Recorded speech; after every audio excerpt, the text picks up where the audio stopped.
Did you see the report that there was a crashed alien in Las Vegas? No, I heard that Ted Kaczynski died, but this is news to me. Go ahead. So apparently there was a yeah, we lost Uncle Ted.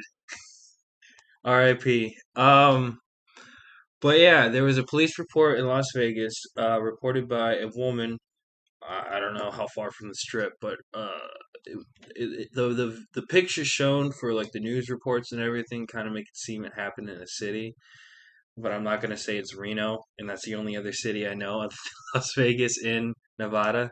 So anyway, so they reported two crashed UFOs, and it's weird because almost every news channel is reporting on it. Even Chicago, ABC Chicago Fuck was talking Chicago. about it. Yeah, I don't like the Blackhawks. Uh, but yeah, it's just interesting that it's the first time, at least that I can remember, that an actual alien reporting was on so many news channels. Like they were all like, I think I also read something that there was a broadcast of it talking about it. I mean, I think it might have been more tongue in cheek, but in Australia they were talking about it on the local news. You don't hear about that very often, do you? Yeah, and I don't know. I just I want to see one. I want to see a saucer, man. I have people who tell me that like that's the reason they started believing in aliens because they saw a saucer.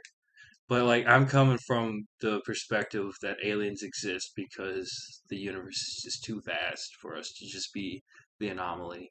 Okay, so I'm going to build off of this. We have talked about this previously, very briefly, about how I really do think that the Nazis created UFOs, and then during Project Paperclip, all these Nazis decided to start working for all the major powers. So like the UK, not really a power anymore, but all the allies, all the Western powers. So the UK, United States, and that's why you see a concentration of saucers and UFOs. You see them concentrated in these kinds of countries. You very rarely see them like anywhere else. Well, you could say, well, these underdeveloped countries, they don't have access to technology like we do, so there's not like this plethora of photographic evidence and whatnot. But I really do think that that's why you see saucers and UFOs become very prevalent in the 40s and 50s in these first world countries. And you have a theory that that's the perfect time for them to show up, but I really do think it's man-made aircraft, and they're trying to hide just how advanced these governments are, how advanced these militaries are, especially during the Cold War. Hmm. But we think atomic testing and atomic bombs, that's the pinnacle of our fears. MK Ultra Cold War. Yes. To round it back with Ted Kaczynski. Yeah, yeah. Bless you. Bless you. Wait. We wouldn't have UFOs if it wasn't for the Industrial Revolution. It's been Oh, that's a disastrous for good. mankind. That was a really good conspiracy corner. Oh, that the CIA killed Ted in prison in the ADX Supermax prison in Colorado, despite the fact that he has cancer and is 81 years old. And the person cited, and now this is on Reddit, and you know how people on Reddit are, but this was There's good people on Reddit. completely serious. They said that the theory was that they were worried, the ADX people, the CIA, they were worried that Ted Kaczynski was going to leak MK Ultra information to Wendigoon. So first off, you have to follow this line of logic. You have to already believe that Ted had access to the internet in this supermax federal prison in Colorado, but not just that, knew who Wendigoon was. And the more I think about it, the more I'm like, you know what? He probably would. You probably would know when to gun. Uncle Teddy probably did watch Wendigoon. And if you watch Wendigoon, was he leaking MK Ultra documents? Time will tell. Hmm. But that's another conspiracy for another day. My theory as of right now is that all UFOs are Earth based, they are man made aerial aircraft, and the reason we are not being told about them is because the military doesn't want us to know how powerful it actually is, because they want us to think that nuclear bombs are the most of our worry. Let me tell you, it's not. I don't know. My thoughts on your theory is that it just kind of takes the magic away from it. That Does it? for me, yeah, because I want to see. extraterrestrial life that isn't frozen bacteria on Mars. I want to see. I want to. I mean, not in person, but I think it would be really cool if xenomorphs were real. Fucking dweeb. If like if uh Greys were real, reptilians, you get your Algonian maid. I don't need my Argonian maid when I have my Khajiit princess. But listen here. I remember this was years ago. This is at your parents' house, years ago before we moved out of there. We were in the cul-de-sac. It was right after we had been dueling with lightsabers. Some things never change. We had been dueling in the cul-de-sac into the dead of night, and I had it. We would have had it. Sorry to cut you oh, you're off, but fine. I Go want to ahead. make a point about that promo we made. I had lightsabers. I had a green one. I had a blue one. Those ones we used then Yeah, years ago. and I had a dual-bladed Darth Maul red lightsaber, Oh, it's kick ass, dude. and I couldn't find them. And we were running out of time, so I just said, "Screw it! I'm going to Walmart." They were way too pricey for what they are. I have them No, right there. It's yeah, just not worth it. I think the green one's already bent they're both bent. because I was, as you like to say, hard in the paint about it. Uh, I thought I was training You were. for the prequels, but yeah, that night we had just finished our routine lightsaber duel as we always do in the cul-de-sac, and this is the dead of night. And for whatever reason, the light pollution wasn't bad that night, so we finished and we sat right in front of your garage. And as kids oftentimes do at 3 o'clock in the morning, they get very introspective and very existential. We still do. Still do some things again never change. And we're looking up at the stars, and for whatever reason, this night the stars were very pronounced. The moon was full in its glory, and we started talking about alien life. And I posited the notion that if aliens exist, and there's, I mean, statistically speaking, have to, it's almost inconceivable that they don't. The chances of them not existing are more unlikely than they do exist. They But it's a matter don't. of, hmm? They don't. All right, thank you. Yeah. So We, it's a matter of what form do they take. right. My hypothesis is that, and of course, I think all life has the potential to exist. What Life if will find a way. life will find a way? What if it's gaseous? What if, like, we have these notions that on Earth we follow a strict line of like physics, right? So we have a particular kind of gravity, a particular kind of atmosphere. Yeah, we have different biomes and different life sprouts in different places. How we find life, even the hydrothermal vents on the bottom of the ocean floor, life finds a way, and it can take many different shapes and forms. But on other planets, where the laws of gravity and the laws of physics are just completely different, they're, I mean, quite honestly and quite literally, alien to us. So we have to branch out and stop thinking they're humanoids or they have to look a particular way. We should start looking at the ocean. I think is the best possible place to look for different kinds of life and what it'll most likely look at or look like. It's like on Jupiter, for example, where the pressure is so incredible. Well, let's look at deep sea life. We see a lot of them are bioluminescent because of the darkness, but a lot of Jupiter isn't dark, but it's very, very dense and very heavy. So what if they're like flying carpets? I've always thought about the idea of how would a planet be if it was nothing but water. How would it Subnautica. work? Like no, just like straight up. There's no land. There's no rock. There's no core. It's just a ball of water in space. And It's it's a not sphere. frozen, so it's not like Europa. Yeah, So and just water. it has just different kinds of sea life, or quote unquote sea life, but it's alien sea life. Subnautica.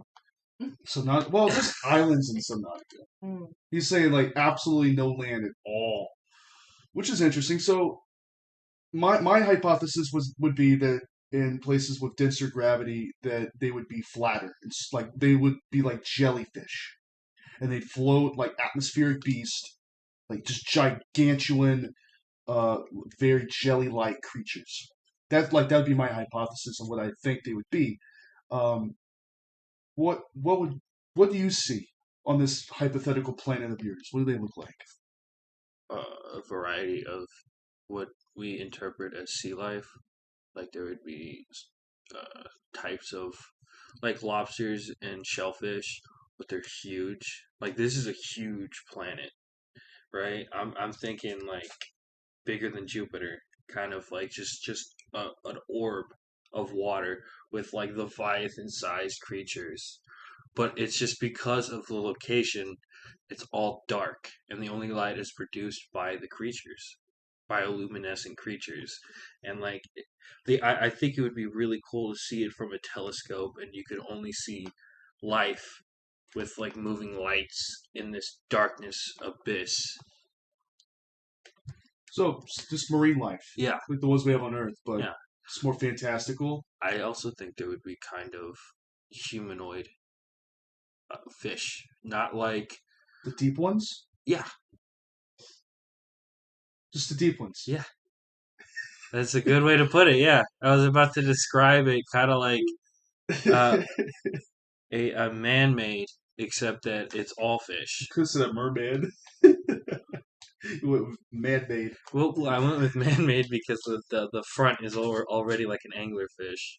It's always an anglerfish because you're describing the deep ones. Immediately, my mind's like, okay, deep ones. Hmm. But they're gonna be humanoid. Yeah, Like or like some Gilman type creature. or even like whatever that Ben 10 alien that he had that was like had arms and was a man-made. Remember? Who? No, No. he was like he had pale skin and his Hold on. scales were green. I got you. Was he? Oh, you talking about the one that looked like a gray alien? The No, big buggy eyes? no, that's gray matter. I'm thinking of the fish. Damn, you know more about Benson than I do. I couldn't even Yeah, name a single one of them. All right, who we got? Oh, we have a whole list of them. Okay. Oh, I see who you're talking about. This guy right here, bottom on the left, bottom left. second left. No, That's not the guy. no. I'm talking about original Ben 10.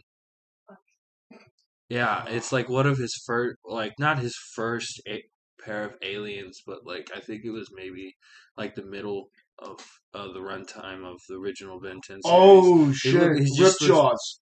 Rip Ripjaws. Jaws. Take a look. Yep, That's the guy. that Okay. that's Thank what you I all. see. That's Ripjaw. That's what I see.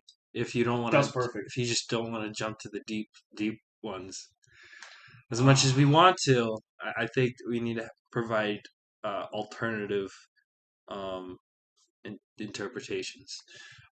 I'm a big fan of just stuff we can't comprehend. So just like Lovecrafting and stuff. So interesting. We're already talking about the deep ones, but let's take it up a notch.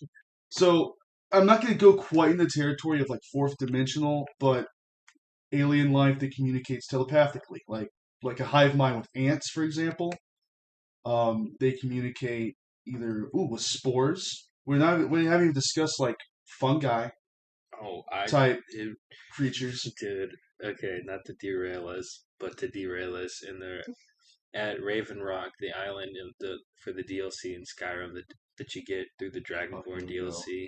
There are a bunch of dark elf wizards that live in mushrooms, and they're it's perfect. Because I love railing on Oblivion because it's the most generic, basic ass fantasy. But then you go to Skyrim, there's literally dark elf wizards living in fucking mushrooms. Yeah, I don't think you get more generic than that. But yeah, I wanted to study.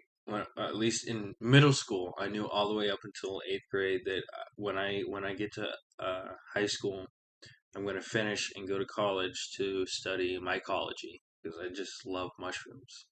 I bet you do. I love cooking them. I love eating them.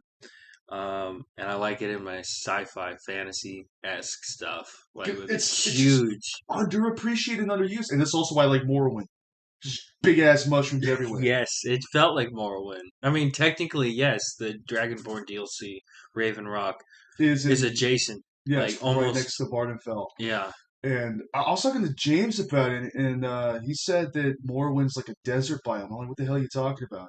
it's like an arid, like if it could be, it's more. I see it more as like an arid swamp, like a dried up swamp. Because like if you leave Balmora, yeah, there's like this arid wasteland with cracks in the rock and these dead trees. Like you could tell this place used to have life, but it's dead now. Um, but you go to other areas, like even the starting area, there's like huge like megafauna, and there's like I, the silt striders, and then you have all kinds of alien-like flora. I would say Morrowind feels like you're on a distant world that's not adjacent to like Earth biology and Earth-like creatures. Like Skyrim, yeah, has dragons, but like those are earthly concepts. right. Morrowind has concepts that just don't feel of the Earth. They feel very unique to fantasy, and I would say this perfectly encapsulates my theory that fantasy and sci-fi are really not that dissimilar. Welcome back to the Sin Den. Unfortunately for you, I'm your host, Chandler Allen Barry, and with me is my very confident and capable friend. Slug. And today, we're going to butt heads. We haven't really done it. We agree on everything. And funnily enough, the only thing we seem to disagree on is Texas Chainsaw Massacre and which sequel is the best. That's about it. Otherwise, we agree on everything, and that's just not interesting content, but something we discovered along our travels through media. We have taste. Better than most people's. But more in Got the particular, best taste. more in particular, me and Slug here have a different taste than the other. My preference is fantasy. His is sci-fi. And today, we're going to pit them against each other in a death match. Okay, maybe not that dramatic. But we're definitely going to talk about why the aesthetics of each relate to us, why we gravitate toward that, why we enjoy it so much. And then we're going to talk about my theory, which is that they're pretty much one and the same. And I'll get more into that. And then afterwards, we're going to be not ranking, but discussing sci-fi movies from each decade. Yeah, it's not. Maybe because there's a few of these that I am very passionate about. Um, so maybe it might be a little longer than just a brief discussion about some of these movies. But for the most part, I agree. Yeah, I really think to really give sci-fi justice in talking about these movies, I really think that it should be brief enough to talk about the concepts, why it's important for this decade, and Mm-hmm. basically why you should go watch it and why haven't you Yeah, watched it yet. there's a few movies that we'll most likely be discussing. We don't have a set list, but we know what movies came out in which decade, and there's a few of them we will be talking about in more depth later in other episodes because they definitely warrant it. I think all of them warrant All of them, yeah. discussion, but there's a few big hitters we'll definitely be talking about later as well because they're their stop mark. Their mark on pop culture and media it cannot be understated, and we'll definitely talk about that one later. But as for right now, we're going to discuss why fantasy is like my bread and butter, why sci-fi is your bread and butter. Why do we gravitate to these different aesthetics? I'm gonna let you lead. Go ahead, buddy. I kind of wanted you to lead. Oh, you want me to go? Yeah, Okay, I can easily do that. yeah. So I'm gonna start right off the bat and be very honest. I don't know if you knew this about me, but I'm a big fan of the medieval and Western aesthetic. Did you know that? I didn't know. What a shocker. Willow, Yeah. back me up here. You like the Western aesthetic? You like cowboys? Yeah. Me too. Always. And it's the strangest thing. It's like how people have a spirit animal or just a favorite color or a favorite shape or number. It's weird how we just 13. exactly. Wow. Mine used to be 2, then it was 7, then it was 0 because I just had to be the outlier. And now it's infinity because fuck everybody. Fuck the system, tell me what my favorite number could be. And my mother's is 14. Why? I don't know. We gravitate to certain things just like we gravitate to certain fashion senses. We'll wear certain clothes or listen to certain music because it's how we express ourselves. And aesthetics, like through punk. Not just the music, but like steampunk or rape punk or whatever it may be, is a way for people to express aesthetic. My aesthetic choices, for whatever reason, I really gravitate toward is Western and medieval. I want to walk around with dusters and medieval gauntlets on my hands at all times. Can I do it? Yeah, I could. I could. What's stopping you? Nothing.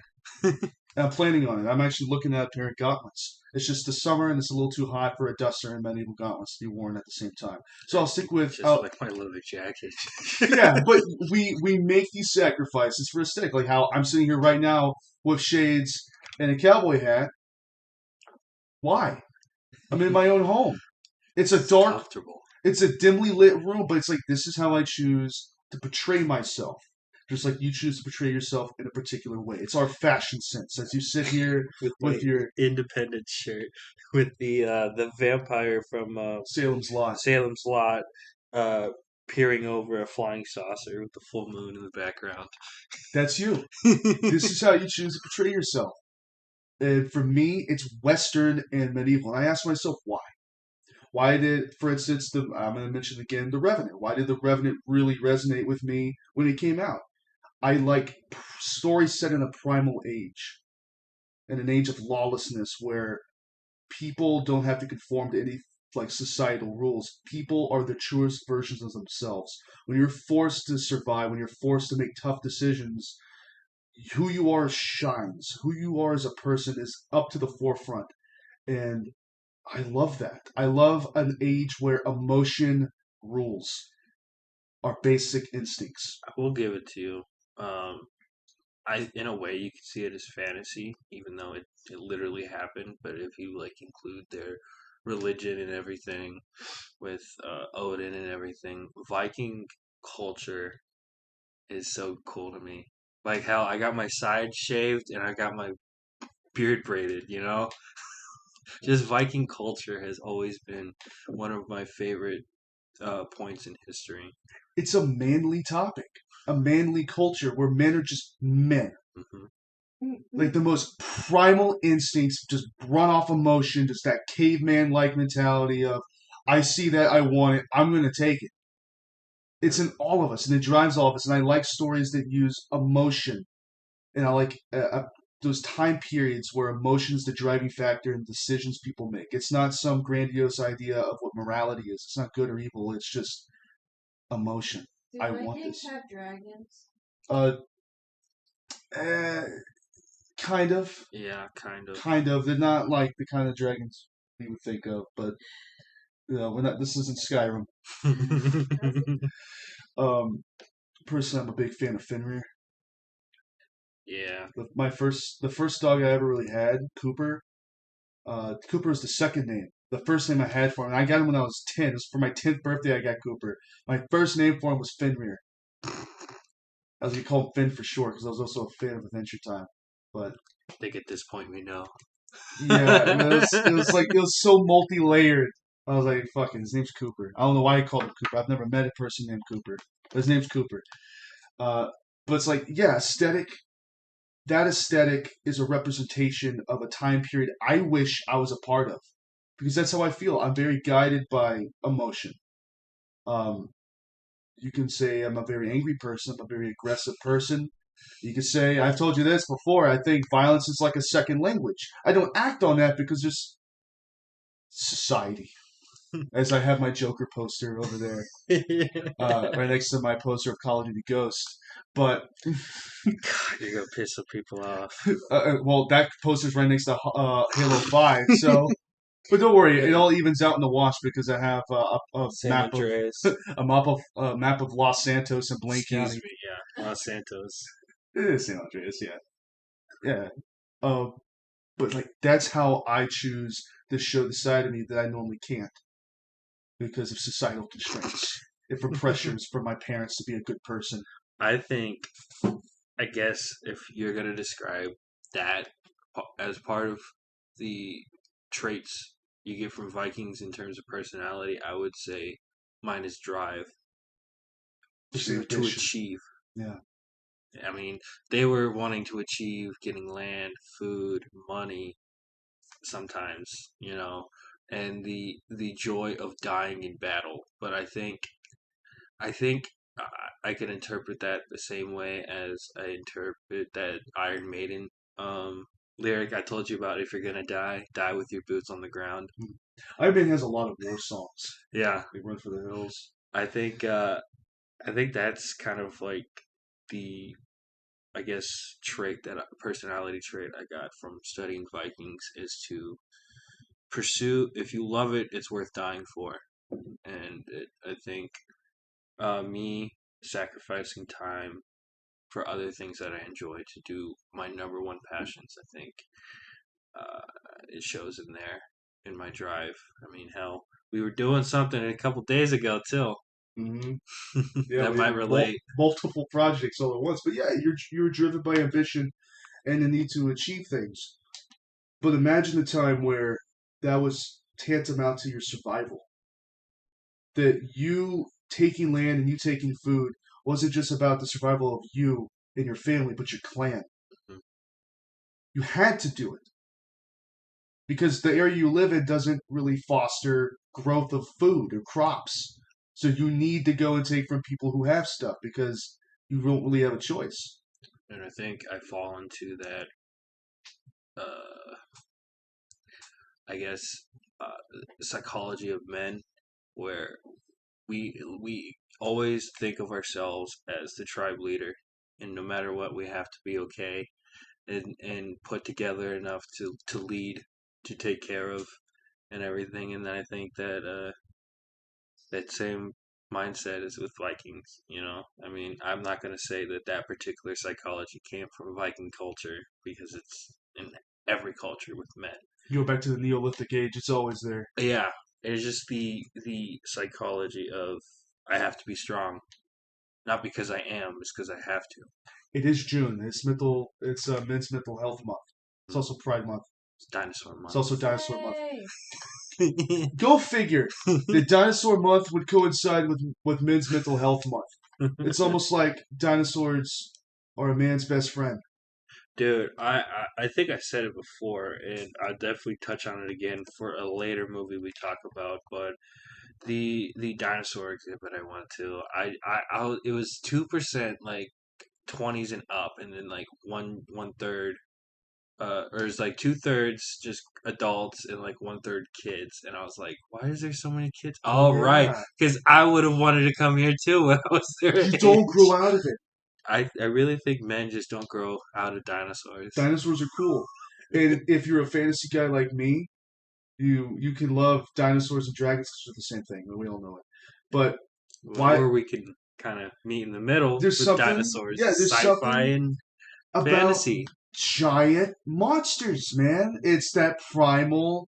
It's that there's some part of our caveman brain that switch goes off. We're like, I remember that.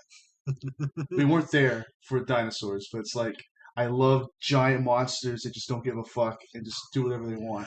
It's almost like it's like I've always loved dinosaurs, but it's just it spurts. Like you would be scrolling on YouTube or something, and then you see something about a dinosaur, whether it's like actual fun like animation of dinosaurs killing each other, or a legitimate like paleontologist looking at You bones have to watch it. in like a lab, a sterile lab. Like it's not even like something quote unquote cool to look at, but let's just like Well, dinosaurs. it's almost like I think this is universal for all men. I'm not sure. I think it is.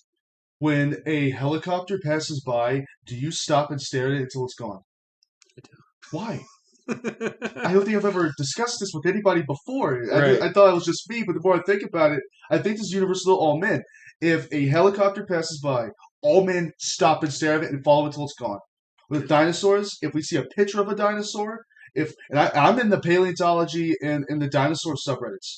I read the forums. I'm involved in the dinosaur community. If there's a new dinosaur, it pops up on my Google feed. It pops up in my news.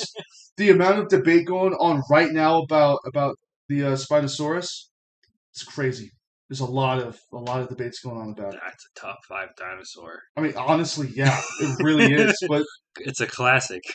and the true classic never goes out of style, to quote Charles Lee Ray. But regarding the Spinosaurus in particular, people just can't make up their damn mind. Is it how aquatic is it? Did it have webbed feet? How pronounced was the spine on the back? Because when I think of Spinosaurus, I think Jurassic Park 3. But to this day, we're still debating it. In my Google feed, literally just the other day, I had multiple articles pop up about people discussing it. We just can't get over our love of dinosaurs, and it goes back to just something They're primal. just cool, man. They're cool. They don't give a fuck, and they're not constrained by society. They're also like, in a way, they kind of like from our point of view, like in the modern age, it kind of feels like this foreign alien sci-fi idea of giant reptiles, but it I literally happened. That's how I look at it. It's just like so magical, kind of like, and this is kind of feeding into we haven't even started talking about why, like really why you love fantasy, There's a and I'm lot about to to talk get about. into a reason why I like sci-fi Go ahead, go ahead. because because I mean you said it best on the plausibility of cryptids. I already live in a fantasy land in my own head, thinking goblins and ghouls are real. My escape is into actual realism, science, and the studies of actual science, and the even going further with ray punk, the idea of yeah, we don't know how this technology would work, but doesn't this look cool? Kind of just thrown together at last minute kind of sci-fi movies. That's what I find real joy in because there's this wonderment with it, kind of like how people see fairies or elves, this whimsicalness to it. I have the same perspective of that on sci-fi. It's whimsical to me. It's magical. Magic is just science that hasn't been explored yet. I don't know. There's a lot of high level magic, man. And it can be explained. In a fantasy world, there is an explanation. There is a science, especially if you have deities or some like creator that has an input. It's just like a guy behind a computer digitizing a whole world. Like, it's just there's an input into the algorithm of the code of the world. You just solve numbers, and it's understandable. It's a very complex and complicated, sure, but in a fantasy world where that's what happened, that there's some creator godhead figure that created the world, he just input a bunch of codes. If you see it like that, it makes it more understandable that it is just science for that world. You can study it. A wizard and a mage in a fantasy world is a scientist. They're studying how to use the properties of their world that have been given to them. Those are the scientists of their world. They just don't wear lab coats; they wear robes. Trip to the Moon is so good. It's the same damn thing. It's this. That It's this. it's Renaissance. It came out in what 1902. You got a bunch of guys in fucking Fantasia wizard hats It's so good, man. and robes, and it's like this Renaissance era. Now, Willow, you didn't really like Trip to the Moon all too much. I think it was a little bit too old. It's very hard to watch now because the film is just falling apart. It's very grainy and just like it's literally the film is ripping apart at the seams as you watch it. Mhm.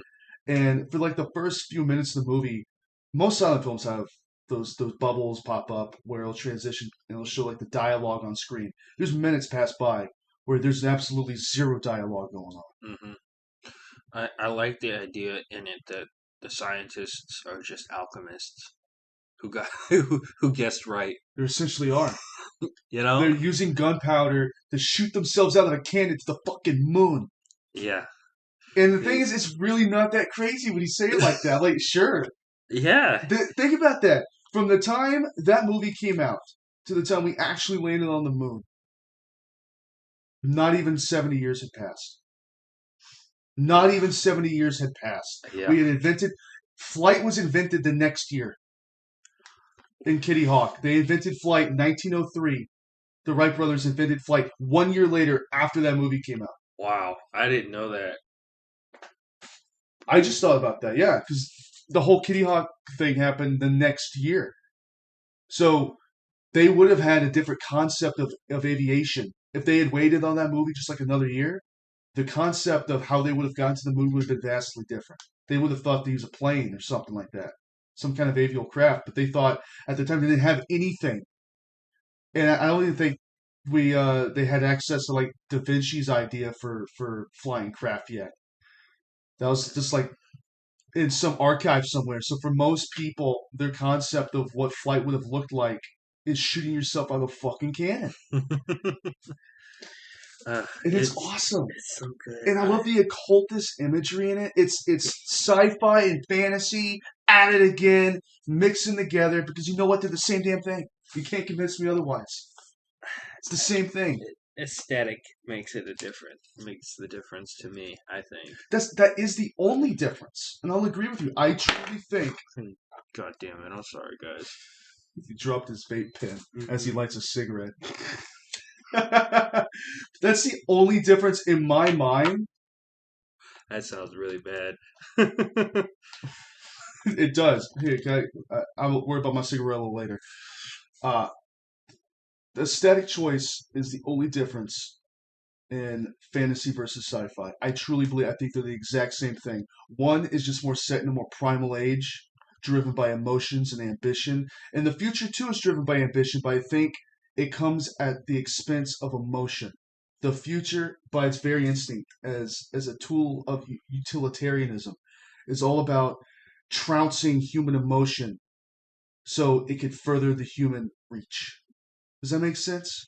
Like we have to stifle our own selves in order to achieve these greater things. We have to become lesser and put aside our emotions to achieve these things. We're still driven by ambition and greed, and all these things are fundamental to ourselves, but we replace it with sterile environments and bright lights and these clean rooms because it's all about utility versus what looks good. Hmm. I think it's sacrificing these homely comforts we come to appreciate here on Earth in favor of sterile environments that are just for one singular purpose. I There's like another good comparison, I really think, and it's kind of like diesel punk versus steampunk I love diesel punk so much. aesthetic, man. They're just using diesel instead of steam, and diesel is typically like darker steampunk. It's not just saying what if we used this technology over this technology. It's all about what fashion and what time period like really speaks to you. For some people, being World War II historian buffs like James's brother, just obsessed with World War II and all that stuff, he would probably love Diesel Punk in a world that is modeled after like the 1940s in wartime. Hmm. I don't know. Some I people like might the be Victorian weird. age. I might be weird. I like Ray Punk. I want to live in Ray Punk. I You want want to to live see in. slime monsters held up with strings and cardboard cutouts of landscape. Oh my I don't god. know. I think that'd be a scary reality to live in when you can literally see the strings that God is pulling. I you know, that would give me more faith in religion, you know? I would be terrified. When we played D&D and some celestial figure popped up in our D&D campaign, you wouldn't even look at it No, I didn't because see you it. weren't ready. I'm not, no. So what I if you, got too much going on to worry about a god. I don't you need that kind of pressure. you literally wouldn't even look at the guy because you're scared to confirm that God exists. So imagine living in a world where if you looked up, you could see him puppeteering everything. It'd be terrifying. Just don't look up. Don't look up. Well, yeah, I described it that way, but I really see it as cheesy monsters. And I think that would be really cool. And kind of like Space Madness for Ren and Stimpy. I really think that was more Ray Punk than them making an attempt at actual sci-fi like Alien. They were, yeah. Yeah. You love Flash Gordon and Buck Rogers, and it can't be understated how important those are to sci-fi. I mean, we would have Star Wars without Flash Gordon. No, it's a ripoff. You could also say Harry Potter is a ripoff of Star Wars. Can you? Yeah, they hold they have a weapon, a pointy weapon. There's a orphan boy who's raised, or a boy raised by his aunt and uncle, and he gets taken away by a wizard to go learn about this particular style of magic. And then you also have, so like Hagrid would be Obi-Wan Kenobi, and Dumbledore would be Yoda. Do you know what you just described? What? Joseph Campbell's hero's journey. Hmm. That it's not that Harry Potter ripped off Star Wars. Star Wars ripped off Flash. Okay, no, Star Wars did rip off It's Flash like Gordon. straight up, Yeah, it like really did. full disclosure. But like Joseph Campbell just made it to where everyone could be like, oh yeah, here's a diagram of what story structures look like. The Lord of the Rings follows it. Almost all stories within sci-fi or fantasy mostly follow this diagram, this big circle of uh you got like small town boy or girl, sorry Willow. or Don't girl, want to put you off. or Small town them. or them in this rural small setting where they're disempowered and they're naive and they learn of this bigger grander world outside themselves, and some mentor figure comes in and takes them from the safety net of their home life and thrusts them into this big adventure, and then trials and tribulations happen, and it's the cycle. It's the cycle, and eventually there's this moment where they are almost defeated and they have to learn some invaluable life lesson, and then they come back home a new person and they have to choose what their future is going to be from there, but they're normally coming back to the comforts of their home. And normally it's a fantasy trope, but it can definitely apply to sci-fi. I really do see that a lot in sci-fi. I remembered a sci-fi story, and I'm trying to remember when it was released. And I, just give me a second. So yeah, I really think at the end of the day, I mean, yeah, yeah. It's called the Velt, and I'll go into more detail talking about it when we get to the 1950s. But it's a short story by Ray Bradbury.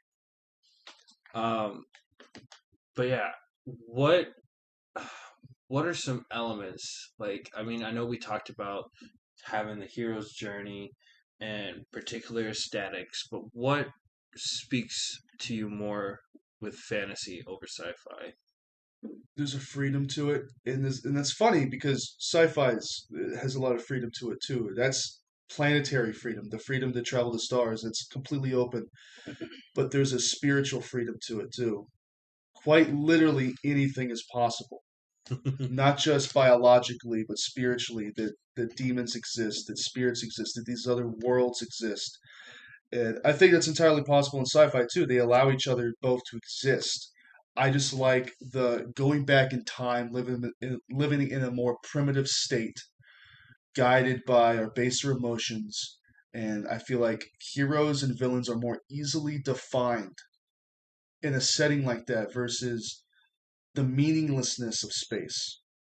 Because if I'm playing, for instance, Elder Scrolls, I know we keep going back to it, but I think it's It a great works. example. It's because it's a fantasy simulator. Basically, yeah. Right. So in a fantasy setting like that, I feel compelled to be a good guy because there are good forces at work in the world. There is true good. You can be good, and they are easily defined. With sci-fi, there are higher intelligences, but they're not necessarily gods. There is no moral code weaved into the fabric of the universe. It's whatever you make of it, and that is its own kind of freedom. But I like the freedom of I'm choosing to be good because I know it's right, because it's literally decreed by something higher than myself. There are lines to be drawn, and I can choose a side. I'm like, these are the good guys. I want to fight with the good guys, or these are the bad guys. I want to be one of the bad guys. With space travel and with stories beyond our own planet, those just fall away. And to me personally, it just feels more meaningless. And we already live in a world where that encroaches on our everyday. This feeling of hopelessness and meaninglessness, and a lot of people look for meaning out in the stars, and they'll travel out there and they just don't find it. They never do. That's kind of it's weird to say it. I'm not going to go in detail why, but Chandler knows this. But I kind of get that kind of like Cold War American patriotism about the love of democracy, the love of freedom and liberty. I get those kind of vibes from being a person who travels through space, going to the final frontier. Kind of like just this overwhelming, in a way, nationalism, and at least I would describe it in a good way of being like we like the world is our oyster, you know, the perspective of the American dream kind of flipped for a sci-fi kind of perspective of I'm living free because there's nowhere I can't go. There's nowhere I can't be. There's millions, billions of people and species and everything I can meet. There are experiences. There's no experience I can't achieve because I can go anywhere I want. And that sense of just I guess even better talking about like the Roaring 20s where everything was so good, everything was going so well, without the fact that it falls apart pretty quickly. But like that boom of patriotism, that boom of having a good time, the boom of experiencing new experiences. You really Like do live in the world of Flash Gordon, don't you? yes, actually, yeah. It's because it's very idealistic. It's see with Flash Gordon, it's still defined by heroes and villains. Hmm. There's a clear line drawn between good and evil, uh, and I think there's a part of you that likes that. That likes that there is a clear separation. The further along you go, we'll do this decade by decade because the idealism it fades away pretty damn quick. Once like the atomic age comes about in the Cold War, you'll see that idealism just fall apart. Shit changes, man. All the nationalism it goes away, but just starting off where there is a clearly defined good and evil, and that there are right choices and there are bad choices. And the thing, and this is my final point about fantasy, and it's all you, okay? With fantasy, it's all confined for the most part to one world. Like, yeah, you'll have higher planes of existence, but for the most part, it's confined to this one world. This is all you got. Everything is worth fighting for because if it's gone, it might be gone forever. I definitely know that with Skyrim. I've lost a lot of companions. They just disappear. They I really do. don't They like even know. glitch out of existence. They fall into the back rooms of Skyrim. I And don't know. and the worst part is sometimes they have my shit, and that shit's just gone. You know, It'd be or like that. like I just thought of the comparison again to Elder Scrolls and Skyrim when you're talking about like you're set in this one world, everything is so important.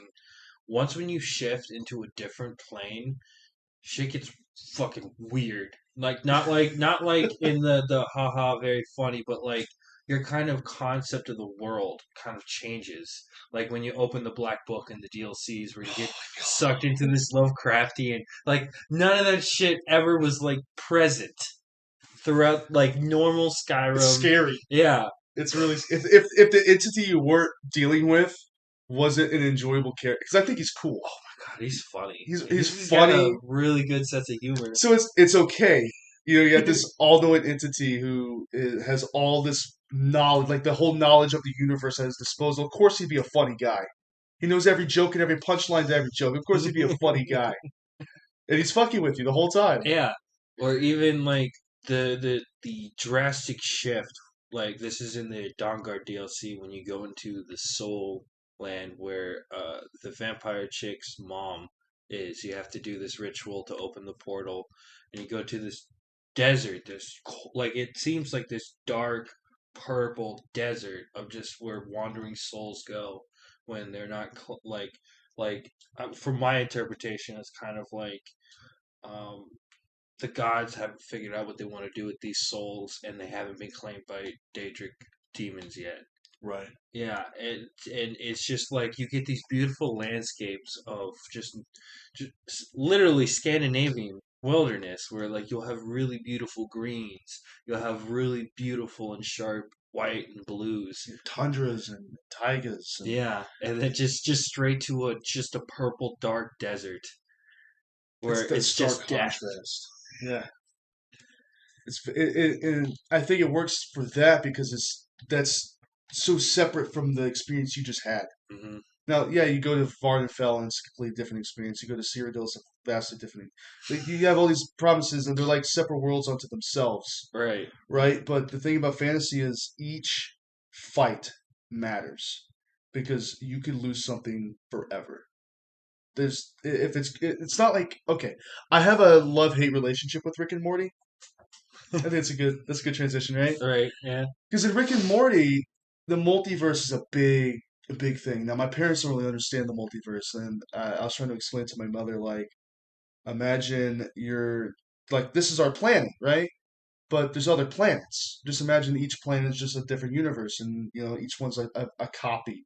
And if you copy something enough times, you'll get different variations of it. I really think there is a universe for literally any kind of variant. Like you just putting your fist on the table. There was one universe where you didn't. Hmm. There's one where you were slightly in a different angle with your fist, to the left, to the right, more in, more out. Every little detail. There's a universe where you did something just slightly different. just ripples, Yeah. just ripple effects. Everything you do creates like a branching timeline, and that timeline is interchangeable with just a different universe. Hmm. And these are very broad concepts that we don't really have any proof for right now. But with shows like Rick and Morty, through that medium, we can explore that concept, and it's fucking terrifying. Rick and Morty is terrifying. If you have the means, and of course, Rick Sanchez is one of the only people who has the means, but if you could just go to a different universe where all your loved ones didn't die, those aren't your loved ones. You have to kill the version of yourself that lives there, take over. Kind of like the Across the Spider Verse with Miguel. He went Here into we a go. timeline where he could Yes, be with his daughter. thank you. Because I finally saw Across the Spider-Verse, so I can talk about it now. Right, yeah. I mean, I already spoiled like 99% of the movie for myself, but It's really fucking good. it has no right to be that good. Did you see the new edit that Sony put out with Yeah, the sound mix? yeah, because the Dolby theaters were messing up really bad. Oh yeah, when we saw it, I could barely hear Gwen at the beginning of the movie. Yeah, that was the Dolby theaters. I don't know. Did you see it in standard or Dolby? I don't know. What did we see? Was it Across the Spider-Verse in standard when you saw it in theaters? Was it standard? Yeah, I knew it was a problem with Dolby, but I guess that was a broader issue than just that. Um, It's so weird. It's like I I don't know. It's for like as a film fanatic, it's kind of like a thing in my head that I saw a cut that they pulled. like Lost Media. It's really not, and it's not like we missed any shots or anything. No, it's just It's cool just though. literally an inferior version because there's a fuck up in it. It wasn't as bad as you go into that drive-in to watch The Invisible Man. And it's not like classic drive-ins. This one you had to tune to the radio station. And for whatever reason, it just didn't work for you. You didn't hear the entire movie. You The missed it. best part about that one, I wasn't that not even planned. We were just at the same drive-through. Yeah, Yeah, we just happened to go to the same movie. That's crazy. And yeah, you could have come over to our vehicle and just yeah. like hung out like on the tailgate, and we could just crank that shit up to 100, and we could have listened to the movie together. But no, I was with my girlfriend at the time. right? It's a shame that you went to this movie. We could have seen it together, and we technically did see it together. We just didn't hear it together. You got the audio and the visual. I only got the visual. Yeah, And I knowing like the original Invisible Man, I knew what was going on. right. Essentially, yeah, You just get you modernizing get it. the gist. Yeah, That's a sci-fi movie. yes, it is. A lot of the Universal monster movies are it's that juxtaposition between like the modern day sci-fi, modern technology of the time, of course, mixed with the occultism and the magic. Hmm. That's a big battle happening in those movies. So Frankenstein sci-fi, Wolfman is fantasy, Dracula is fantasy, creatures sci-fi, Invisible Man is sci-fi, and I would what's Phantom of the Opera? It's not really fantasy because it's in a like an actual like It's just gothic. yeah It's just gothic it's horror, just yeah gothic horror. It's not really like gothic. And then Frankenstein would be gothic sci-fi. hmm? That's so cool. What a cool term, gothic sci-fi. Yeah. That kicks ass. I love that. I I love those. That's that I enjoy that kind of sci-fi because it's pertaining to that kind of old school technology that I like.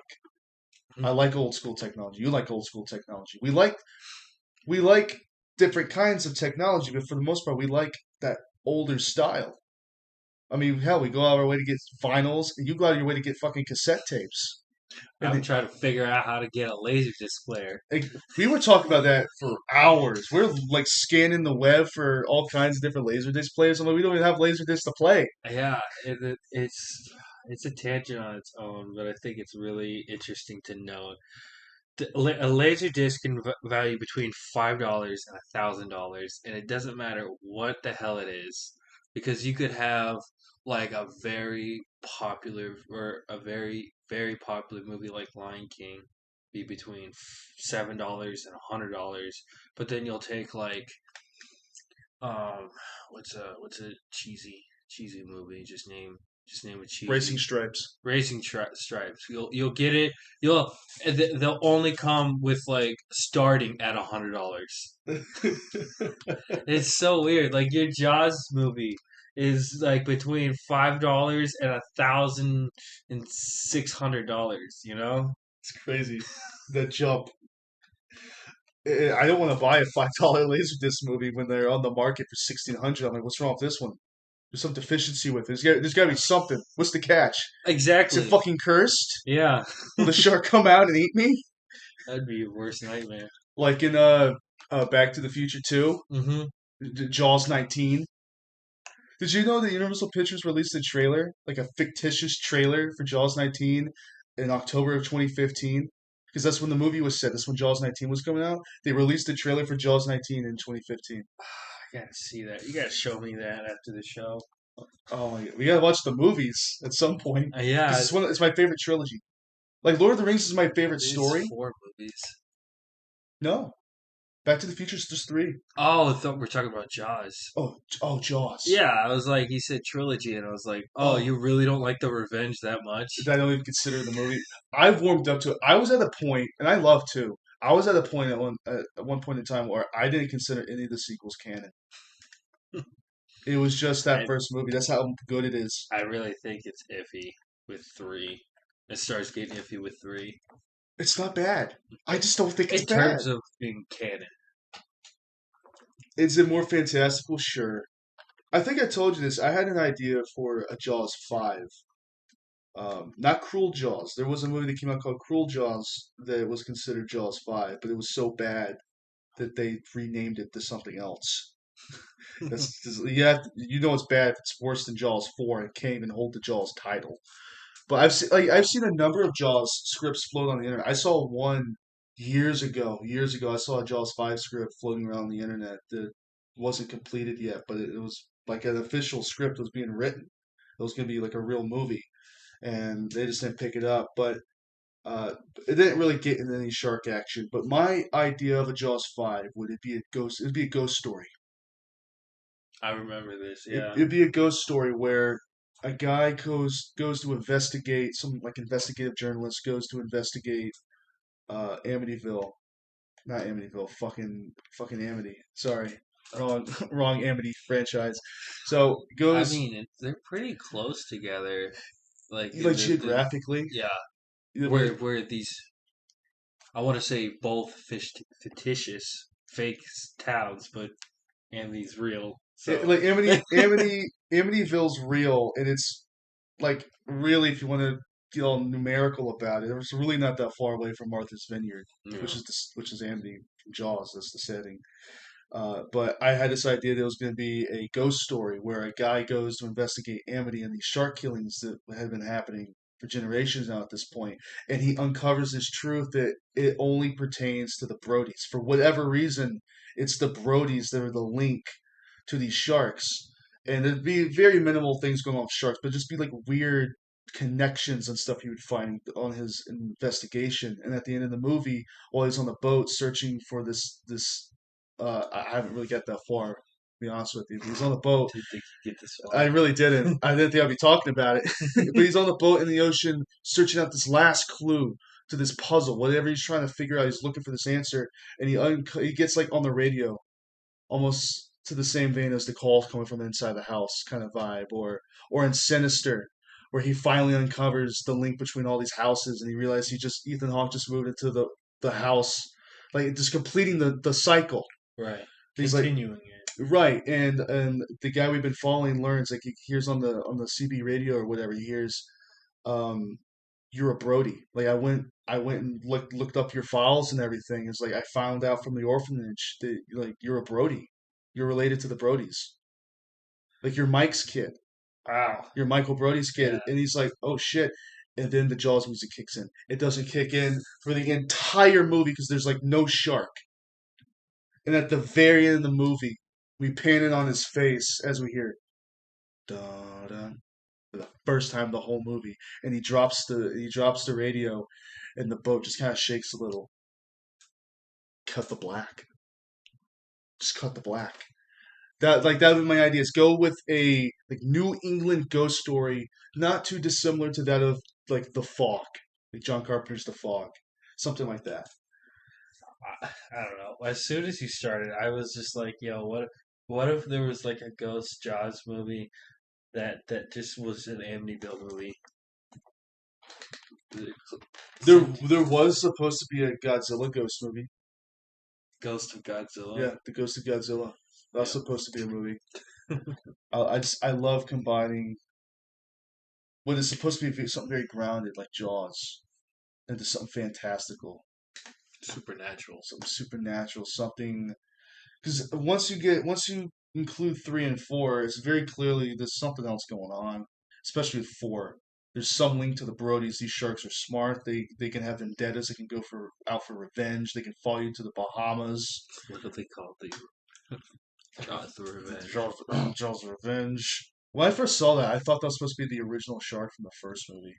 But no, it's just like these sharks, they know about the Brodies and they're after them. But I'd like this idea that in the distant past, like in the 1600s or 1700s, when Amity was settled, that the first shark ever killed there was killed by a harpooner with the last name Brody.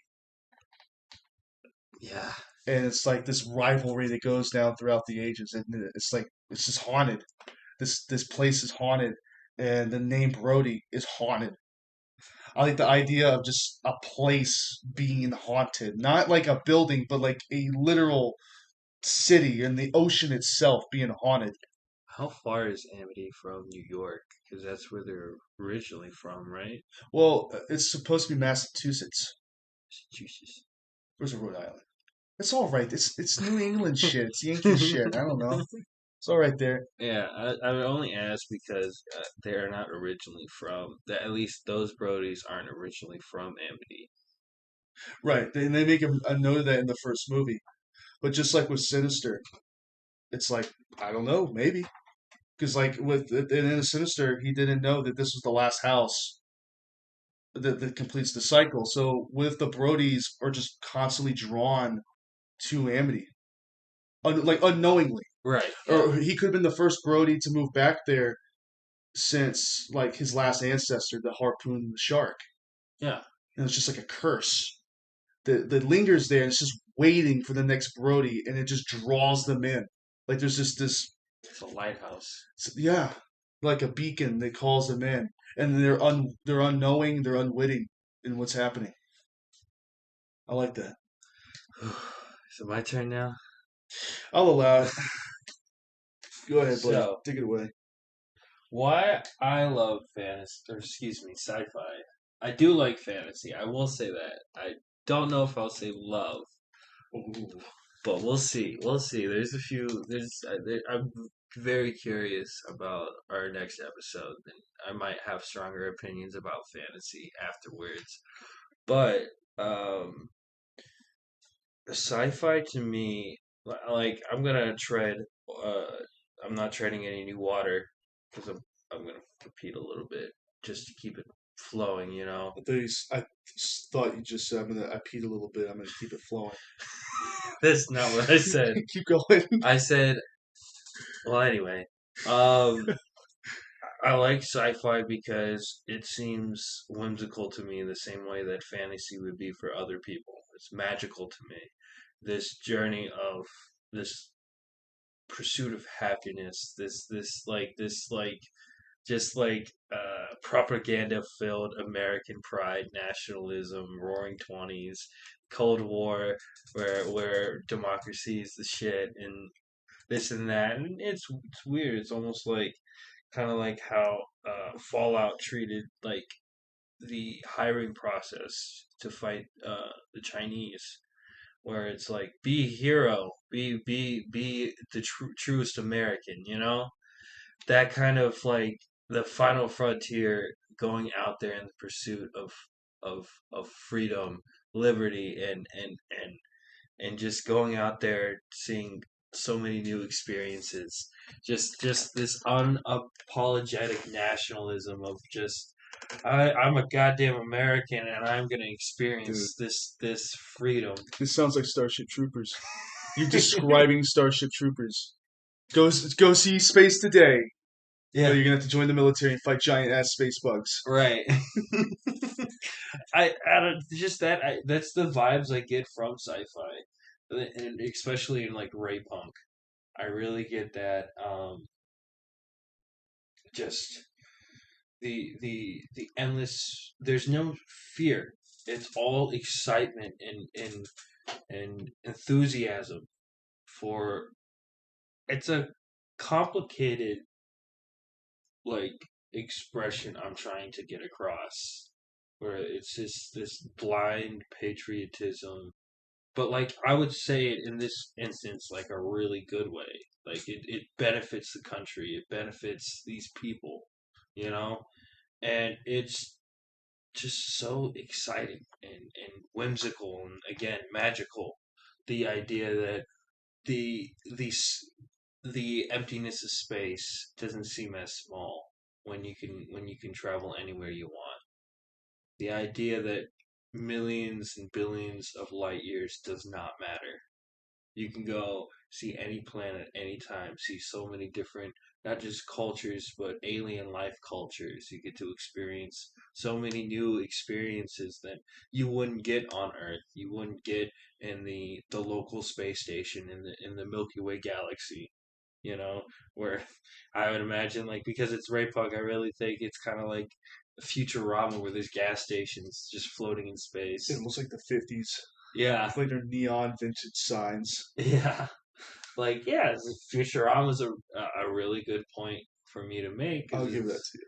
it's that's another we'll get into it like when we get to the Blob. I've mentioned how much I fucking love the Blob, the day the Earth stood still, original Frankenstein and Futurama are like the core four, the Horsemen that really got me into sci-fi because I've always I gravitated towards Futurama before I ever got into The Simpsons.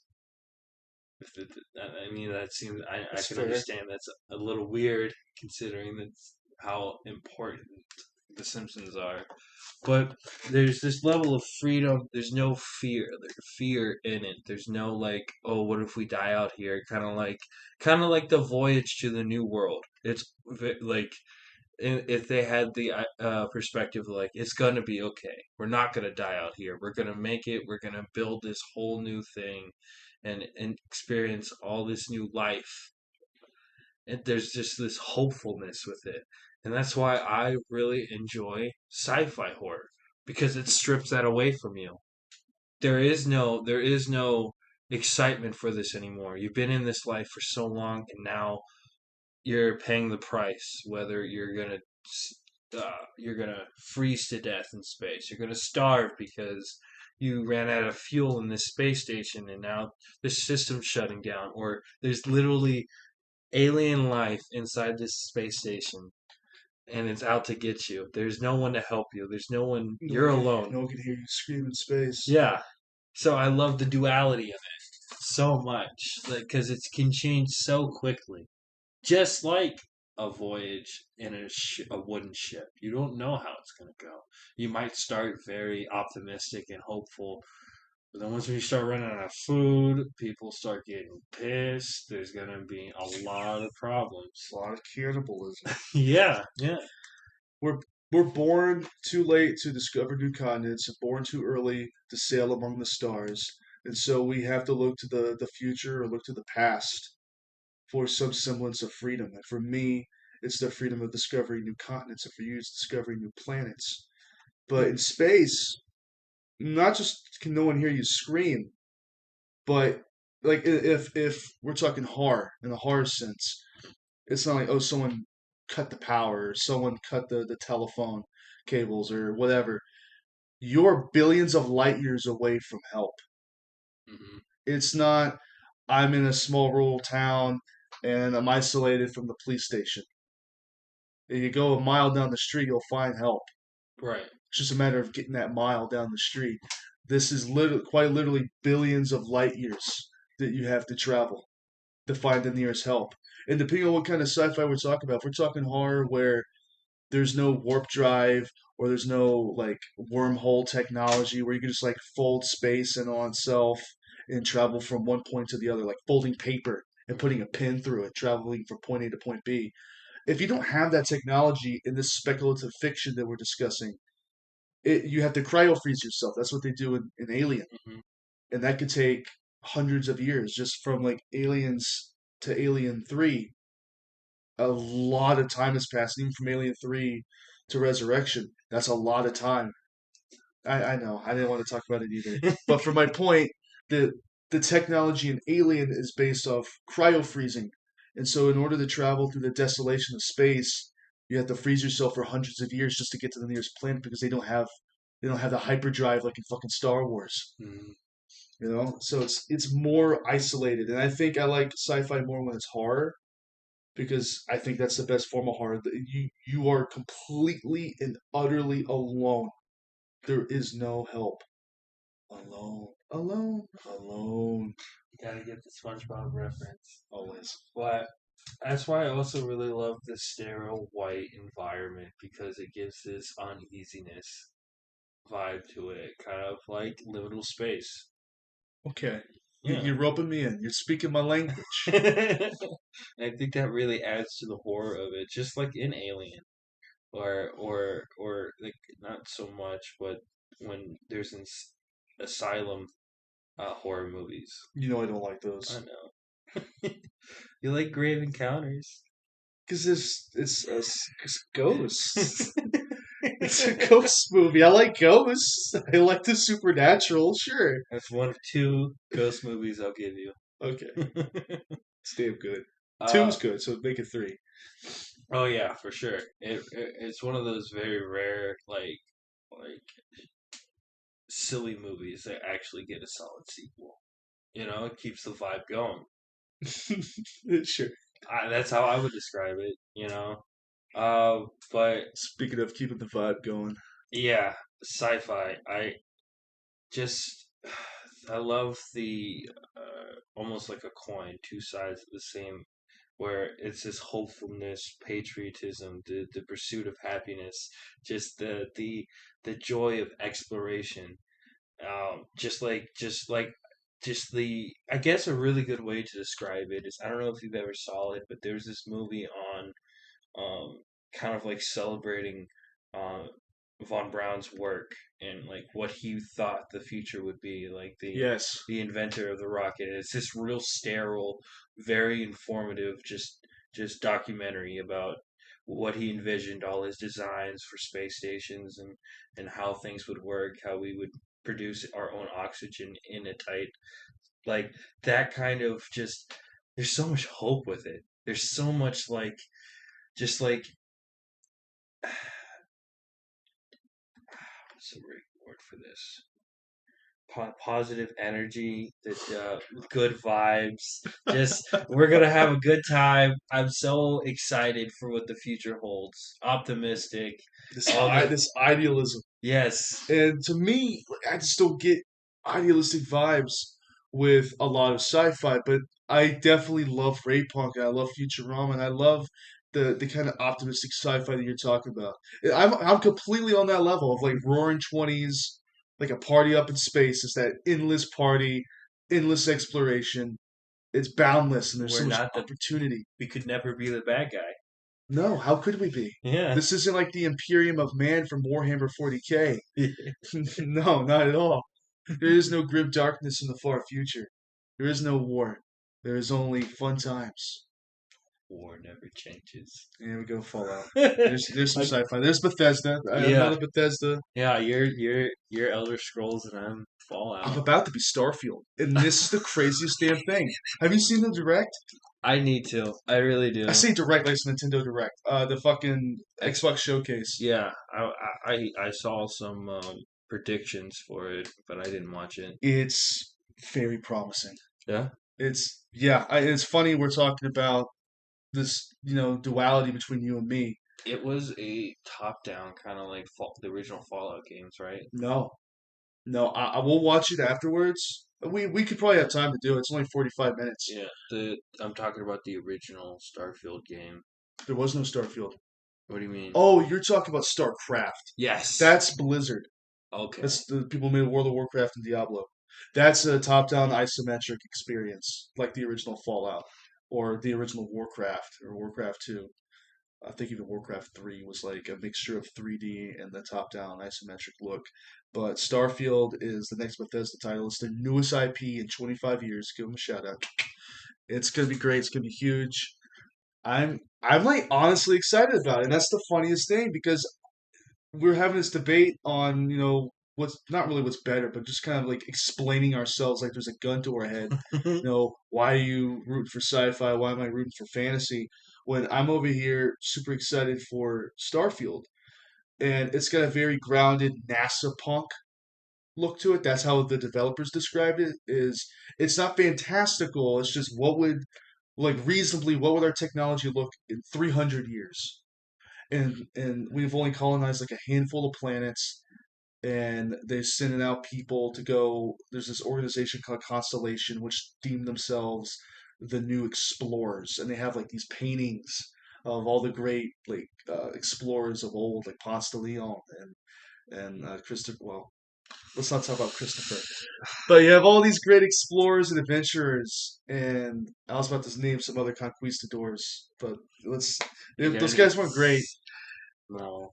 but all these great explorers who would go out there and okay, maybe not hypothetically take over underdeveloped civilizations and act like they're gods before stabbing Montezuma in the Imperialists. back and stealing his gold. Okay, maybe those guys weren't great, but I love the constellation as this explorer group going out into the stars because in most sci-fi interpretations, we're so far in the future we've colonized like all planets. Yes, sir. Which one of the explorers were the one that went to China and came back and talked about all the cryptids? Oh, Marco Polo. Yes, I like Marco Polo. Marco Polo's a fucking cryptid because people don't even know if he existed. The guy was straight up talking about dragons. Christopher saw mermaids and apparently UFOs. They're better known as USOs. That's what we call it, right? When they're in the ocean, Unidentified. sea object. Well, now there's a new classification for them too. Now they're not even called UFOs anymore. They're like unidentified aerial craft or unidentified aerial objects. Yeah, you But, unidentified flying objects. yeah, they're not even called UFOs anymore. What world is this that we live in? This is not a world I want to live in. Not enough people are listening to UFO. No, they're really not. Or praying mantis for that matter. UFO and praying mantis. There's our musical shout outs. There you go. Yeah, Slug's plug is UFO. I don't have a catchy moniker like Slug's Plug. Uh, Barry's Bullshit. Sure. Slap that on the t shirt. Market that. Praying mantis. Kick ass album cover. And that's not even counting them. Underrated. Huh? It's underrated. For no reason. For me, they're a top five. Pentagram's underrated. Yeah, That DJ on Spotify, that AI DJ, is yeah. gonna take my damn gerb. That one is playing Pentagram, and then immediately started playing Tartakovsky. What pentagram song do you remember? Any of the lyrics? My favorite one is All Your Sins. Pay for all your sins. Uh, Under My Thumb was the That's song a I good got. one. That's Yes, the song I got. yes, Yeah, yes. Oh my God. I told you the Blitz Kids show we went to. They had the pentagram drummer there. They were filling in. that's so cool. Oh my God. That's so And cool. I talked to him. I told him thank you. I like honestly, I told him thank you for what you did. Do you think they hear that enough? Thank you. No, oh, you're my idol. I look up to you. Oh my God, that was so good. Thank you. You know, But I don't even know how to take that. there's a few Damn. artists. I told Eric thank you. Eric Eric, Wilson. Eric Wilson was so sweet. I mean, he was also really fucked up. He was on something and was really drunk. He wasn't just on something, he was on multiple things at once. But that was a very honest and sweet moment that you shared with him because it was at the masquerade and everyone just, it was already was a lot of people there. And everyone just kind of got the hell out of Dodge once the show was over. And of course, he hung around and we're just sitting out there and he was just approachable. It was just moment, because we talk about this every show we go to. It's like, especially at the Masquerade, you can just probably walk up to these people talking like you They're talk to Alex. purgatory or hell Yeah, you talk to Alex Wolfman at the Hummingbird. at the Hummingbird. Yeah, you talk to him about asking him about what you asked about Doyle. Doyle. Yeah. Yeah, you talked to him about Doyle. Uh, you were able to talk to these people. They were approachable. Yeah, especially in Purgatory and Hell at the Masquerade in Atlanta, you just walk up to these people. But at this show in particular, there was no one around them, and you just went for it. You saw this window of opportunity, and you just walked up to him. He's just sitting there. You sat next to him, and To me, he's a god. Like in terms of music, it I understand. Some of my other heroes might be better performers, better stage presence, better technique. Eric Wilson is the reason I play bass. you Whether it told him that reflects, whether it reflects in my music he's not is like not even debatable because when I play it's Geezer yeah, he's Butler. not like your major influence in that way as far as like your playing goes. But yeah, he definitely inspired you in that way. And you telling him that, and the waterworks started to flow, and you got real emotional because you've been waiting for that moment. Hmm. And it's this surreal moment where the thing you've been waiting for finally comes. It's finally happening, and you're in that moment. And he put his hand on your back. He started rubbing your back. That was sweet. Sweet guy. Dude, it's like Lemmy's gone, Phil Lynott's gone.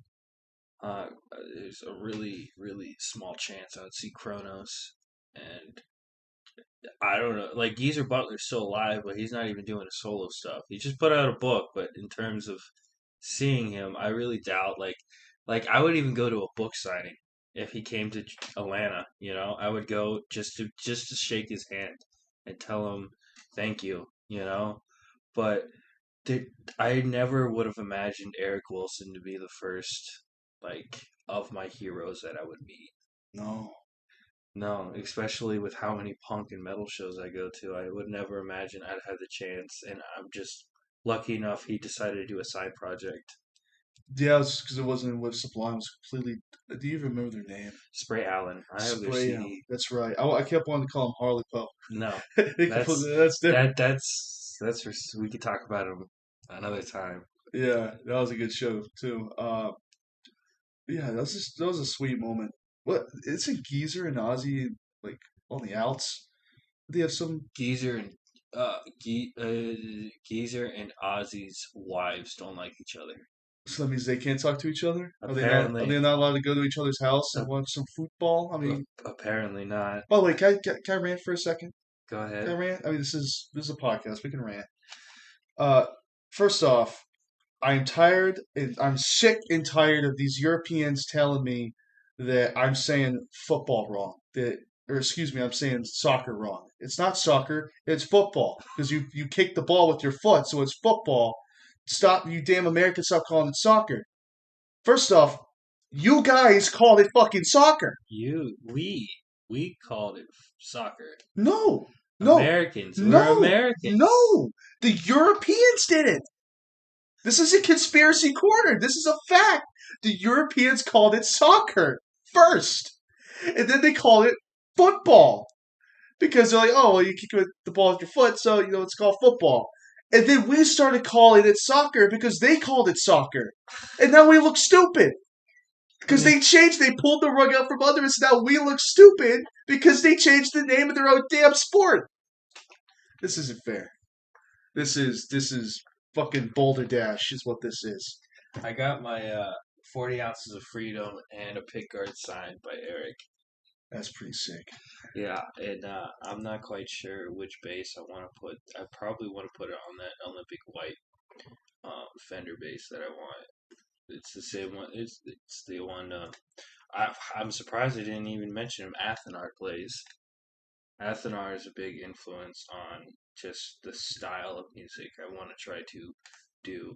And I don't really think, as of late, I can really exercise it as much. I do occasionally have blackened um, influence on my Doom stuff, but that's about it.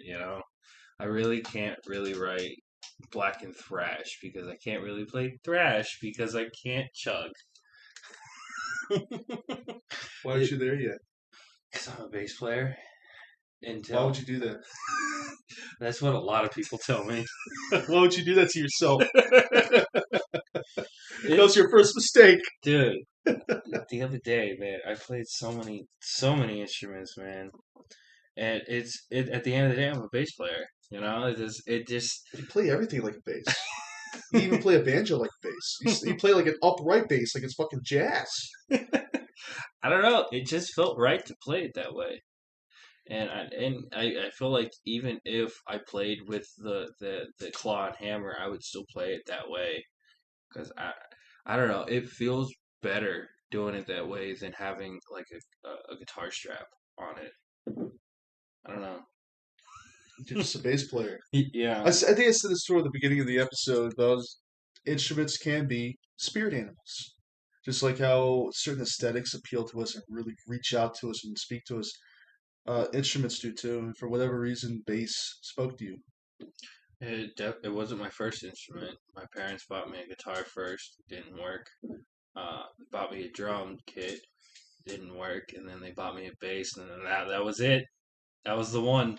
My first instrument was a French horn. But then I'm like, oh fuck, I'm fat. I have no air in my lungs. I can never hold a tune for more than like 5 seconds. I was too out of shape to play a French horn. But it spoke to me that day, I swear to God. It was reaching out to me. And I betrayed it for the banjo. I think it was a good choice. Do you know why? I don't think I ever told you why. See, you cite Athenar and you cite like all these people, Eric Wilson as influences. Do you know why I decided to pick up a banjo? Because I already liked it. I would listen to just instrumentals. I always loved that. Like if I was doing yard work on my phone, and everyone thought I was crazy. Like, why don't you play like actual music? I'd be playing like that mountain music, and not the Alabama song. I mean, like that real rugged mountain music. Just you know what I'm talking about. Hmm. You know what I'm saying. I love just like gospel music, hymns, banjo music. I always loved that stuff. But what actually made me make the decision to go take banjo lessons? Do you know? Wander over yonder. That's a good reason. Wander over yonder is why I decided to play banjo, and that's sci-fi. Now it's like a Looney Tunes sci-fi, It's slapstick I sci-fi. in a weird way, I would say it's folk sci-fi. I mean, yeah. I mean, yeah. You just put hillbillies in space. That's folklore. Folk sci-fi. It's so Craig McCracken, who's also married to the chick who made My Little Pony. It's going to be referenced at least every second or third episode. We're going to talk about Was My Little it Pony. Laura Croft? Not That's Laura Laura Croft. Croft is from Tomb Yeah, Raider. Laura is her first name. Yeah, Laura Cohan. No, Okay, just shit. keep talking. I'll figure Whatever. it out. That chick from My Little Pony. So, anyways, Craig McCracken, he's married to her, but he did the Powerpuff Girls. He did. By the way, I said Tartakovsky earlier. That's the guy who did Samurai Jack. I meant to say Dostoevsky. It's Russian, man. Like, give me a break. It all sounds the same. But yeah, we're gonna talk about Genndy Tartakovsky. So Craig Lauren McCracken, Faust. Lauren Faust. Thank you, Faust. That's easy to remember. Just think the devil. Just think the devil. My Little Pony. Lauren Faust. I can remember that. No, Okay. I told Willow one time. I would say, yeah, I think if the devil did music, it would definitely be folk music because the folklore with the devil is he plays the fiddle. I see The Devil Went Down to Georgia as our own folk story. Hmm. But yeah, it's a song from the Charlie Daniels Band. It doesn't have roots any further than that, really. Like there's stories of the devil appearing, like gambling with people, and people would look under the poker table and they'd see hoof feet, and they'd come back up and the lights would go and he'd disappear with all their money. Like there's so many different rural folk stories of the devil dealing with mankind. Robert Johnson. Yeah, yeah, especially. But people don't really view The Devil Went Down to Georgia as our own myth. That's our own folk story. That's really our folk story. It's and that's how we As see it. Georgians. That's ours. And to the point where I kind of view it almost not like reality. Like I don't not like it actually happened, but almost the same way we look at Greek stories and ancient myths and being like, is there some truth to that? Yeah, You know, is it I mean, did that happen? I think uh, the story with Robert Johnson was real. Was it the devil? I think it was the devil that told the man to poison The God guy, I don't think he's real, but the devil, I think there's some truth in that. him. But at If we the want end of to the day, entertain it, yeah, I think that the Robert Johnson story was true. I mean, because it might just be blues music, period. But when their lyricism is more real than any kind of music, to me at least, especially like it was a whole trilogy of songs. He had three songs that literally told the story of when he sold his soul. He was running from the hellhounds, and he could now hear him at his house, knocking on his door. The devil's at his door, waiting, ready to claim him. Like it's just too perfect. And those three songs are actually like really good blues songs too. It's not just like oh yeah, I want to make these songs better because of the lore. No, like they're already to me one of the best blues songs ever written. But personally, I think Big Joe Williams' version of "Baby Please Don't Go" is my favorite blues song. this isn't blues, and that's a great, great shout out. Personally, "Friend of the Devil" by the Grateful Dead, I think is a great folky song. And I love using the devil or demons or these outer forces that are trying to get you. Using it as like an excuse. Mhm. Like I have the cops after me. I must owe the devil $5. I must owe the devil money if I got the cops after me. Right? Yeah. It's just it's funny. It's tongue in cheek, but like I'm a friend of the devil because I'm up to no good. I'm bedding women in every city I go to. I'm gambling away all the money I earn in every job I ever worked and fucked over. I don't know. There's just something.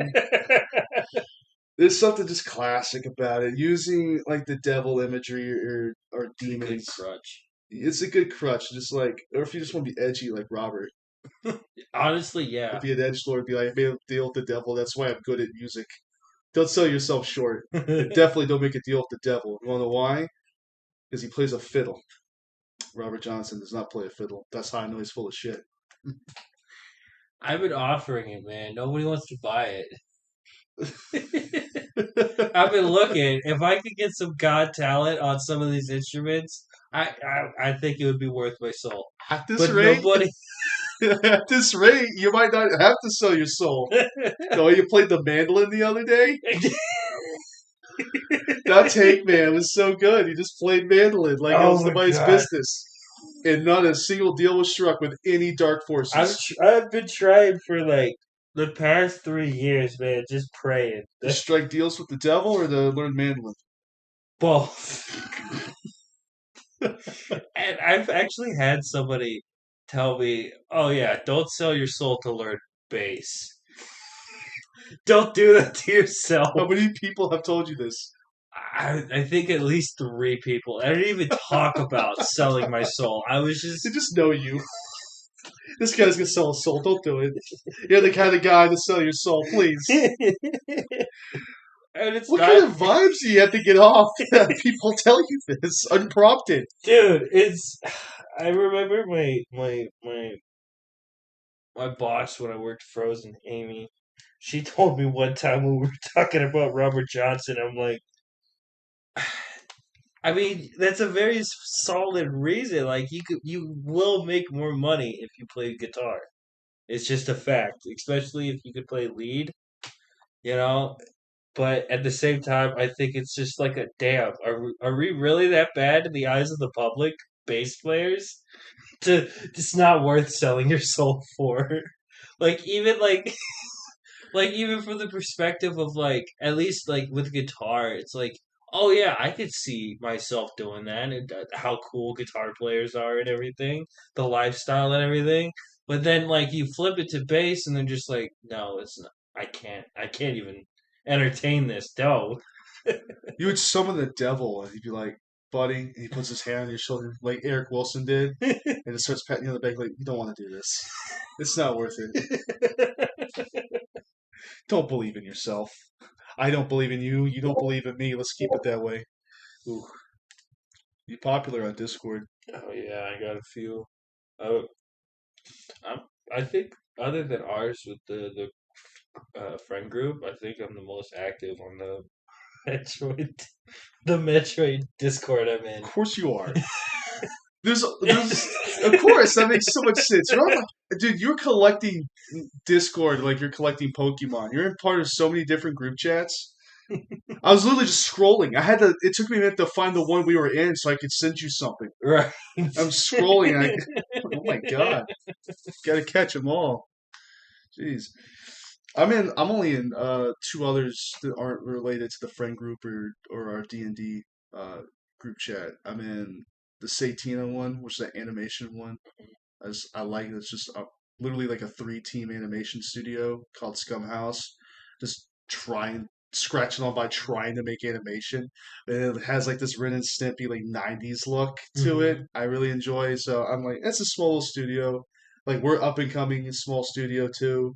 Not animation, but maybe we'll Well, dabble. I find somebody to do it. I Well, can't draw. we have to do all art, all forms of media. We're gonna dabble in. Mark my I words. think I might be able to sculpt clay. I've always been pretty good at that. But Want to do claymation? no, I mean, see, we're talking about art. I was talking about pottery. Pottery's an art. Oh, well, if it's not storytelling or like, Oh, then I don't give a fuck. I'm talking about if I'm we're so talking sorry. about art. I can't draw. I can't paint. I kind of do music. You could play a mean mandolin. I don't know, man. It's just such a fascinating instrument to me. It's truly an alien instrument. Yeah, There's nothing like it. the closest I can get is maybe bass, but that's very stretching it just on the idea that you play each string like it's one. So you have eight strings, but you play it like it's a four-string instrument. So that's the closest. Like, as a banjo player, I was telling him like you being a bass player would have an easier time with the banjo and the mandolin as a bass player than say if I started out with guitar and with the banjo, I'd have a harder time with it. You benefit from being a bass player because as a bass player, I think you can come at instruments from a better angle than other people would because as the foundational instrument in a band other than drums, you know how music is structured better than like a lead guitarist would because they're simply layering on top of something you put down.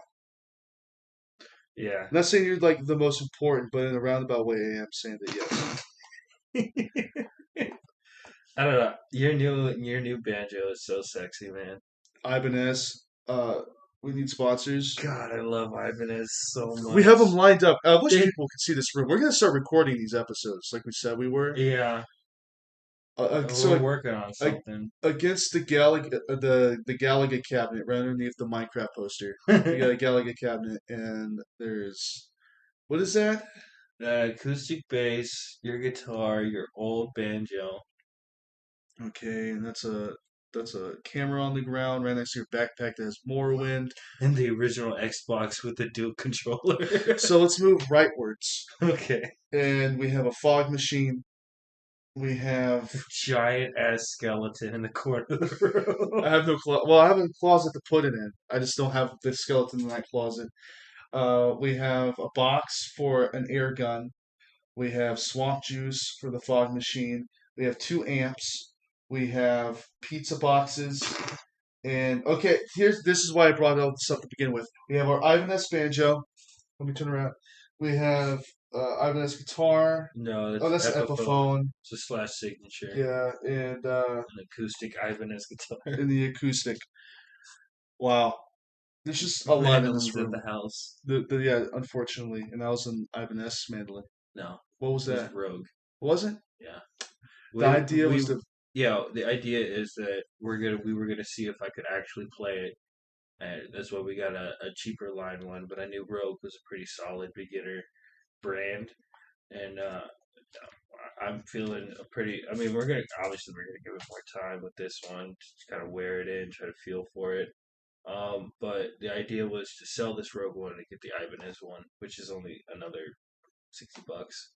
You can't just say the Rogue One and not have me think about Star Wars. We're gonna talk about Star Wars. Matter of fact, I think that's a pretty damn good transition. Yeah. I say so myself, and I say so. I don't like Star Wars for this reason. Okay, okay, Hold on. You okay. want to roll it back? So going with the concept that I think fantasy and sci-fi are one and the same. I think Star Wars is a great example of how they really blend into this in practically the same thing. Mhm. Because even then, like, yeah, you have the Force, and that's a very abstract concept of the Force, It's and magic. it's magic until you explain it as midichlorians. I know, but that's in the lore. It's midichlorians, and that's a scientific concept explaining the magic. The literal biology. Yeah, but I mean, if you watch like the Clone Wars series, and I think we're gonna go further in depth about Star Wars in this episode. Than we're gonna do in the actual Star Wars episode. But with the like the Clone Wars series, you have like these like godlike beings, and like there's like a whole mythology and cosmology that's being built Right. in the show that's like not in the movies, but like that's in the lore. And there's even like this one Lovecraftian creature that lives in the beyond, like in the outer limits. Okay, not the outer limits is really good sci-fi too, but that's besides the point. What's it called? Something's Guide, A Hitchhiker's Guide to the Galaxy. Yeah, well, the answer to life, the universe, and everything is 42. Yeah, I mean, that's a good sci-fi. it's a good number. Yeah, Like, is it 42 is just a perfect number. it's even. Hmm? It's an even number. It just looks sexy. 42 is a sexy number. Have you heard about those people who like jack off the numbers?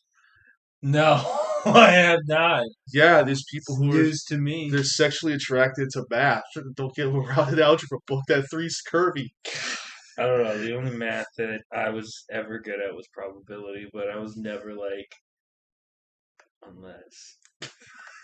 You never be like, that's a curvy ass number three. Hey, no. Teacher doesn't let you in at the school after dark. Don't get you around those algebra books. That's some shit. What his name? Shade Base would do. Is that his name? um, Shade Man or something? Shadman. Shad Man. Like, I knew what you were talking about. We're right there on the edge. Living on the edge. Yeah, Shadman would jack off to math. Well, no, I think he would draw fucking numbers. Is he not sexually attracted to everything he draws? Why else would he draw it? Who else is he appealing to other than himself? Remember, this is I want you to remember this moving forward with your music and any creative endeavors you pursue. All good art is to strive to make your own self happy, not other people. So if we are Shadman, we are not doing art to please other people. We're making that art to please ourselves. That's not how I want to think it, considering what he does. I Uh, want to use Shadman to inspire you to make music for yourself. God damn it.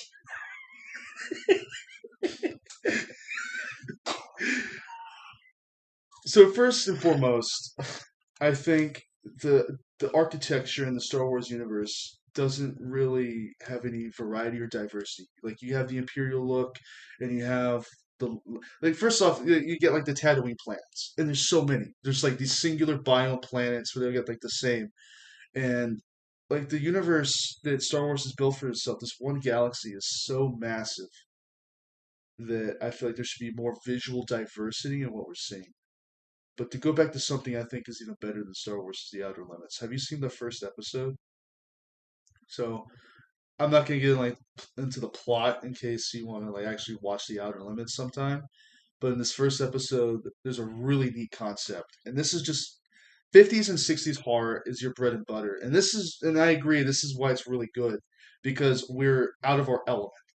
We're at a time when, especially if you're from the 50s or 60s, this is your own concept of modern technology. This is what you're accustomed to.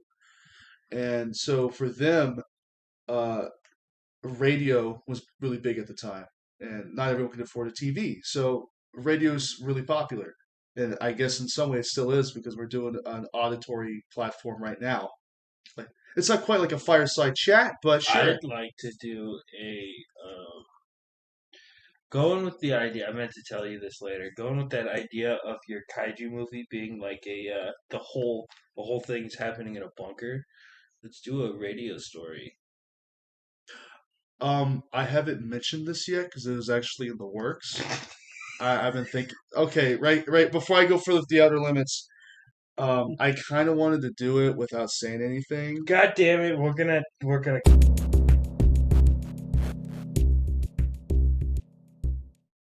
So essentially, it'd be like BBC's Ghostwatch mixed with a little bit of Threads. Sounds about right. Sounds about right. Yeah. Yeah. Anyways, that's for a later time, and people don't remember anything that just happened. Too lazy to cut. Men in Black, just Yeah. forget everything you just heard. Moving on to also more sci-fi. Uh, Outer Limits. So the first episode of Outer Limits is a guy's working at a radio station, and he gets interference from another world, and a sentient being is able to travel through the radio waves and appears in this radio station. So these radio signals get sent out, and this entity intercepts the signal and is able to materialize through the radio waves and appear That's sick, man. physically on Earth. And I love how he's not really betrayed. I mean, he's a villain, like he's a bad guy, but the process, almost like the Invisible Man, how simply changing the matter or changing the form in which you take drives you crazy. Because he wasn't an insane person before he became invisible. Just like whatever this entity was probably perfectly fine, but traveling through the radio waves really screwed with its head. And so when it comes back, it all of a sudden has these powers it didn't have before, and it's also in a strange world that's vastly underdeveloped compared to its own. So you have this incredibly powerful entity that's gone mad because of its transference from one physical plane to another and is in a strange alien world to itself, and it just starts destroying everything because it's scared and it's confused. It's intelligent, it can speak, but it's still completely confused about what's happening and starts destroying everything around itself because it doesn't know what it's doing. Like Shin Godzilla. It's in pain, it's scared, and it's confused, and it starts taking that anger out on everything around it. It's really great storytelling, and I love using the modern technology that they had to tell a super advanced story like that. So you're taking uh, this far-flung entity and bringing it to Earth, and this we'll talk about this more because we're going to go back in time a little bit and then move up. But for 50s and like 40s, 50s, 60s even. Shush, no one wants to hear from you right now. Was that Willow since she got home? That was your phone. That was me. Who the hell's texting me? I'm I don't gonna, have any I'm friends. gonna turn off your phone. Yeah, thank you. Who texts me? Like, it's literally 3 a.m. What was also your iPad? Yeah, that was a double whammy of sound. But the rural setting of the 50s, because for them it's the modern times, but looking back in retrospect, that they were just not prepared for an alien invasion. I mean, a lot of people say we're not prepared now. I don't think. We have stuff like from Call of Duty Ghosts, like the Odin Project, which is a real thing, where we have these metal cylindrical rods implanted in the ground, and there's like explosives that would explode these rods into space. So we're already prepared for space warfare right now. Reagan wanted to start Star Wars. The Star Wars program. hmm a lot of people When say will it's a I myth. join the Space Corps? This dude, listen, the Space Force isn't ready for aliens because there's 5 people working at it. There's literally like 5 people behind a computer like this right now. But we're ready for space combat. We are. But going like to a more quote unquote primitive time, like the 50s, I know. Ooh, they they have nuclear bombs, sure, but what's nuclear bombs to a planet destroyer? Like, yeah, we have the Tsar Bomba, which could wipe out all of Russia if it wanted to, or the entire east coast of the United States. But what's that compared to something that can literally just engulf the entire planet? Right. Or like the ships in the Disney sequels that can just shoot the same laser that the Death Star could. Right. Stuff like that. We're vastly underprepared for technology like that. They would have. I don't think they would have won like that. They shouldn't have won in Rise of Skywalker. That ragtag rebel team was even more down bad than the original rebels You of the trilogy. you can't come back from the end of the Last Jedi, and then all of a sudden you have the entire galaxy in tow. Like these people were down by the one ship. They had one ship, and now they're facing off against the entire fleet of the First Order. And all of a sudden, boom! Lando shows up with cavalry in tow The and with their space horses and save the day. Go fuck yourself with the corkscrew. Palpatine's Star Destroyers. The new order. I think the new order was done right because Snoke died. No, not yet. It's all It was run by Kylo Ren, 'cause with the Knights of Ren, right? yeah, but then they had that falling out. But Palpatine was the true leader of the First Order. But then he at the very end he does the switcheroo. He's like, "Now's the time for the final order." And then they rise up. First off, are they just sitting in there? Yeah, they Like were built underground, I people guess. forget that Star Destroyers are the size of like Manhattan.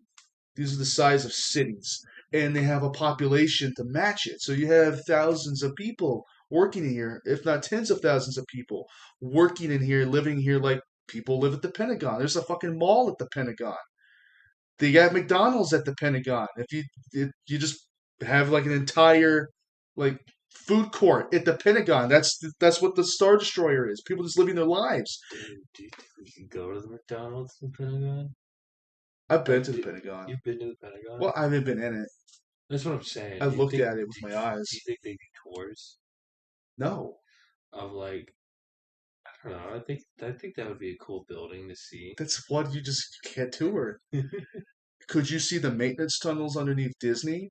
You're not technically supposed to, but I guess if you had some VIP clearance, you could see those maintenance tunnels. But I don't think you're going to be looking at anything at the Pentagon.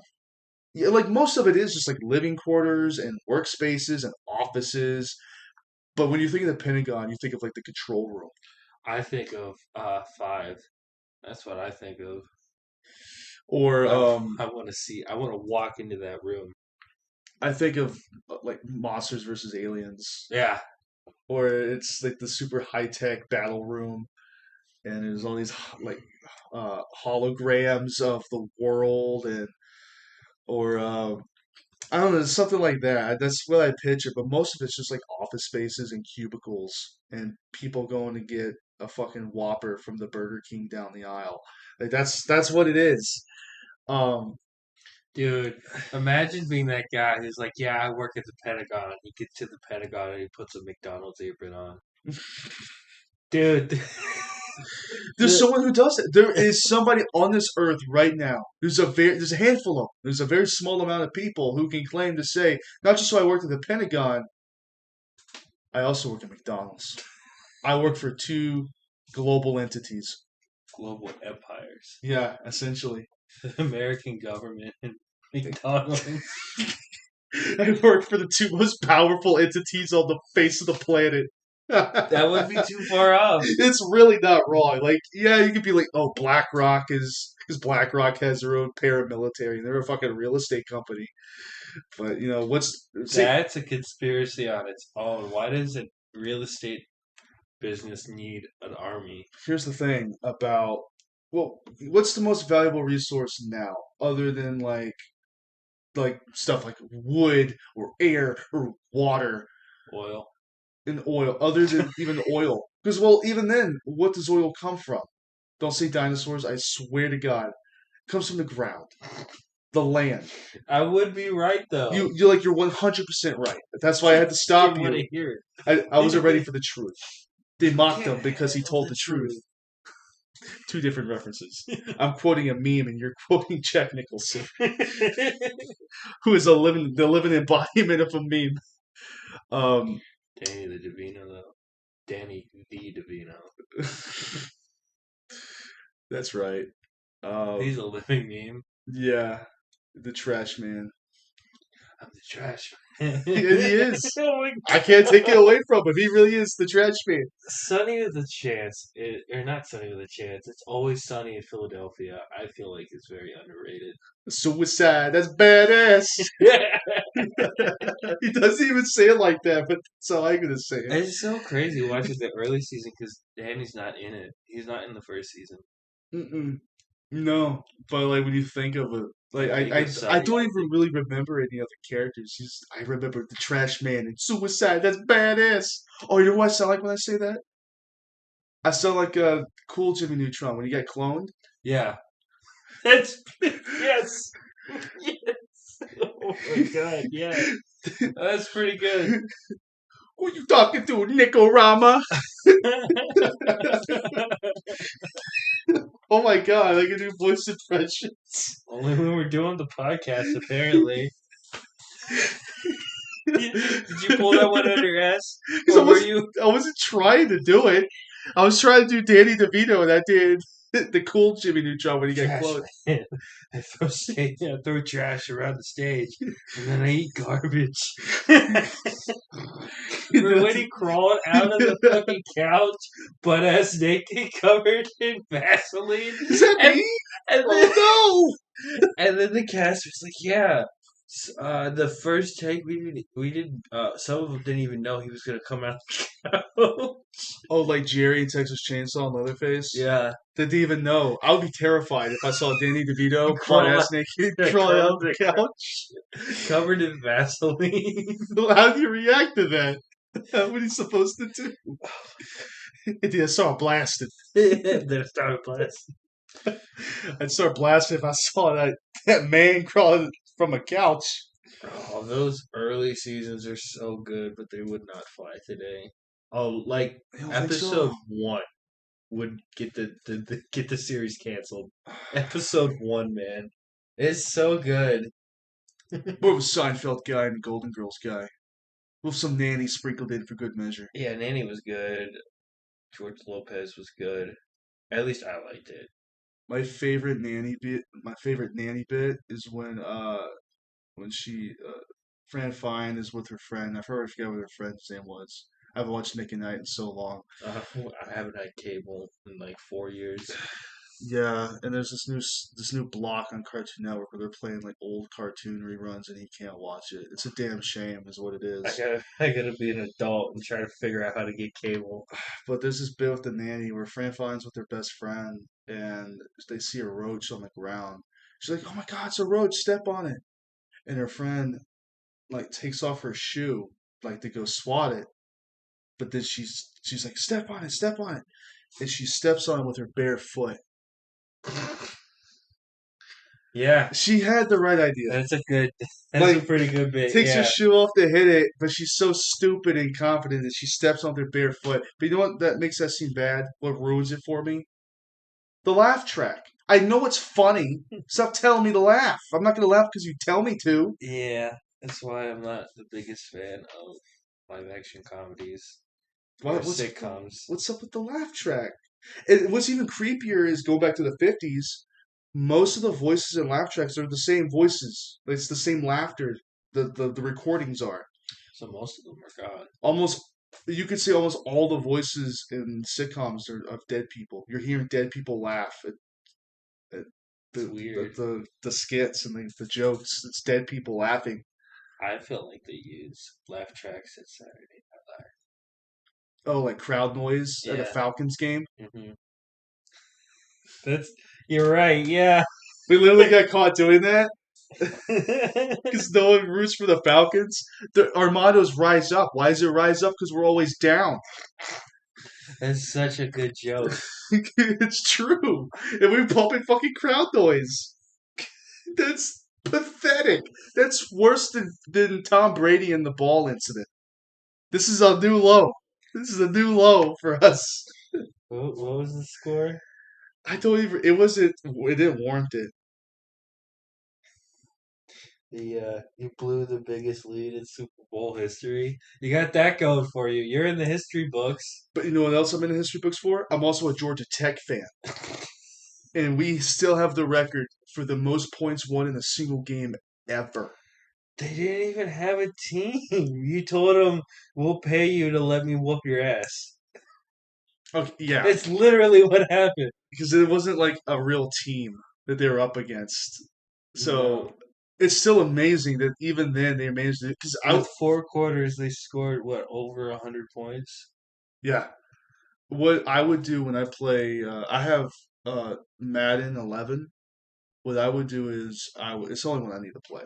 Because it's the same game. They're all the same game, repurposed over and over again. It's the same damn teams too, except the players. But the players don't matter when I'm the one controlling them. If I'm good, then they're good. Who gives a shit what their name is? Right. So what I would do is I take control of the team I didn't want to win. Because you could just in the middle of a game, if you're playing solo, you could just swap teams. So I would change to the team I didn't like, and I would get safeties the whole game. I would literally just run to the safety or excuse me, run to the touchdown area, and I'd make them just drop before they even get tackled, before they even get touched. I would make them run in circles like a jackass, and I'd make them get a safety. And I did that every time I was in control of the ball, and I still could not achieve the number of points. Granted, safeties are only 2 points, but even then, I still couldn't achieve the number that the Georgia Tech was able to get. Because I would, when the ball switched over to the team I wanted to win, I would take them over and then make them get touchdown after touchdown after touchdown, and I still couldn't even break the record. I lost to James. I think it was over 60 points. It was like 80 to 20 something. That's pretty bad. And it was in the Super Bowl, and we were both playing the Browns as the same with the same jerseys, and I got my ass whooped. Were you just confused by who was who, or did you That just and suck? I both, Okay. because I'm not really that great at sports games. For some reason, I think out of all the sports games, the best one I'm at is 2K, which is weird. So it's not really your. Yeah, I like basketball. I love going to basketball games, but it's not top three for me, But that's the one that I'm good at. Hell, I don't know. I've been really thinking about getting the rugby games, or at least one of them, to try it out and stuff. But even then, I was the best at 2K and NBA, then the NHL games, then Madden, and then the show. I don't know. My favorite sport to watch live is the one I'm the worst at in video games. It's so weird. Yeah, Mine was baseball. As far as video games is concerned, I mean, baseball is collectively both our favorite sport, yeah, next to like hockey, but or yours is rugby rugby, but baseball is my favorite to to watch. watch live. Yeah, Most people say it's boring to watch, but I'm it's so riveted. weird from coming from us Or in the I'm generation that we're we're in. this ADHD generation where we can't sit still, but yeah, we can watch 7 hour iceberg videos and watch baseball live. Yeah, I like not even like at the games. Like I love the games, but I can sit down and watch like baseball on TV. It's just enjoyable. Yeah, It's like a comfort sport, yeah, and I love the energy. The like going to a baseball game. Well, not even just watching on TV, but like physically going to a game. There's nothing like it. Like with football, there's an aggression to it, but with baseball, like it doesn't. Who cares if they're the other team? We love the same sport. yeah. With football, it's like fuck those guys. I hate those guys. Burn down the city. Yeah, the Ravens suck. I mean, yeah, they do, but like, it's besides the point. You said that episode 1. I was talking about like the Snallygaster or some shit. I don't even remember. I was We talking about were some talking cryptid. Maryland. We were talking about Maryland because the Snallygas was there, and I was just like, the Ravens suck. But I did say Rico Nasty was really good. You did, and in exactly that tone of voice too. Good job. It's the episode I've listened to the most, so I remember it was the Snallygaster. I think it's the one I listened to the least. Really? Yeah, I think I only listened to it once. I when it came out because at the time it was the first episode we had, and I listened to it like I think 8 times. I, Sitting at work, I'd listen to it like multiple times. Like, is it good? Do I, I want to keep doing this? I say that, yeah, I don't really watch the show, but I've watched every episode at least once. And obviously, some of the newer episodes might. be lower, but like I've seen the first episode the least, and I've seen it like 3 times. Wow. Yeah, So far, what's your favorite? the trivia because he almost died. That was really funny. It was. I don't know. The Texas Chains, the Hellraiser episode was really solid, Yeah. even though the promo was a little iffy. That was our that was our first attempt with like just kind of like we have a concept and we're gonna throw it onto a canvas and see what happens. But for me, I really felt like maybe a little more. Maybe we should take a second and remember every detail we wanted and stuff. Then when we threw paint on the canvas the second time with Leatherface one, that was perfect. I couldn't have asked for a better unplanned promo. 3 takes, That's all we needed. and 2 of them were used, meaning Yeah, we only had one outtake. Do you remember what the problem was? the phone fell. It was, yeah, the phone fell. That was it. The camera fell over. That's it. Because he filmed on his phone. Yeah, That was the only problem. Otherwise, we could have done the whole thing in two takes. yeah. There was no script. There was no like, hey, what are you gonna say? I didn't even know we were gonna say words. It just happened. It was organic.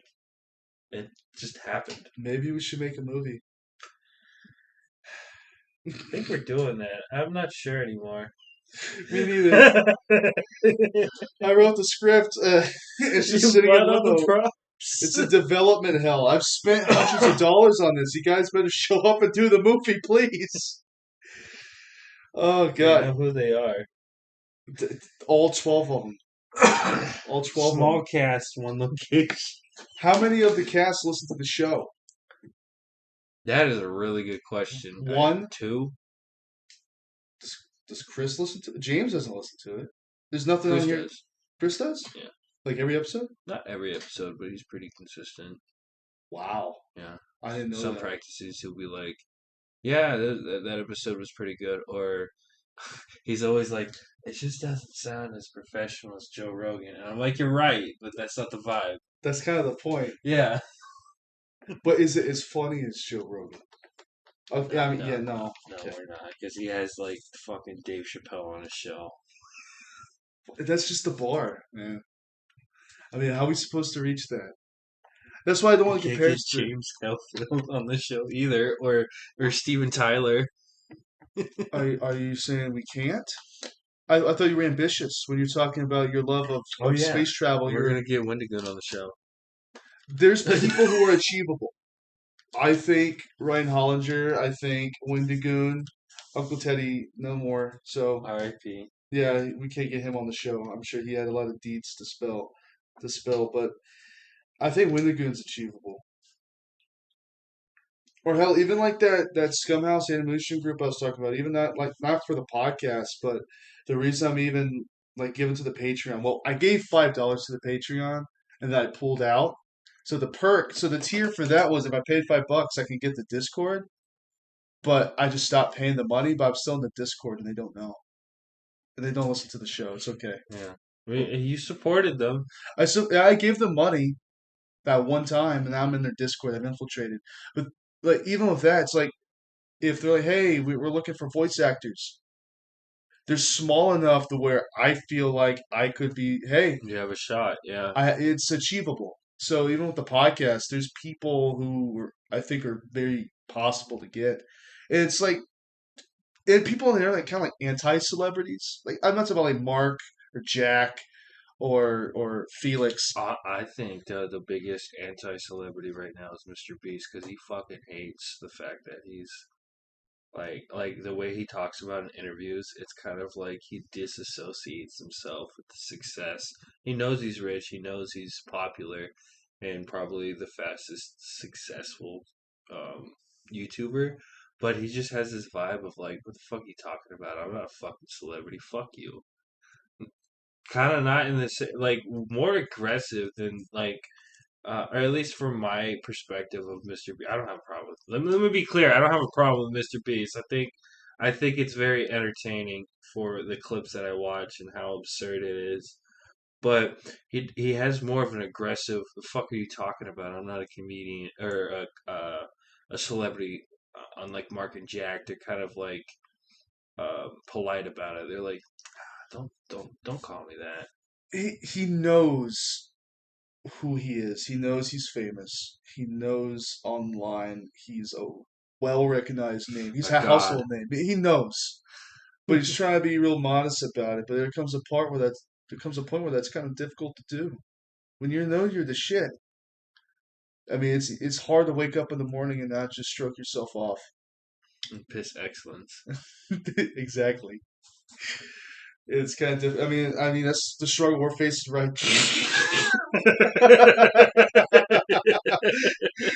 Rewind time. That's the struggle. I can't do This it. I Oh, can't do what's the DJ Khaled album that's just suffering from success? it. Well, If we want this success to keep going, I really think we need to get back on topic. I know, I know we like the bullshit, but I we really have think 253 listeners, man. I- It's very hard to not just see that number and I have to contain the urge and not just immediately start beating one right there on the spot to that number. Going back to jacking off the numbers, I'll jack off to a number, and it's the number of Spotify listeners. So speaking of rewind time, let's go back to the beginning. Okay, not that far. Fast forward. Okay, good. Stop right there. Roaring 20s. Good. roaring 20s, we're doing good. Right there. So we already talked about Trip to the Moon. So I think we need to talk about Metropolis. It's a good Motorhead song. It is. Uh, you could have made a Superman reference, but you with Motorhead, and I appreciate that. like, like I'm sure this story has been told time and time again, but it's really funny the fact that like that album was done. They were turning it in when they said, "Oh, we need one more song," Okay. and then Lemmy just wrote the song then and just turned it in. Isn't that what we did like 2 days ago? Yeah, essentially, yeah, Yeah. We wrote a new song. Essentially, the song was finished, and I think like you came up the riff, I came up with the concept and the lyrics, and we had a song done and ready in less than 2 hours. yeah, It was just we had shoddy equipment, but yeah, we had like a fully fleshed out song in one sitting. yeah. I would say 98% of it was done Sunday. 1% of it was when this whole idea of coming up with songs happened, and then tomorrow, or excuse me, Saturday. No, Yeah. not we're not on the same level as Lemmy. This is much simpler music, Oh God, yeah. but yeah, it can be done, and those are the funniest stories where it's like, oh, like for instance, just going back to the song we were working on, it's like we needed like two more lines to flesh it out. Because I wrote in the riff, and I finally wrote the riff for all the different instruments, and then we finally was able to get a good take on two of the instruments. We're still missing one of them, but that's what we're doing Saturday. But it took me so long to do it, and I ended up just being the riff guy. You're the riff guy. You Yeah, thought yourself the lyricist. I thought myself the riff guy, but somehow I'm the lyricist. I yeah. suck with words. I wrote the music, uh, and you wrote the lyrics.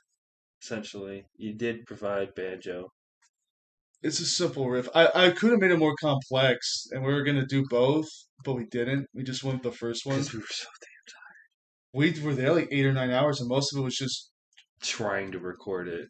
because we don't have earbuds. We're working with shoddy equipment over here, and I'm not very tech savvy. So we got this. We're working with Audacity, And trying to edit things together. we're not doing Audacity. No, GarageBand's the way to go. I understand it. It's a language I speak. I've used it before. I That's my first song, Leftover Pie, aka Man Out of Time. That song I did, it's up on YouTube, Chin Nation Station, check it out. Barry's bullshit, Slugs plug, whatever you want to call it. Yeah, Slugs plug. Go listen to Chandler's music. Thank you. It has to come from your mouth to be a Slugs plug. Like I did it on GarageBand, and I have like there's something wrong with my iPad. there's something caked in the audio or the recording end of it. There's like it literally looks like boogers. I don't know what the fuck it is. There's like this gross gunk that's just caked and layered on top of this recording equipment. I've gone in there and like tried to like I had like a paper clip and I was like digging it out and I think I fucked it up even more. So like the audio doesn't sound great when it's recorded on the tablet. And what's even worse is that particular song I recorded on my phone, but I didn't have GarageBand on my phone. So I recorded the audio off my phone onto the tablet and then put it through GarageBand. It really provides that rawness to it. Oh, it's raw. It's really raw. But it sounds like it's underwater and a mile away. It's just so distant.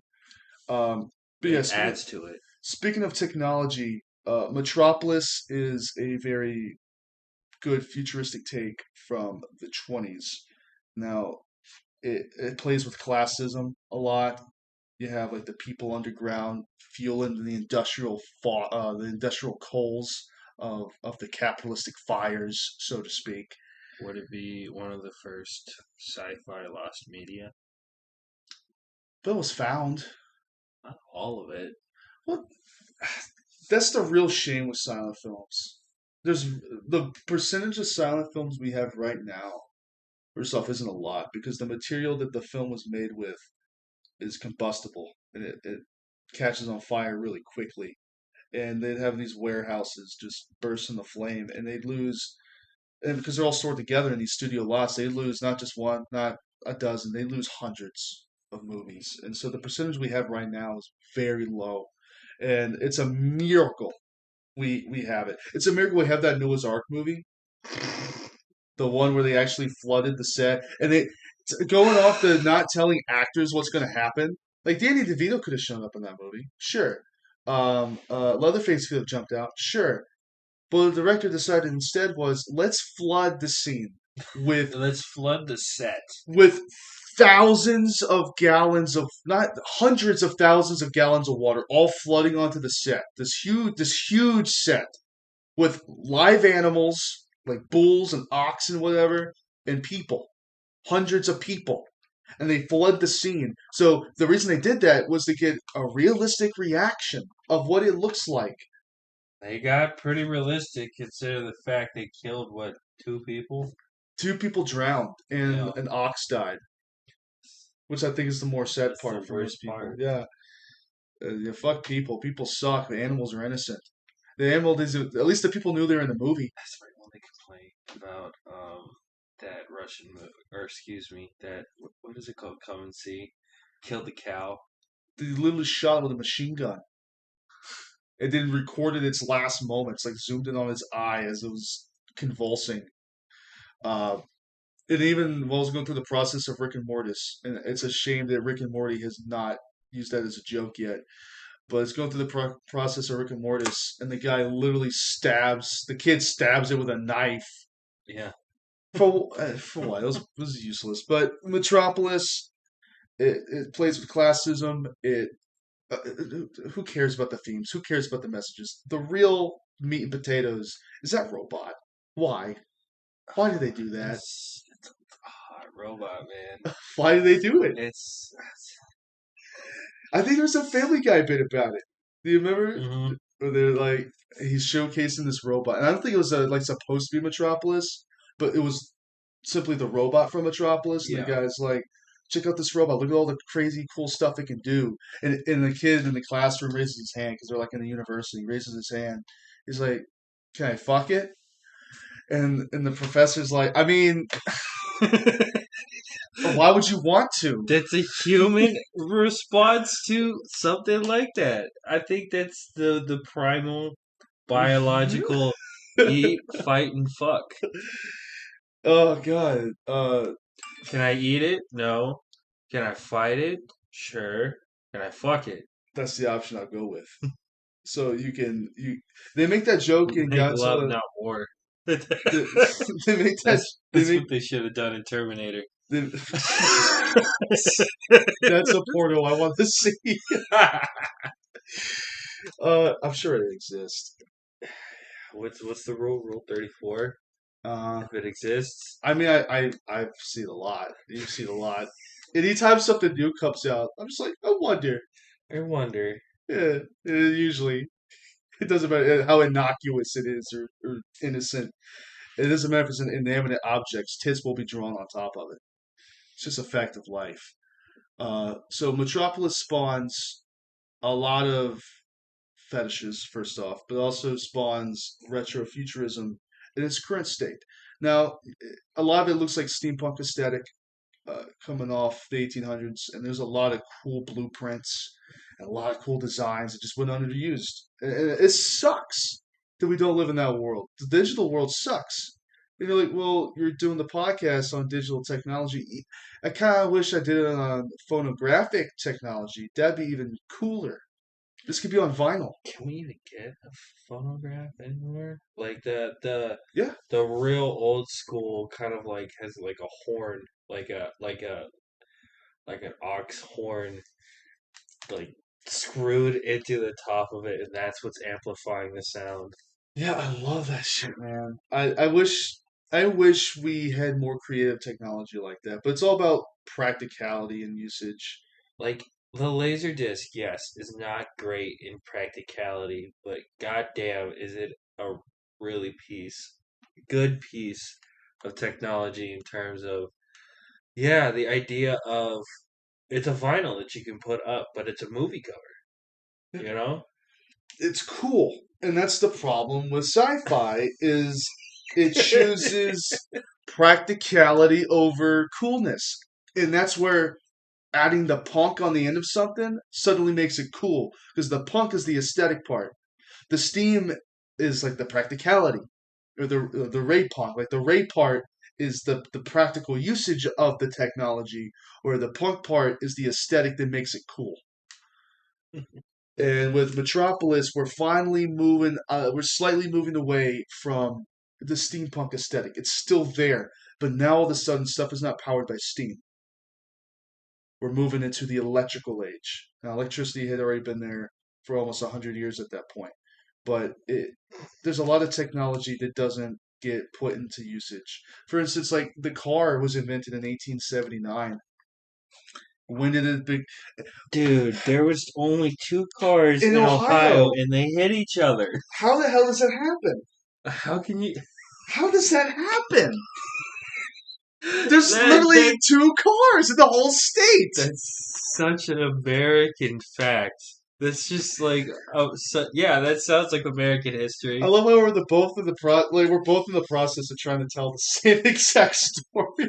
Because we're like, if you're gonna talk like classic, like American car history, there you go. That's a funny one right there.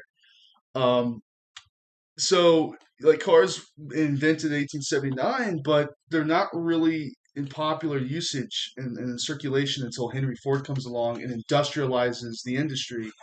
What is Fordland? Like Yeah. in Oh, the South America? and literally created his own currency, so they couldn't go anywhere else to buy stuff. Yeah. So it forces, and now he's not the only one to do it. Walt Disney with Epcot wanted to do the same thing. It was this almost fascist. Fascist.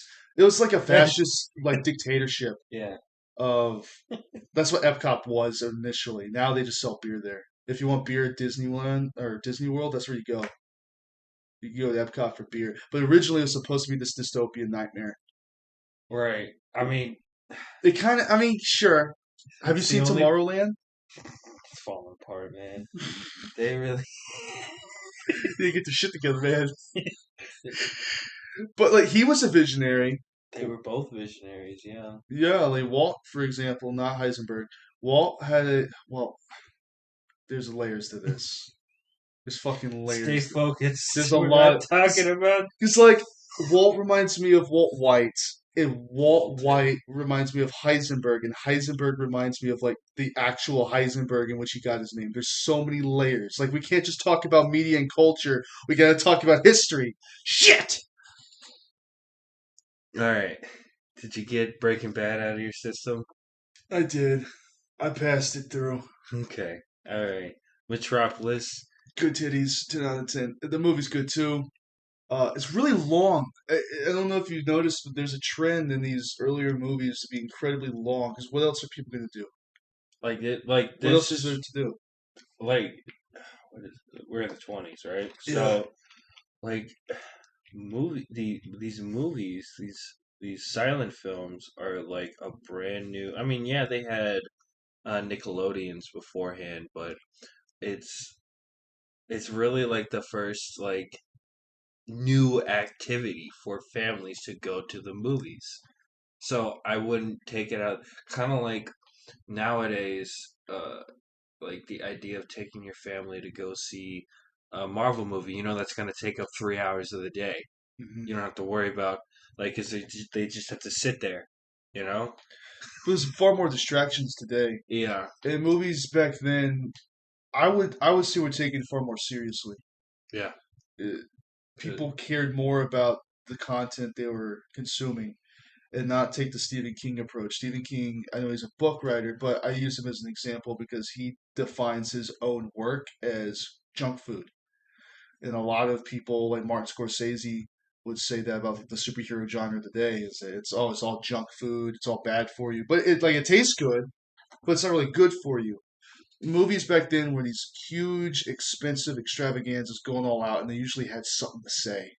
They were landmark films, and it's a shame that a lot of them are lost. But Metropolis was saying a lot about how the rich and powerful abuse the little guy, and it's nothing new, but it's this huge 3 hour epic set in this future dystopia.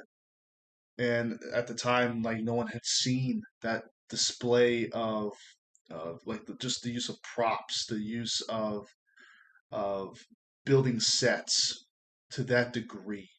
And this would come to define sci-fi moving forward. oh, you remember Blade Runner blew my mind. Well, we're not in the 80s yet. Now, as far as other revolutionary pieces of sci-fi, and I know when we talk sci-fi, a lot of it comes down to technology. Oh, it's the progression of technology. King Kong is sci-fi. Yeah. Um, Oh my God, you can't Zoological sci-fi. you can't talk about important sci-fi films without including King Kong. Like it's not the first kaiju film, I'm pretty sure. No, but it inspires Yeah, a lot that comes after it. but that's our guy too. It's your boy. It's an American kaiju. We don't got many of those, and that's kind of why I was rooting for King Kong and Godzilla vs King Kong. He's a But that's he's a great character in that. he's a lot better than the original versus King Kong. I think in terms of developing the characters, I think they do a really good job. But at the end of the day, we're in the same boat. We love rubber suits. No, this is fake lost media. The original Godzilla versus King Kong. Excuse me, King Kong versus Godzilla. The new one is Godzilla versus Kong, which is so weird because it's our movie. Legendary's making the movie, but they put Godzilla at the forefront, and then King Kong is secondary to that. But the original, I don't know. Toho puts it first. I think it's showing kind of respect to Toho. It is. Like, I because it's like it. like also like, yeah, this is not your property, but we're letting you use our property, this historic sci-fi franchise. And I don't know, I think it adds a little touch to it that shows that, like, yeah, they're going in their own direction with the monsters, but at the end of the day, this is Toho's baby, you know? Did you believe that there was this cut, this version that depending on what country you were in, like if you're in America, King Kong won, but if you're in Japan, Godzilla won. When I was young, Me too. I thought so.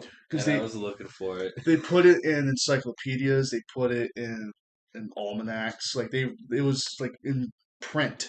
Like Hmm. people would spread misinformation. This is of course before the internet, but even then, people just through word of mouth would tell each other that there's some secret cut of the film, and James Earl talked about it. yeah, it's just bogus.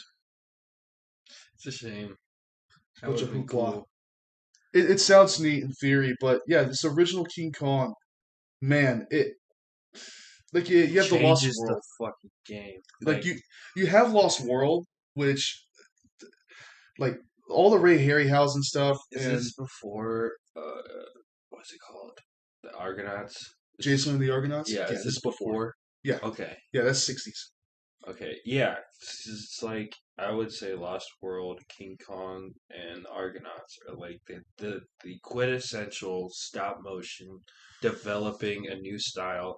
Like those movies are the same kind of energy that the Evil Dead series has. Just completely develop a new style because you have a vision for something. And whether it's because you don't know how to do it or the fact that you don't have the money. Like Sam Raimi did not Right. have the money. So these people had to innovate because I don't, is there, other than Lost World, I can't really think of the top of my head a first movie that did perspectives in that way. I mean, I know like even a little bit with Trip to the Moon, but that's more like theatric play kind of layering rather than like perspective Like cinema shots. inserting claymation, Hmm. stop motion into a live action shot as if it is all part of it, as if it's a uniform shot. You're taking something outside that shot and implementing it and putting it into a shot it doesn't belong Yeah, I in. really It's think incredible. those three, but another one off the top of my head, but I think it's a lot later, and I might be misremembering the name, but it's something like the Cyclops, and it's like there's a guy in a costume that they filmed, and then they put the characters at the bottom. Like so, it's the perspective that it's a literally giant Cyclops, and the makeup is absolute dog shit because it's literally they have uh like uh makeup clay, I guess you would describe it that way, to cover up half of his face, and then the other side of it, he just has one eye. It, like, That's bad. yeah, it's like a mold of an eye over his face, and it's like clearly like it's not even center. The eye isn't That's bad. center. It's just over to the side, and they cover up the other eye. Just cover up both eyes and then put a fake eye in the middle That's what I would and do. just tell them how to move. Yeah, kind of like walking through it, you know? Yeah, just make these movements. Yeah, Yeah, but like, especially with Lost World, it's just incredible. dinosaurs. It's dinosaurs, and I know nowadays people look back. We were talking about Trip to the Moon and how like Willow had a very difficult time watching that. And it was pretty much either bored or just off put by it by its presentation. But nowadays, a lot of people look back on these movies and just they have a really hard time watching it because we don't have these same struggles anymore. just it's just We're privileged. through time. It's just an extending disconnect with that time period. It always Mhm. gets further and further, and that's just how time Like works. American Pie has aged terribly. The movie, Yeah. of course, It's, it's no, I don't mean the jokes. The jokes are so funny. I just mean like, oh my god, yeah, that was in the '90s.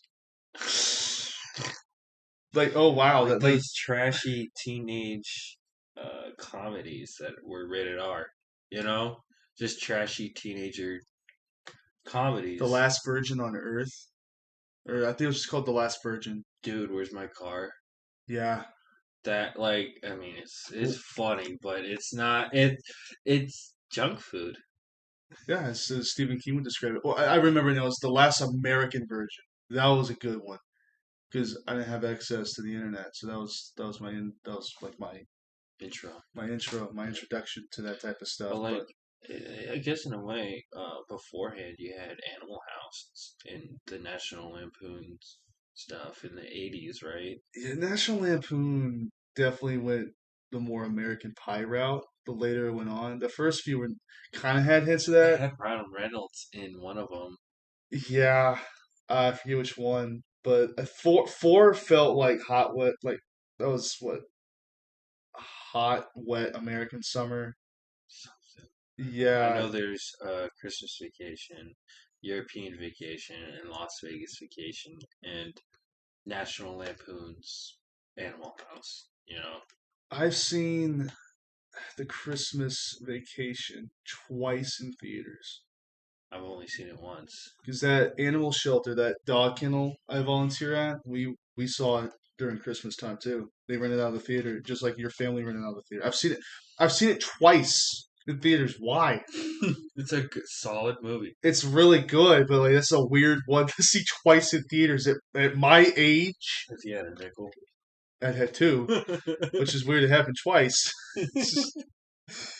um, Now, as far as like the progression of technology and just the art form itself, the whole it doesn't exist, so I'll make it exist. I'll will it into being. Metropolis and King Kong are the finest examples of this did not exist before. There's nothing like it before, and I'm gonna be real, I don't think there's anything like it after. I fucking love Peter Jackson. Peter Jackson's King Oh, Kong. no, it's better. It's better in every conceivable way, but as And far as Skull filmmaking, Island, I think sometimes I feel like it's better than Peter Jackson's. I'm not there yet. Dude, I'm not there yet. dude, John C. it's Riley's great, but I don't think he carries the movie on his back. dude, no, I think it's like it's a breath of fresh air for me because it's like both times you got to go to Skull Island because you're going there for King Kong. These people are just going there, you know? They're not there to capture King Kong, you know? Right. Yeah, there's no fight on the Empire State Building. Yeah. No, as far as like the Peter Jackson's King Kong is concerned, I love the Jack movie. Black. Oh God, he's so good. He's so good in He's everything he does. literally everything. Everything he does. But my favorite thing about the movie isn't the movie itself. It's the fact that Spawn probably my top. It's in my top three favorite video games of all time. That's a really solid game. I played it on the GameCube. It has nothing to do with the movie. It's very slim. Like it's got the same characters. Like Jack Black's even in it.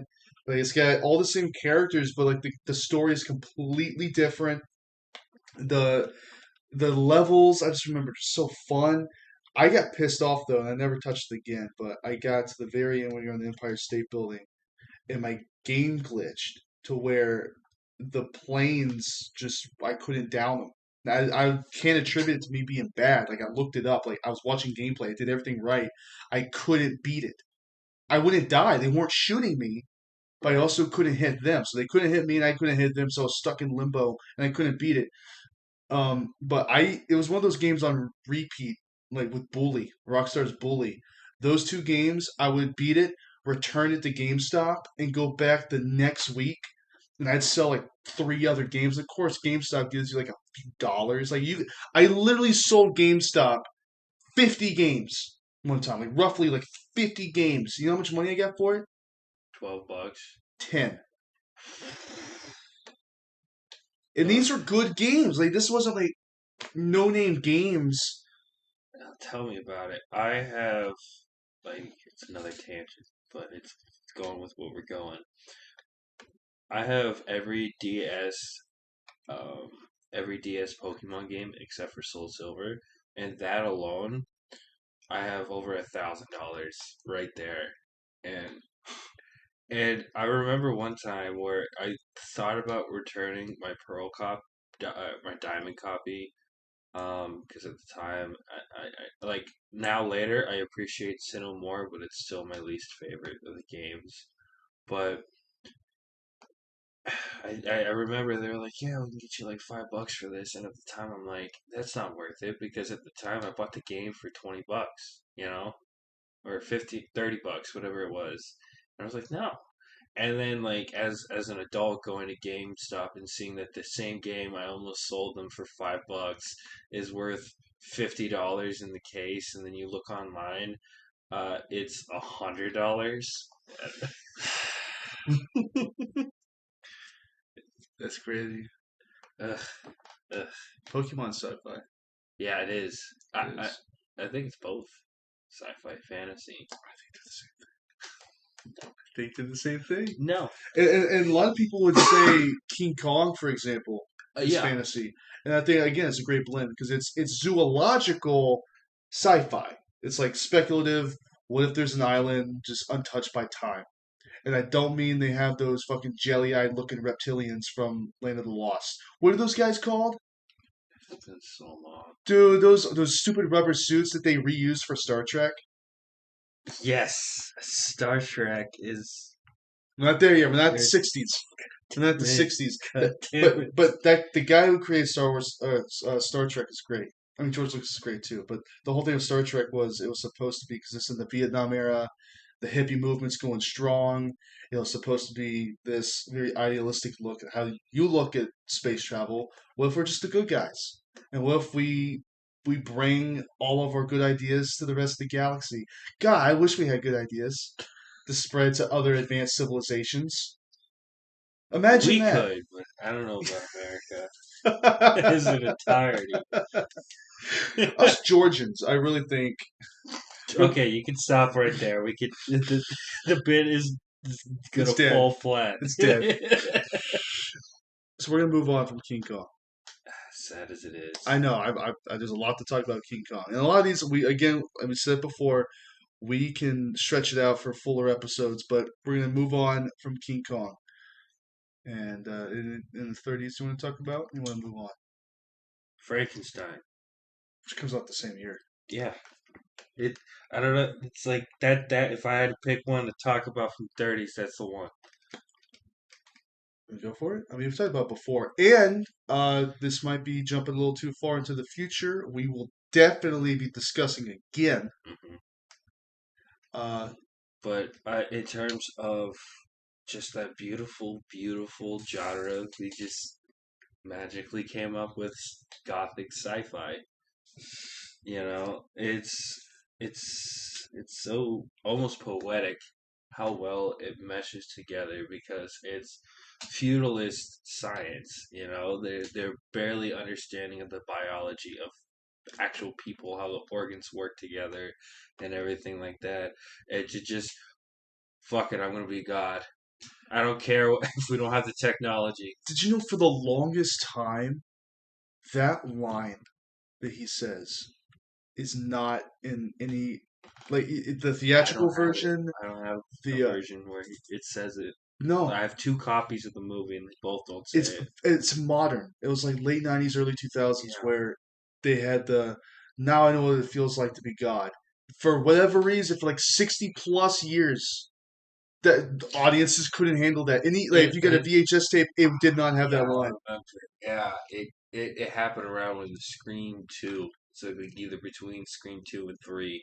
Right. Yeah, Yeah. So like early '90s, or excuse me, late '90s, going into like the aughts. how does that happen? It lasted that long where they censored the line. Now I know what it feels like to be God, which is an It took to awesome go from line. Frank 31 to late 90s before we heard. Ugh. But just overall, like even with I know we're going to talk about it a little bit later, obviously, but the Hammer Frankenstein's, it has the same energy of that gothic sci-fi, of just throwing caution to the wind and almost becoming like a alchemist in the way that like the science is so behind. I mean, like in comparison, like obviously, but it's so poetic to me. Like the lighting, the the storytelling. I mean, obviously it's a book, but the way that Universal shoots the first one, the actors are phenomenal, even though they're in all their movies. I just think in this one, just like cohesively, it just brews the most one of the most perfect sci-fi films to me. And only not only that, but it's also horror. It to me, I can understand like there are things that I was like, wow, that was a scary movie because I was scared. And then there are movies that I can acknowledge that like this is a very scary movie, but I'm not scared by it. If that makes sense. Right. And Frankenstein's a terrifying movie. If you look at the actual concept of bringing life to a corpse that was never meant to be, and the tragedy of it will never be accepted. The creature, it's not even like it's the body of one. It's No, the body of many parts stitched together, and it's a criminally insane brain put into it. I don't know if it's a quote from Hammer or one of the later sequels in Frankenstein, but they describe the Frankenstein's monster as an abomination to God. Hmm. I think it's either those two or I'm thinking of Young Frankenstein because that sounds some shit that Young They would Frankenstein say stuff. Yeah, it's scary from the monster's perspective because you're not supposed to exist. You're an anomaly. This isn't like some SCP shit, but you're an anomaly in the sense that a man just decided to create you from the parts of other dead people. Like their time has come and gone. You're not supposed to be here. You have no soul. You have just the brain of a criminally insane man that Fritz, because Fritz fucked up and dropped the good brain, and he took the bad brain instead, and he puts that in a zombie's body, and it's not the body of once, the body of many dead people. So it's like there's no identity. Like imagine the identity crisis that comes with that. yeah. It's I'd speak. I mean, in a way, you could say that it's progressive. because of James Well. Yeah, yeah. Also, that like the perspective of not feeling accepted for who Exactly. you are. You know, I think it's more potent coming from a homosexual director in the 30s. like even with the perspective that yes, it's many people put together, but the idea of that you can't change who you are, so it's in your best interest to just accept yourself and love yourself. You know. This isn't in the first one, but in Bride, it's good to be dead. The fact that he wishes death on himself, that he it ends on a dour note. He doesn't accept himself. None of the monsters do, except like well, the human ones struggle with this. Like Lawrence Talbot, the Wolfman, that he just wants to die so bad. Yeah. Going back to that Danny DeVito bit, yeah, suicide would be badass if he could do it. He can't do it. He tries over and over to kill himself, and he can't do it. He's No, stuck in no, this fate. it's funny. I have to say it, wasn't it? Excuse me.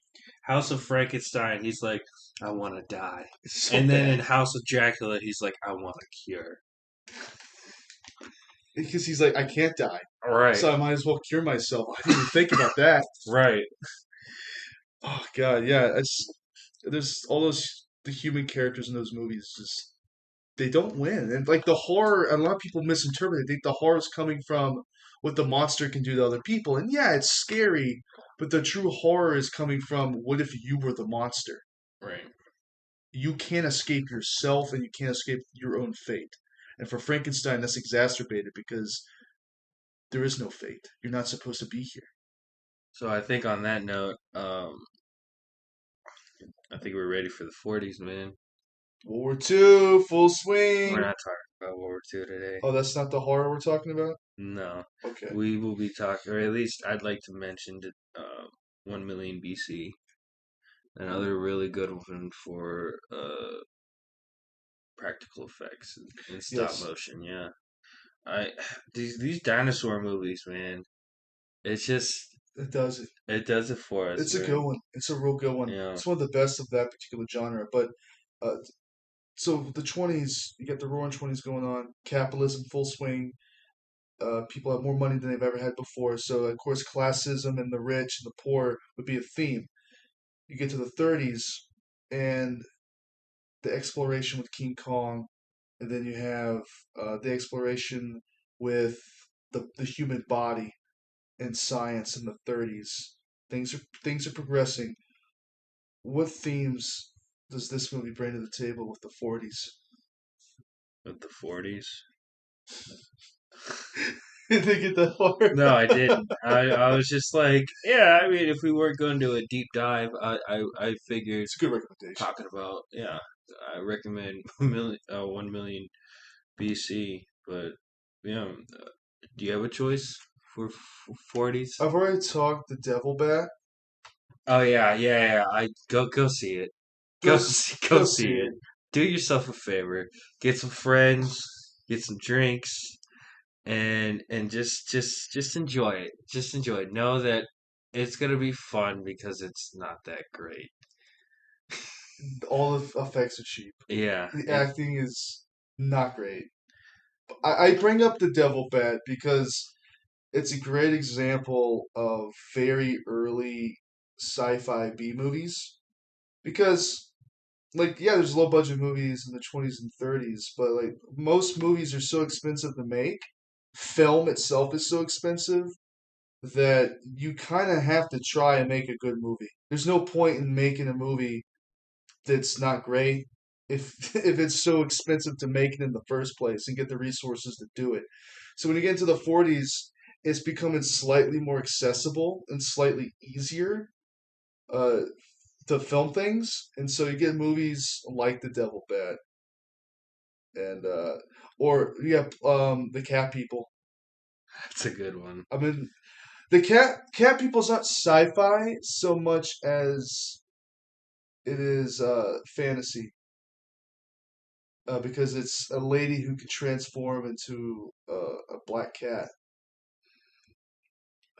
I, It's it's good though. cheesy. It's cheesy, but it's that good cheese. I just don't like her accent Yeah. in that movie.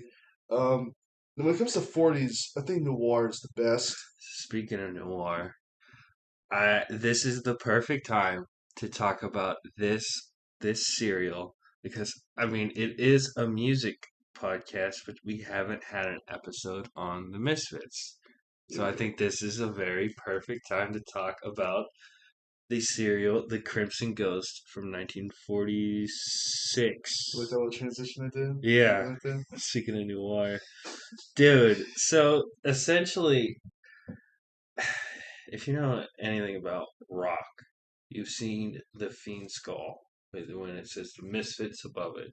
You've seen the Fiend Skull, but not a lot of people know that that character that is actually fleshed out is like legitimately the Crimson Ghost is on the album American Psycho, with the skull guy with the red robe holding the candles, which I want to get a tattoo of, but I digress. Uh, that's from a serial from the 1946, and it's funny when they put out in 2018, 2019, they put out like not quite an autobiography, but like a picture book of their posters, promo pictures, behind the scenes pictures in the studio, lyric sheets, and just talking about the different times and everything. It's that big ass purple book I have. Yeah, Yeah. I've seen it. um, I know all the books on your shelf. the the I think it might have been the Republic Pictures, I believe, or somebody who currently was like either the last person who had the rights or something. Um, the Crimson, they put it out, and essentially at the time it was free domain because of how old it was, and the the Misfits were pissed that, or it was kind of, it's right there. It's still not free domain. Let me be more clear about it. It's like right there, but the Misfits were like, "Hey, you can't put out this book because that's our logo, the Fiend Skull." But then Republic Pictures was like, "Hey, if you want to try to copyright that, we will copyright you for all of your merch, literally That would be everything you said." crazy if So that they happened. so they did. That's why the book was able to come out. It's like you can't do that. Yeah, Like for us, for example, we're going online trying to like come up with logos and stuff for like different projects we might be working on. And we'll just go on Google Images and just choose some random image. That could be copyrighted for all we know. yeah, But we're using it to just mess around and experiment with different fonts and different looks for logos. And but what if we used it? And then we start putting it on merch and we start selling it, and it turned out that that particular image is copyrighted. So the good thing about movies, monsters, and music is that, uh, of course, the logo will change moving yeah. forward. In season two, we're going to change the logo, but we have these This two fucking cryptids out is news to me. there. This for the audience's sake, whatever. Yo, baby, also your co-host, but But we got these two fucking police sketch cryptids on our logo, and it's just it's funny because that's free domain. But like, what if the somehow those were copyrighted? Yeah. But they're not, so we're safe. But going browsing the web, finding these random images, we just paste it on whatever we're working on, and if we were to sell that, we would get copyrighted. Yeah. I have difficulty finding the original police sketch for the love of the frog, so we might have to do more research because the one I sent you was a really good police sketch, but I didn't check if it was the original. I don't think it is. No, There's so many good the ones. original police sketch is not great. It's not. It's not good. And I want to use that one. But yeah, yeah, that's what I'm holding out on. It's just I think it'd be weird, like halfway through the season, to change the logo. Yeah, So I was season two, wondering. it's I gonna be was, like Aqua Teen Hunger Force. Like every season, they change the name of the season. there's going to It's, be different cryptids. yeah, it's different cryptids. Yeah. I think that'd be, or just add them Yeah, until it's just like a kind of whole like lineup. Five Nights at Freddy's. Thank you after four. Yes, as you light your cigarette, yeah, make a Five Nights at Freddy's 4 reference. You gonna stop me? I'm not. I'm not. So, to in summary, I believe it's a 7 part. Yeah, excuse me, 12 part serial, and I originally ordered it online as a VHS tape, and it was a double VHS. And I'm gonna be honest with you, I haven't finished it, but essentially it follows the Crimson Ghost as a masked, um, I guess scientist, because it's kind of implied one of the characters, because it's a noir trying to fix Right. mystery movie or series. He's a scientist who develops a device that takes out all kinds of electronic devices, and I believe. I mean, again, it's semi-informative, but I think his point was he wants to use the electrical device to mess with the Earth's like core, the magnetic field and stuff, and Holy throw. shit. Yeah, It's like the gnomes in Adventure Time. yeah, I yeah. wanted to flip the world upside down so they'd be on top. Right, right. Right. But yeah, essentially it's just like it's a cheesy, but it's a really I had a really good time with watching the first half. Again, I watched the first half of it on the first cassette tape. And it was already like an hour and something, and this was before I started like really digging long form content. So I haven't watched the second tape yet. But essentially it's just a noir who done it and mishaps and chase scenes in cars and it's so weird because he's still in the costume. He's in the full like robe and garb with the skull mask, just driving a car. But the best part is, of course, back then they didn't like mount cameras on cars, so it's just a screen in the background giving the illusion of movement. Yeah, And you get this guy behind the wheel yeah, playing that awesome music. 40s is great. 40s is so good. I love car chases in the 40s because they're so unrefined at that point. But you can just tell they're in the studio, but with a screen in the background behind hmm the wheel. I wonder how much of the Batman serials were affected by the Crimson Ghost because I don't know if you've seen the theatrical serials for the 40s Batman. First off, they're good, but that's what I hear. I'm also a really big fan. Yeah, you hear it from me because I'm the only one talking about him. But I'm also a big fan of the Adam West Batman. Yeah, R.I.P. Maybe I'm just a fan of Batman in general. I'm starting to get that impression that just like all Batman media, because they all had different flavors, but this one is played completely serious. There's a few funny bits, hmm there's some good jokes here and there, but for the most part, it's played completely serious. And it's amazing how since the 40s, I mean, really the 30s when he started, but like the 40s with this iteration, not much has changed. Like you're shocked because you think it's gonna feel outdated. This isn't gonna be the Batman I know. It's one of the most Batman feeling things I've ever watched. Like this is quintessentially Batman. Like Adam West doesn't feel like Batman as much as like this is Batman. I'm not a good person to ask what's a good Batman because I like the Tim Burton ones. That's fine. Do you like your bat nipples? I love, I love Say it. Mr. Freeze. I think you say it. What do you? Mr. Freeze. Arnold Schwarzenegger for Mr. Freeze was so fucking good, and like I get it that it's not a good. It's like it's just so bad it's good, but I'm so happy it exists. And Danny DeVito as a penguin in the other one.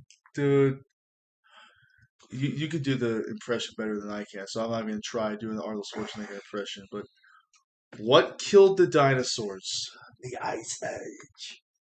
No, it did not.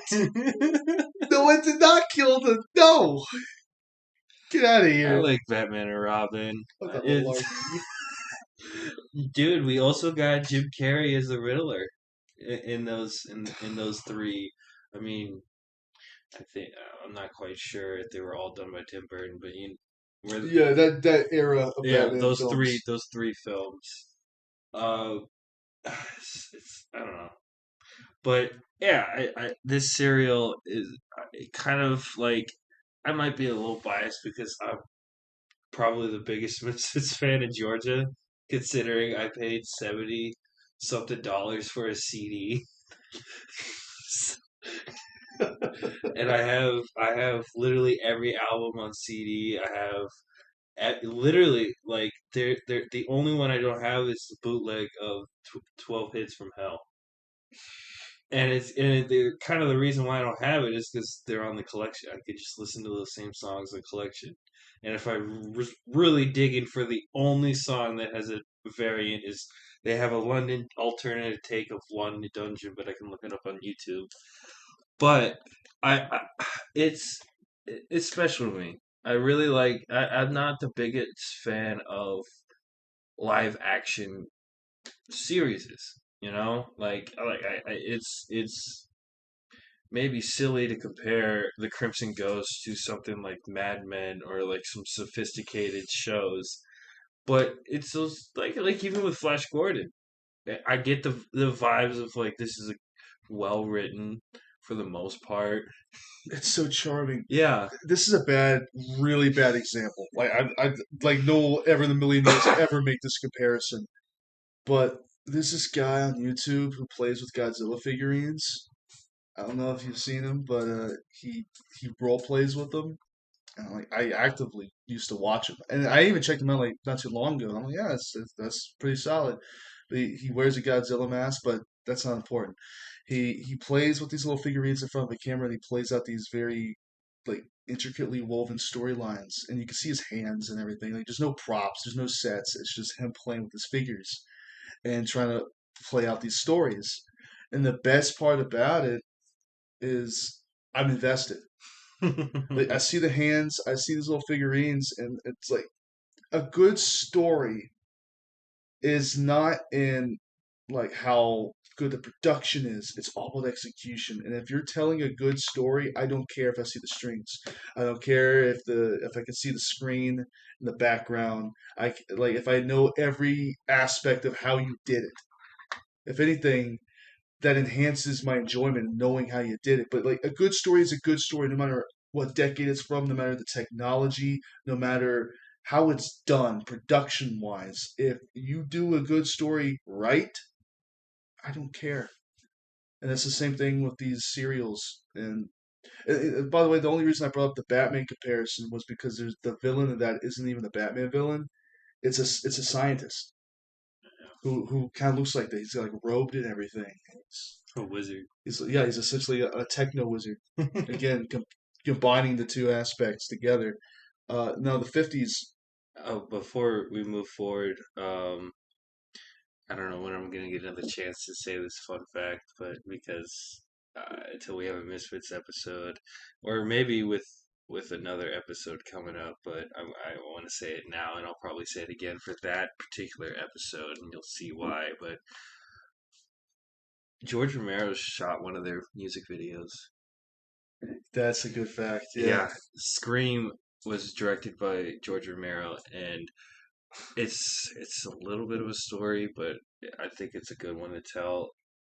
Michael Graves isn't in it until the very end because Jerry never told him to come to Canada to shoot it because he needed the record studio or the rest of the band or even like to kind of like it to reassure himself even though he's doing it himself to see that, yeah, Michael Graves is not a good. It's not good for the band because since he started with before even American Psycho came out, he did not like Michael, and it's really the reason why it fell apart because once when Jerry started feeling like Danzig, essentially, it went to his head, and that's why in the 2000s he fired his brother from the band, But he didn't tell Michael Graves to go to when to go. He told him like to come like 3 days after they already started shooting to try to make him see like he's unreliable and we shouldn't be because it's also like it's the fucking Misfits and they're having a chance to work with George Romero, with one of their first songs being Night of the Living Dead. And I guess I don't know. I don't know how other quote unquote fans interpret that story, but I mean I think it's pretty objectively Jerry was being a dick, you know. Right. But I think it's a fun fact that It's romantic. George Romero, yeah, it's like also he appeared in they appeared in the Bruiser that was shot by Yeah. George Yeah, I Romero knew because it was that. kind of like and they also recorded a song for it. But it's kind of like you rub my back, I'll rub your back kind of Tit for thing. tat. Yeah, I think it's really cool that it's like, yeah, I think with just George Romero shooting the music video, I think that for me personally, that would have been enough. I'm like, I met my hero. You've made all these great movies, and now we have something that he shot that's for one of something we worked on. But then to double down and be like George Romero coming back and saying, "You want to be in one of my movies?" You don't. It's not going to be anything like crazy or anything. You're just going to be acting natural, like as if it was after a show, and you're just sitting in a in like a diner. And it's a beautiful shot. Like it's a quick shot in the movie, and you can look it up on YouTube, and it's so good. It's them. Yeah. It's Oh them. yeah. Dr. Eh, Chud is the best one. I think in terms of like they all look out of place, but really Dr. Chud looks so out of place because of like even Jerry has a very unique jacket, but his is like he literally has a skeleton on the back of his chest, like a full rib cage and up into the skull on the back of his on his jacket, and it's just such a good scene. with George Romero, it feels like SpongeBob being like, "Are you that guy from TV?" Well, yes, I am that guy from TV. And he goes home with Gary. He's like, "Look, Gary, there I am, Gary." Put himself. It's blink and you miss it. Yeah, But if the '50s gave us anything other than a shit ton of atomic testing, they gave us all the Misfit songs. majority of them, yes. The Fly, Return of the Fly, um, the Crawling Eye. Forbidden Planet. Crawling Eye is one of my favorites. Yeah, Forbidden Planet, Plan 9. them. Vampira met the Misfits, Yes. or should I say, the Misfits met Vampira? It's Yeah. probably a better way to word it. Yeah, they found out where she lived in LA when they went over there touring and they left her a letter at her door saying, "Hey, we're going to be at this shop. Can you please come see us?" And Pretty please. surprisingly she came and they're so young. It's a really like a wholesome and cute photo because it's like it's just a bunch of teenagers. See, something tells me if we send a letter to Windigoon, like put it on his front door, that says, "Hey, can you please come to this location at this unspecified point in time?" He's not going. He's not going. I don't know. Maybe things were just safer back in the '50s, but clearly not because you have a bunch of radioactive monsters and giant robots going around, and especially radioactive lizards. Yes. Uh, We got my favorite um sci-fi film, but I before we get there, I'd like to talk about The Blob. Go ahead. It's you got Steve McQueen and to open it up too with just like such a sad like old man who's it's always an old man. They do it again in Killer Clowns Yeah. when they're riffing on '50s movies. Mm-hmm. And Steve McQueen looks like he's fucking 40 playing a 17-year-old. It just doesn't work. It's so good. It It's just so does not good. work. And the cheesiness of like, what's the monster? It's a blob. Because it was supposed to be the blob. It's supposed to be the glob. Beware of the blob. So cheesy. Like with the stupid fucking effects, Yeah, the it's spiral. psychedelic. Yeah, Yeah. Oh my god. In and color. yeah, In color. in Technicolor. It looks phenomenal in color. hmm And the scene of all the people running out of the movie theater has Classic. just been in reference so many different times. I would say it's the quintessential 50s movie. I mean, yeah, As far as like honestly, pop culture, like Hallmark film that has been referenced to death and has impacted the movies we're talking about, this is the one. hmm This is the one. The 50s is defined, and we're going to talk more about the Blob in a sec, but like the 50s is defined by the atomic age, where like the 20s is about class dispute and how like we all have more money now, what do we do with it? And it's like there's not really horror with that, but you know it's there. There's a divide in classism, and in the 30s is the world's opening up for people. It's getting bigger. What's out there? And with the 40s, you got a lot of noir and mysteries. But the 50s is defined by technology. Probably for the first time, really, technology and where it could possibly go. This is where we start looking forward in time. It's not just like Flash Gordon where it's all whimsical and fun and happy. This is real shit. And might be laughing and be like, oh, giant radioactive ants isn't real shit. Or, oh, it's as big as a battleship. That's not real shit. the Maybe the giant claw. claw. Maybe Oh my maybe god. the giant claw isn't the most realistic, but the It's, fear of we could do it we better. could. We're moving to Italy. We're making a Every time sequel. it's like we need to make a sequel to a movie. We'll just move to Italy. But yeah, it's like and for the people at the time, so we don't know what this new power we have unleashed upon the world is really capable of doing. We don't know what kind of avenues this opens up, and so the fear and the anxiety of the time, and mixed with the Red Scare Yeah. of the fear of the unknown, the fear of some alien power, like with War of the Worlds. That you could say that's an allegory for the Red Scare, even though the story is much older. And because of Orson Welles, that guy, I swear, if he didn't do that radio show, people wouldn't have been burnt down to the ground. Or maybe it's not Orson Welles' fault. Maybe people are just stupid and probably shouldn't shoot at their water towers because the radio told them to. I think they're just stupid. They're just stupid. It's not Orson Welles' fault. I'll give him a pass. He did Citizen Kane. I'll give him a pass. It's insane. The stuff he did for filmmaking, I'll give him a pass. It wasn't his fault that people are stupid. But yeah, like War of the Worlds and stuff. Again, that's getting completely in color and Technicolor. Looks phenomenal. The special effects are on point. But all that to say, all the fears that are outlined here all come from what can this atomic power unlock, and the fear of alien powers, and that is simply just an allegory for the Red Scare. Uh, but damn, the Blob is conceptually so simple, but it's effective. And this is we've seen stories like this before, and we'll see a shit ton of stories after that do this. But the idea of an alien coming to Earth, and it's the small rural, small town America, where these people are not equipped to deal with this kind of threat. And this isn't even like a technological threat. This is a biological threat that we don't understand because it doesn't comply or conform to what we expect from earthly standards. This thing is, we don't understand it. And because of that, it fucks us up, quite The honestly. the ending is so silly.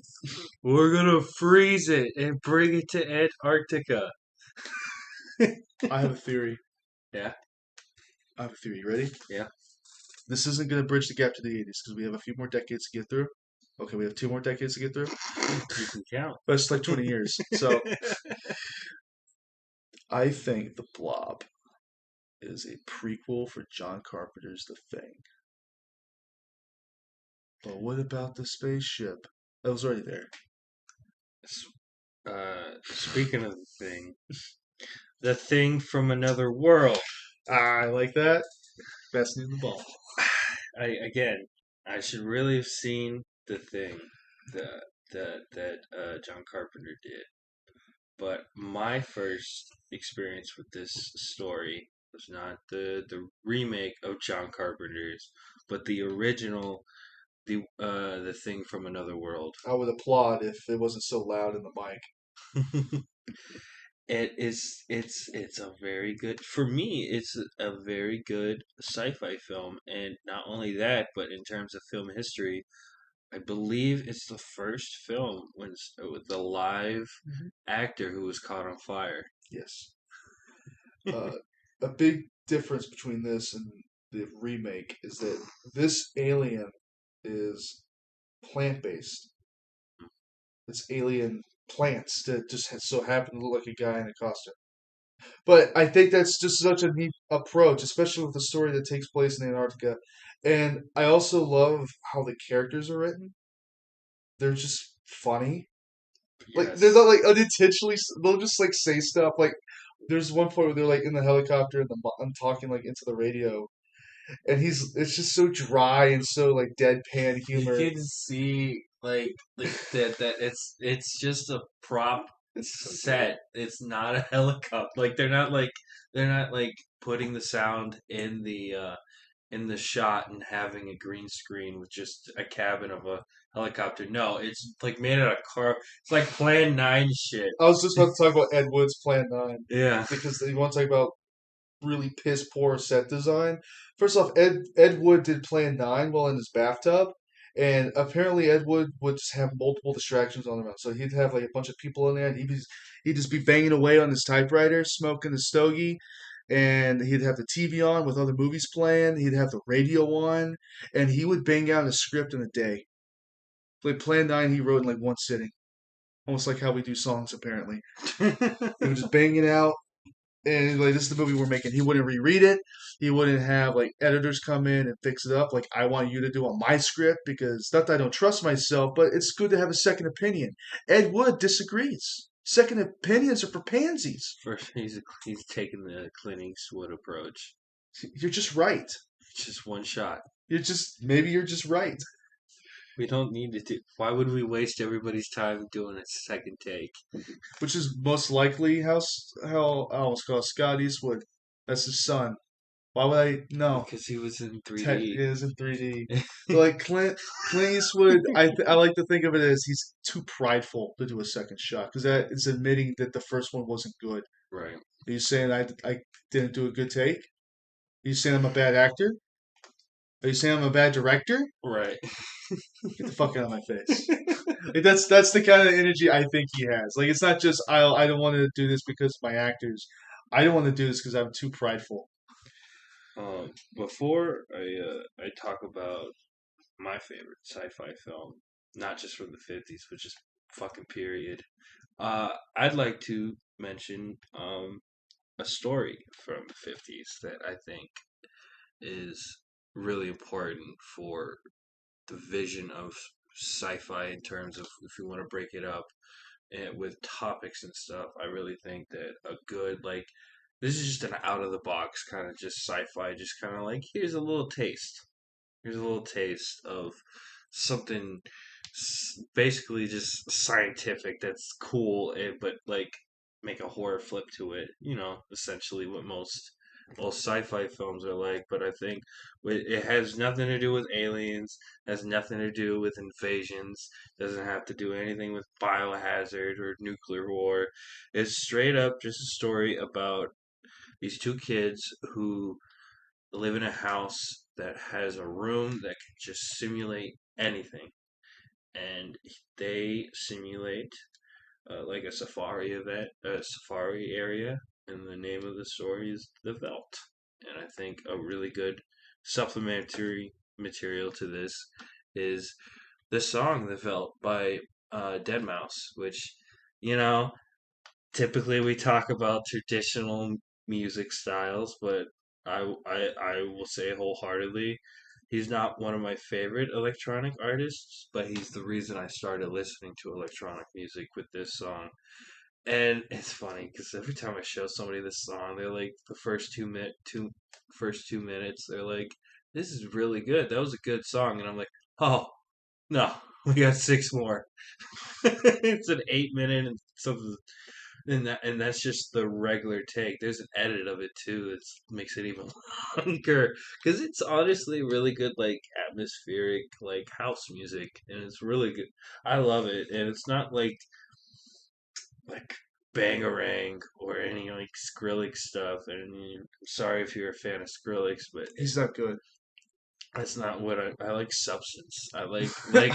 I like good music. Well, yeah, I think it's a really neat sci-fi story that I'm sure that like it might. I mean, we went to the same middle school, so I'm sure if it was the same learning process, you read this book in class, and you might not even remember. But we read I in my remember. class, we read the Velt, and she took us to the computer lab, the teacher, and showed us this song as like, hey, here's a fun extra note for this story. And that's like when sitting in that computer lab, I'm like, you know what, maybe this electronic music thing isn't that bad. My journey's a bit different. Distinctly, I recall it was on Nicktoons, and this is really early. I mean, I was probably like two or three. My introduction to the Velt was that there was a cartoon on Nicktoons, and I don't even remember what cartoon it was, but they parodied the Velt. It could have been fucking Angry Beavers for all I know. Uh, I honestly don't remember. It was just they did the story of the Velt, and I was like two or three, and that was my introduction to it. And I forgot about it until you mentioned it again, because I remember the story of the Velt, but when you mentioned the fact that there's a safari simulation, I remembered it, and it sparked this memory. It was like a vault, like Hmm. it's like the fucking Disney vault up here, and that thing's been stored away for so long. And you just mentioning the safari scene, I'm like, I have an image. Like the Mickey Mouse porno. Yeah, it exists. It does. Walt was not happy. No, he was not. It must have been really good though.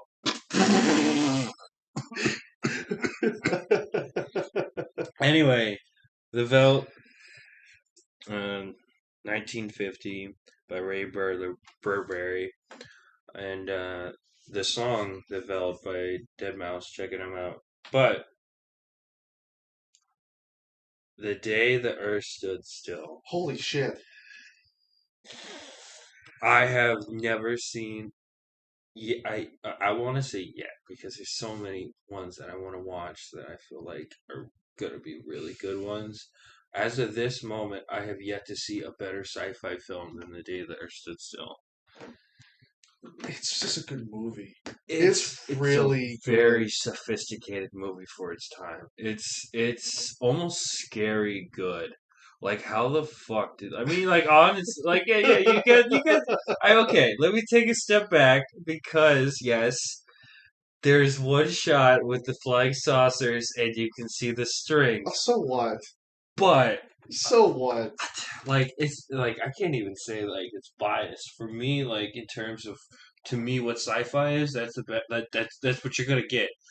I want I want aliens. I want a message talking about don't be afraid of things that you don't understand. It's profound. It's a profound movie. The moment where he's an alien come to Earth to stand in front of the Lincoln Memorial, be like, who is this man? He must have been a great man to be immortalized in stone. And then have this kid, this American kid. And of course, a lot of it's American propaganda, but having, I Given mean, the yeah, time, but learning about America and the idealism that America stands for, and essentially what humanity should stand for. Just using America as the lens that we should view the whole world as.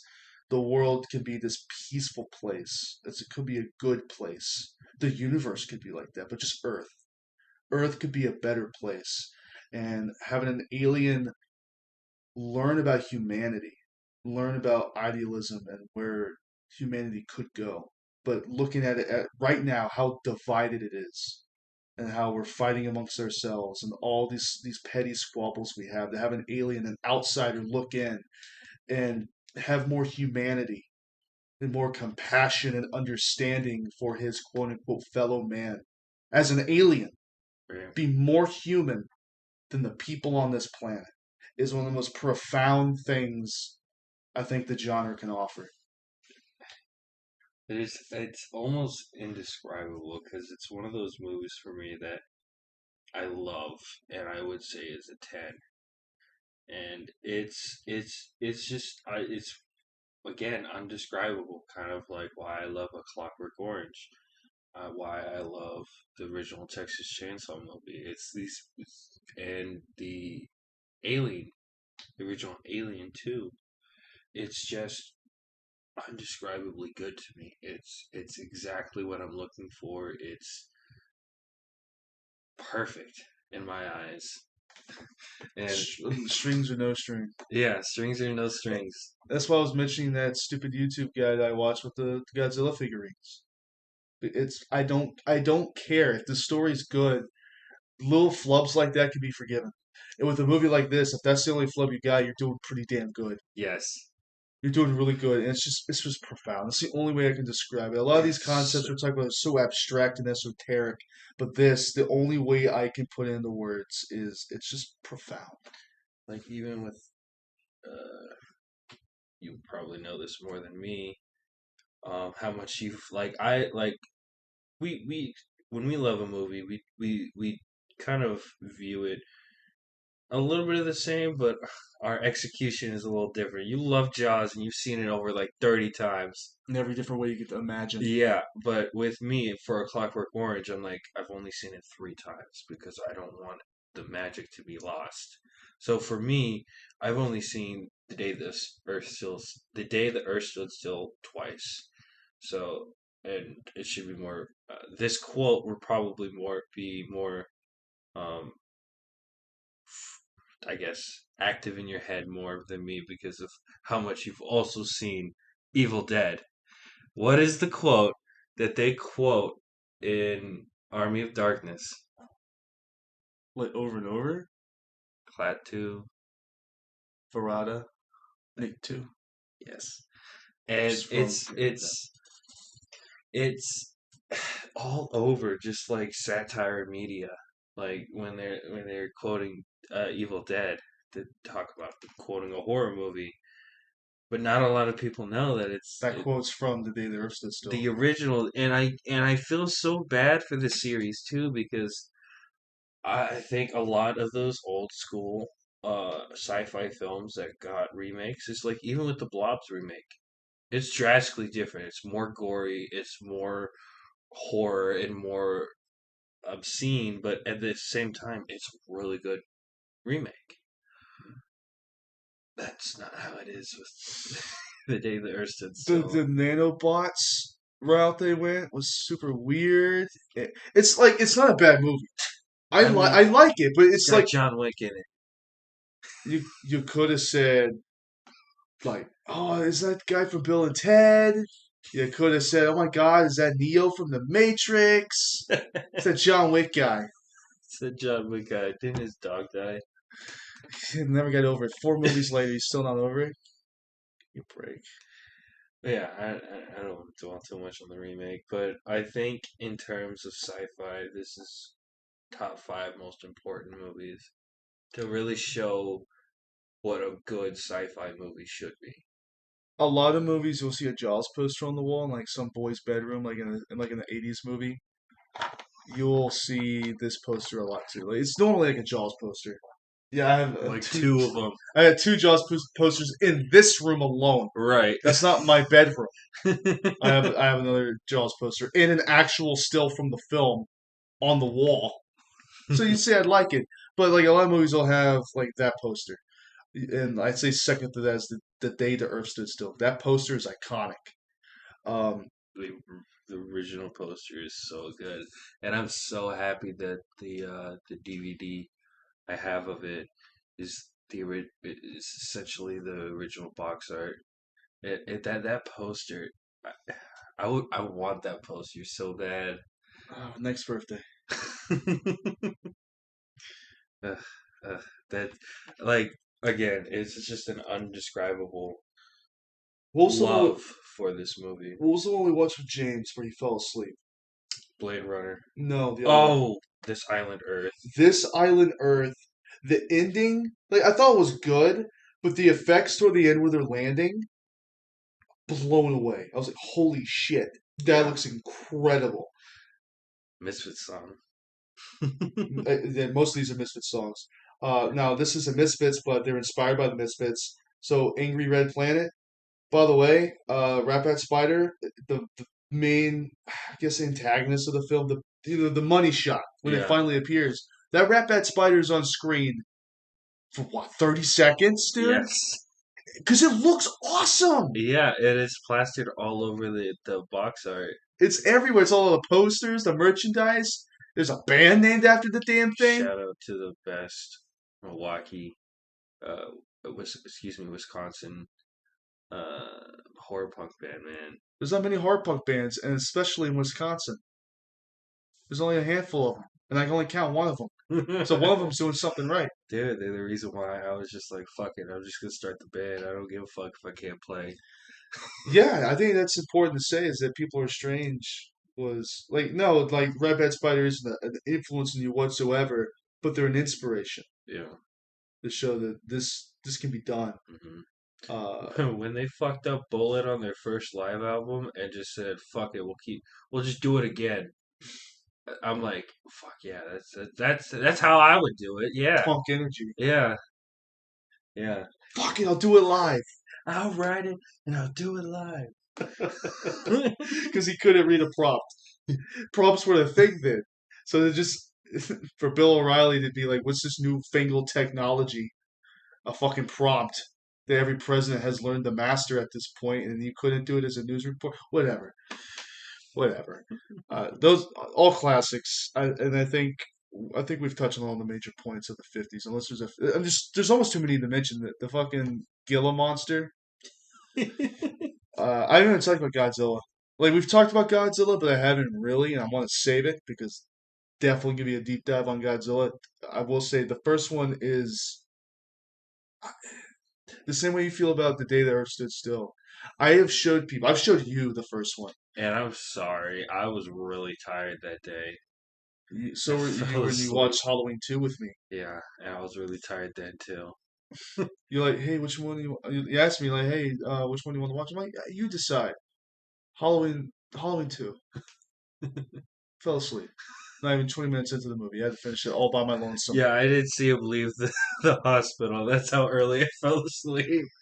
Oh my God. I don't did you see Donald Pleasance in the movie? Did you get past the fucking titles? Anyway, sorry. Sorry, got let my passion take over. Uh Godzilla is for me the way that the day the Earth stood still is for you, because I think it's a profound piece of social commentary. The all there's so many different interpretations. One of the interpretations I've come to is Godzilla is a tool for the Japanese people to look at why the Americans felt it necessary to bomb them. If we look at Godzilla not just as an effect of the atomic bomb, view him as this overwhelming force that comes to your shores, destroys everything, and then leaves. Comes from the ocean, Sounds like a homewrecker. it sounds like the Japanese Empire, is what it sounds like. And I know this, like, it's probably not the intent whatsoever. It's just a conclusion you could come to is if you view Godzilla as what if you view him as the Japanese Empire coming from the ocean, destroying one of your cities, and then and getting the hell out of Dodge. And then they have to create a new super weapon in the Oxygen Destroyer with Serizawa creating this new weapon to defeat this overpowering force, and he doesn't want to use it because he's the Oppenheimer stand. He doesn't I'm want. so excited for the Dude, I like, bro, chilling. From Chillin' now on, Murphy. I'm gonna see every movie he's in. I don't care if it's a shit movie. Just like how we watch Matthew McConaughey movies. It's just like yeah, because I hated Serendipity, but Matthew McConaughey was in it, so I saw it anyways. I'm like, Right, he was good. It's Matthew McConaughey. I can't be disappointed. I hated the Dark Tower movie, but it had Idris Elba and it had fucking Matthew McConaughey in it. dude. Idris Elba and Knuckles. Like I already love history. World War II. Like you can't be a history buff and not be like, I think World War II is interesting. Like like it's just like day and night. It's like you can't have a peanut butter and jelly sandwich without jelly. It's one of the most important events in world history. It's like a culmination because like history is a story happening. And that's why right now we're going decade by decade, seeing how sci-fi evolved and what kind of fears of the time influenced the genre. But like all of history is one continuous story that is happening, and it's good for us to look back with so many thousands of years of history to be like, let's not do that again. We can thank Oppenheimer for some really good sci-fi movies. Who the hell just quotes Hindu scripture like that? I am what is it? I am destruction. The I am become death, the destroyer of worlds. I mean, was he wrong though? But the solemnness in his gaze, he just looks so dead and empty. This guy's like, I just created a way for humanity to kill itself. I mean, I just loaded the gun. the way also like I personally think he's very handsome, but Chilling Murphy's always had that kind of face. He's always had that when he's stern and like has like a calm, like direct, serious face. Dead eyes. It's always like when he's playing Dr. Crane when he's in what's that movie we saw? We saw it together in the movie theater. Dunkirk? Dunkirk. He was in Dunkirk. He was the shivering soldier. Hmm. And obviously Peaky Blinders. I'm so fucking ready for the movie. World War II's coming. Yes! I mean it's that I can we have just one episode? Oh Maybe yeah, no, even no, like no, a yeah, yeah, bonus yeah, episode. yeah, sure. Okay. And then now he's playing Oppenheimer, a really interesting historic person. Dude, the Kingsman movie, the prequel set in World War I, where they literally have a fucking post-credit scene with Hitler in it, teasing World War II, is pretty much what Peaky Blinders did. Because with the Kingsman, it's set in World War I. This particular one, the Golden Circle, is that one? It's the one set in World War I, where I haven't seen a single they get me neither. one. I mean, I've seen them, but not like I don't really care about them. They're Right. fine, but it's got Rasputin as the main villain. I don't know why Rasputin's always portrayed as a villain. I thought he was a pretty chill guy. He was a legit warlock. He was, yeah, He wasn't a wizard. He was a warlock, like straight up. he was the guy Like that full disclosure, wouldn't die. The man literally can't die. They shot him, they poisoned him, they threw him in the frozen river, and then he's like, "Fine, I'll give you this one." He's the man wouldn't die, and he's sleeping with the czar's wife. I mean, come on, wouldn't you? Rasputin. I like. Yes, he was not the best person, but I think you gotta cut him some slack. He was a really cool motherfucker. It's just cool.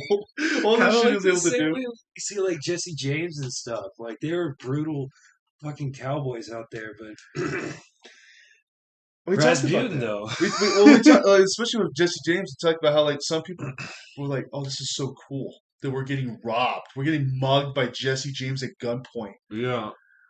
It's a privilege and an honor." That's yes. What's Rasputin? He's just cool. Like, give him a pass. Also, that song's really good by Boney M. That's just Like like a literally, good song. it came out with like what was it? His granddaughter was able to hear it. That's so crazy. That's so crazy. My fondest memory is I was in German class with this girl Arizana that I was like really attracted to. She was Albanian, but she was president of the German club. Now Okay. she invited me to German club. Now I can't speak German. I never learned a lick of German in that class. All I did was talk about Lord of the Rings and fuck did we talk about? It had nothing to do with the German language. I'll tell you that much. I just kind of talked shit with the teacher, and Beer is good. yeah, I didn't have any beer though. All I remember though is one day I went to go use the bathroom, and like halfway going down the hall, I heard Rasputin start to play, and something came over me, and I just booked it down the hall. I had teachers yelling at me, no running in the hall. I ran all the way to that classroom, and I started doing the jig. It was one of my fondest memories. So anytime I think about that song, anytime I think about Rasputin, Rasputin, lover of a Russian queen. That was a cat that really was gone. I love it. It's so good. And I have fond memories of that. Hold on, I'm gonna rip a fat one, okay? Hold on. Oh, oh, a little wet. A little wet. Hold on. Uh, Drag I'm it out. so glad we don't care about quality. That's part of the charm. This is the you can see the strings. When I fart, That's you can see the strings. Now, luckily for the audience, they don't have to smell what comes out. You do. The plastic gravestone just fell over in the shot, and we kept it in. This is Rat Bad Spider messing up Bullet, and I have to do it again. Yeah. Anytime I fart, or anytime you have to take the cap off your drink, which you've done like 50 times this episode, I'm a thirsty motherfucker. I'm sorry. you have an empty Gatorade, you have almost an empty water, you have an empty Minute Maid. Where's your Mountain Dew? It's over here. It's empty. Jesus. What is this? What are the fluid ounces on this? This is 50 fluid ounces, or a quart and 18 fluid ounces.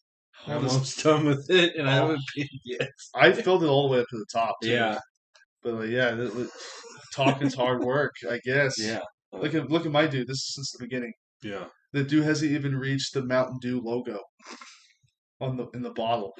But yeah, with Godzilla, I think that's what we're talking about. Godzilla. How did we get to Rasputin? I know it's crazy, man. It's crazy. Yeah, we walk in circles. I'm kind of excited to listen to this. I will sit This is through. gonna be a fun one. I think this is a fun one. It'd just be like, what the hell? What went wrong? This is the real question to ask ourselves. This What is went exactly wrong? like the Boogie Monster when they're like balls deep in the topic and then they spend 50 minutes talking about barbecue. Real mid shit, you know?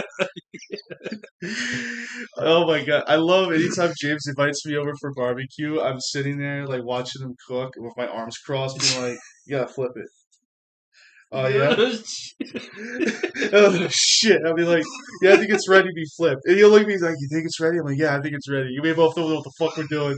We're both lost in the dark out here. Somebody needs to take charge. Yeah, it's Jaden. Yeah. Yeah, she literally comes over and be like, what the fuck are you doing? Why are you massacring? Doing you massacred my boy. It's pretty Still much have what to she's like. see the God. I still have to see Godfather too. Yeah, we saw it that night with James. James like hated Blade Runner, but for some reason loved the 3.5 hour movie about mobsters. I mean, That did it for him. after watching Peaky Blinders, I kind of get it. It's that lifestyle, man. Because really wasn't. My dad is huge on mobster stuff. He watches a bunch of documentaries, a bunch of shows. He's probably, other than Seinfeld, he probably loves Sopranos just as much. And it's never really appealed to me, like organized Italian crime. But something about Peaky Blinders just kind of being so separated, but then given that it's loosely based on a historical gang from Birmingham, like they would reference like actual mobsters from America when they were talking about prohibition. Those are our boys. Yeah, like it's like okay, yeah. Oh, I was in the pool 2 nights ago. I was in the pool with my nieces. Excuse me, not my nieces. No, not my nieces. My cousins. My family trees are complicated. We need to prune a I'll few send you this branches. thing. I sent it to James. He's my first cousin's once removed because his mom is my cousin. It's just confusing. Yeah, a few branches need to be pruned. But I was in the pool with my cousins, and they're very small, and they're like 8 or 9, and we were playing water guns, and like they were skirting each other with these water guns, and they held me at gunpoint, and I made a Valentine's Day massacre joke with them, and I don't think they understood it.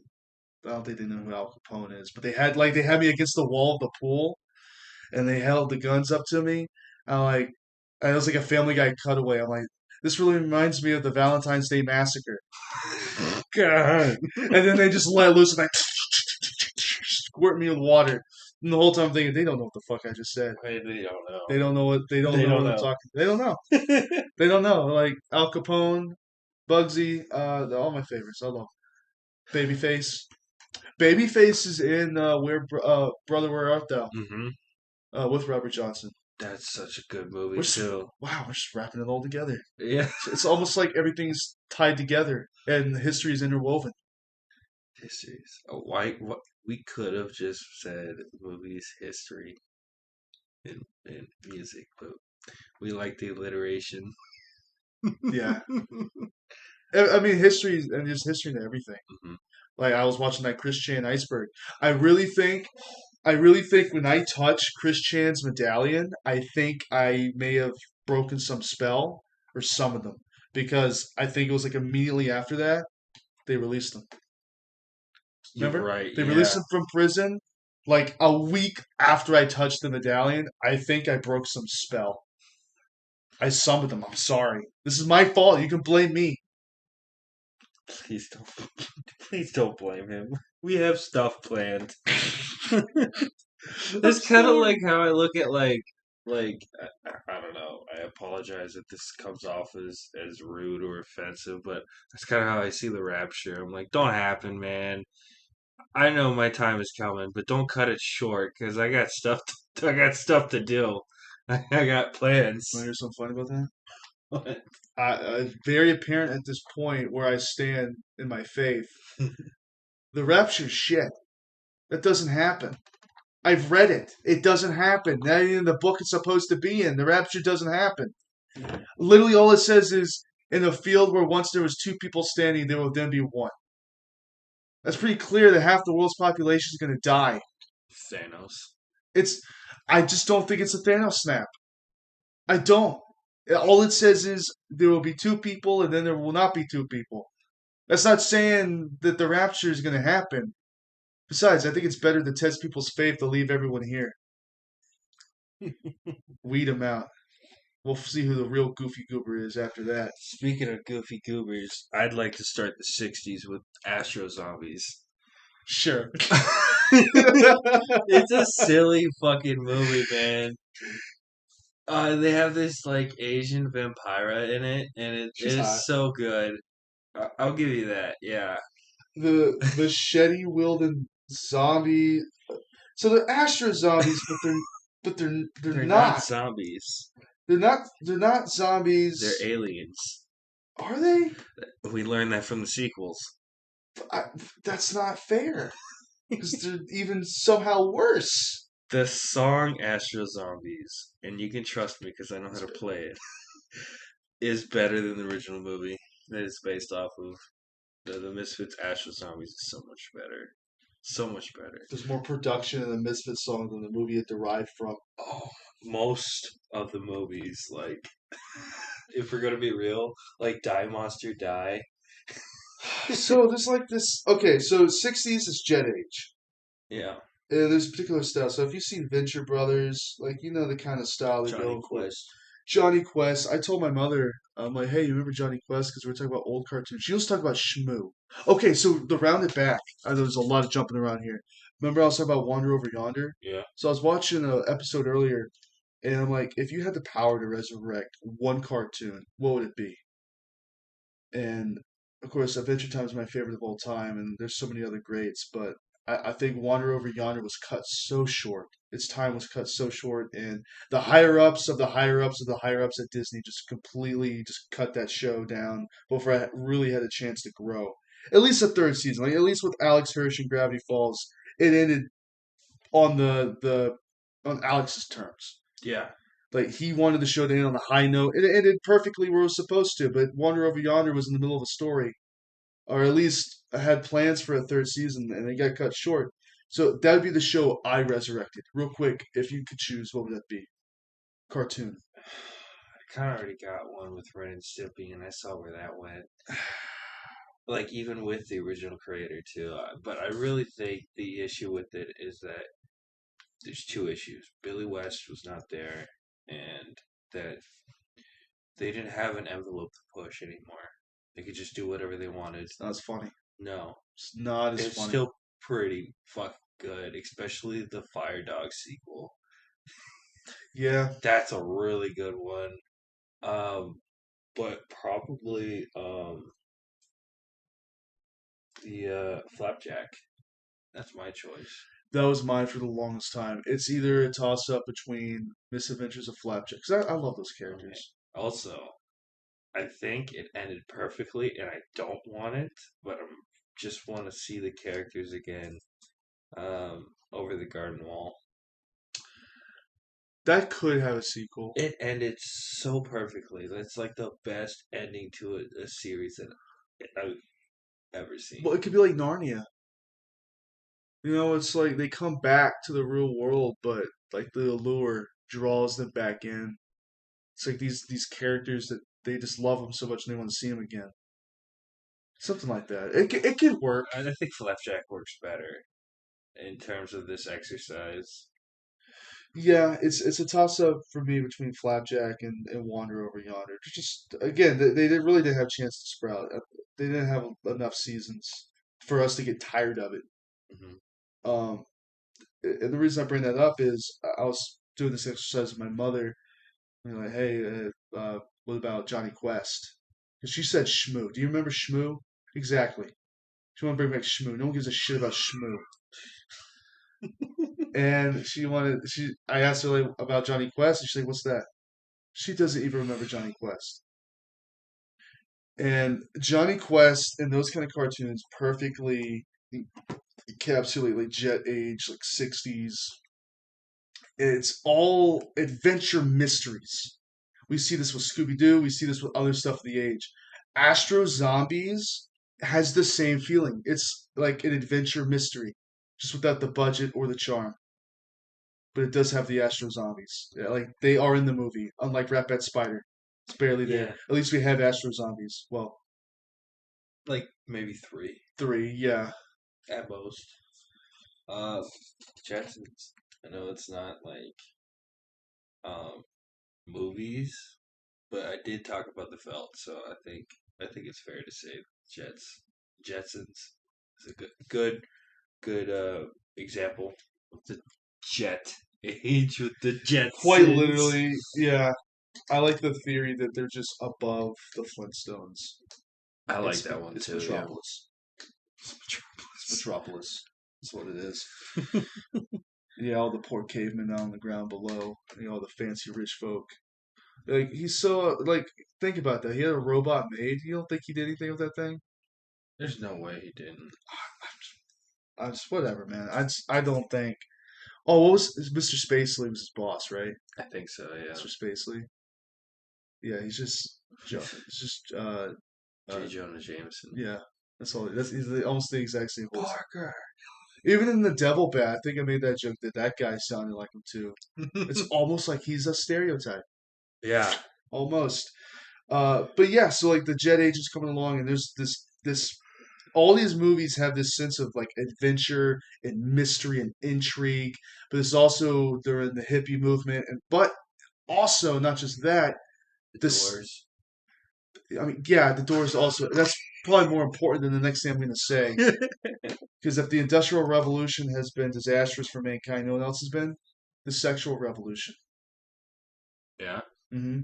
Uh, so there's a lot of sexual intrigue and mystery. And like you've had femme fatales in like the 30s, 40s, and 50s, but like in the 60s they start exploring that more. So you got like a lot of scantily clad women now, and you also just got more gore, like the Hammer films. There's more gore, more And blood. more sexual tension. More Oof. sexual. Um. What's the word? It's not tension, but you know what I That's mean. appropriate. Yeah. Like with Christopher Lee, there was that controversial scene where he was staring at the breast of one of his victims before he bit her, and that raised a lot of flags for people. They didn't like that. But this is a time where Video nasties. this video nasties are coming about. So with Astro Zombies, I feel like like it's a bad movie, but like with all of it laid out on the table, you can see all the trademarks that these movies would have in this decade. It is very intriguing, very mysterious, uh, very reminiscent of the '40s in style because I think we're moving past the atomic age where it's the Red Scare is still there, but the outlet now is spy movies and spy thrillers, like with James Bond and stuff like that. Is the outlet for the Red Scare at that point. We're moving past McCarthyism. We're moving past giant ants, and the '60s is full of a lot of others. Moving on into the '70s, my favorite decade for movies and music. Dude, you got Thin Lizzy, you got Kiss. Hmm. Iron Maiden, Judas Priest. Yeah. People forget they started in the '70s. AC/DC, Yeah. AC/DC. Fleetwood Mac. Yeah. Yeah. I mean, the list can go. It's the best decade for music. It is. It's It's like objectively, yes. it's just the best decade for music. Yeah. Even my parents will fight it. They'll be like, the '80s is the no. Pentagram. The Pentagram. Yeah. UFO. Y- Well, they y- started in '69. Yeah, isn't Scorpions from '62, Dude, right? the Scorpions. What the fuck is going on with them? They have like 40 studio albums, dude. Are they okay? No, consider that one album had that underage girl, that naked underage girl on the cover. Yeah, We don't talk about that. Scorpions are okay. The Winds of Changes. Wow. If you want to follow the Soviet Union, like chronologically, like yeah, you got Stalin. I mean, you got Lenin, and you got Stalin. But if you really want to like follow to its natural conclusion, you have to end on the Winds of Change for the Scorpions. If you want, like, this is the nail in the coffin, the death rattle. Everything ends with the Scorpions. They were around so long, we literally get to see the fall and the collapse of the Soviet Union that's through where the the last Scorpions. Motorhead drummer went. Scorpions. That's where you went. Everything begins and ends with Scorpions for some reason. It's weird. Um, But good '70s shit is so also Phantasm. you don't even like the first Phantasm. I don't, but I can see like a lot of really good sci-fi elements in it. Phantasm is. I, I said this before. If we get our horror movie cinematic universe like off the ground, if I were to do a one crossover, it would be with Phantasm, and which is incredibly hard to do considering that Angus Scrimm is dead, Mhm. and R.I.P. just incredible performance on his part, and so without him, it's kind of not the same.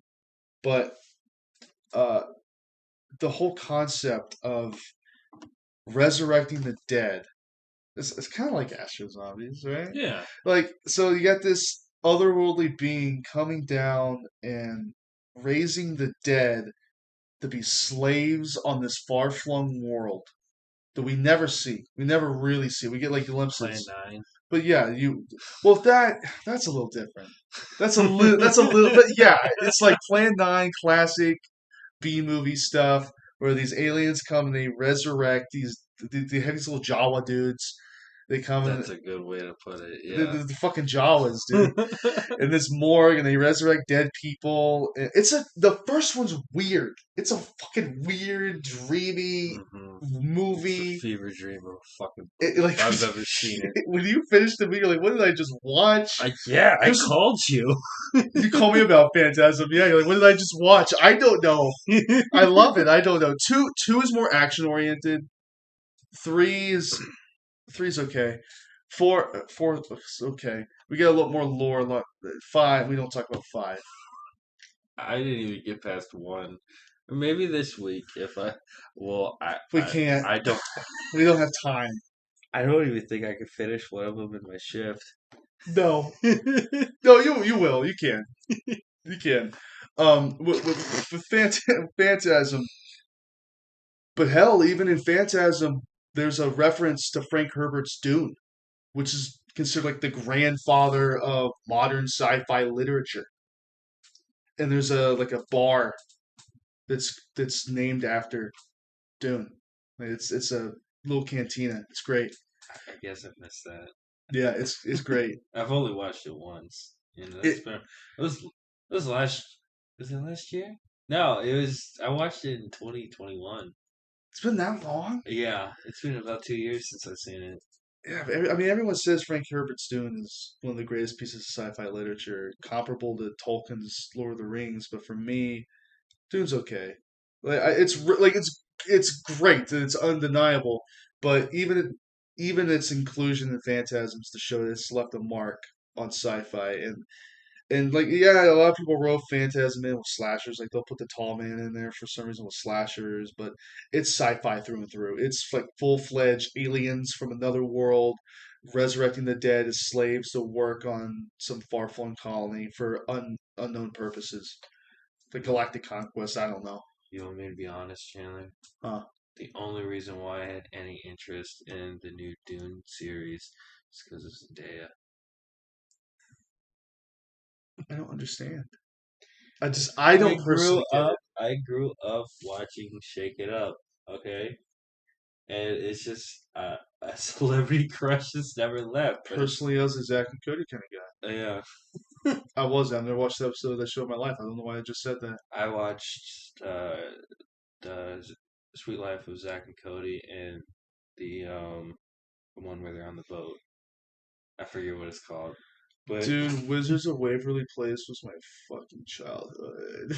Said no one ever. I mean, I watched it, but I would give them that much credit. Oh my god. Yeah, Phantasm, great. Frank Herbert's Dune, which came out in the 60s. Probably should have mentioned it then. If you get to talk about the Veldt in the 50s, I could talk about Frank Herbert's Dune. Uh, it's overly religious. It's almost too sprawling, but like Dune influenced Star Wars. Dune specifically influenced Warhammer 40K, like big time. Like the whole Messiah, whole Emperor leading mankind. That's all you meant. I don't know, Jack or shit. I The stuff brought is at the stuff. Yeah, I gotta yeah. read the book. Everything goes back to yeah. I just gotta read the book. Am Like I wrong? next episode was supposed to be Stephen King centric, and I'm like, I can't make this guy read. I kept like it's one thing to be like, hey, can you watch this 2 3 hour movie? It's another, hey, can you devote the next week of your time to reading this book? That's a whole new level of commitment I'm just not willing to give you. You don't trust me. I, j- I do trust you. I just don't want to be the guy that's like, hey, can you read the entire Dark Tower series with me? I'm currently on book 3. I'll restart with you. You know what I mean? Like Or fucking tell me the day before. Hey, can you read Pennywise? it, It yeah. dude. No one can finish that in a day. I don't care how fast you can read. You're not finishing it in a day. That and the stand, dude. I have to stand downstairs. It's like 1,200 pages. It's almost longer than the King James Bible. It has no reason to be that long. Even as I'm reading it, I was reading it in Latin class. It was the only time I read it. It was like fuck Latin. All those people were weird. The only reason I like Latin class was sometimes you go in there. But like if you weren't in there, Silent. yeah, yeah. But if you weren't in there, I would just pull out the stand and I'd start reading in class. And I have seen that book because when I'm going to that class, that's what you were reading. yeah, you remember. I was always reading the stand. There was a few books I would cycle through. Was I was either reading Lord of the Rings or I was reading Stephen King's The Stand. And all semester long, I bet you saw the same book in my hand, and I never finished it. How far'd you get? A quarter.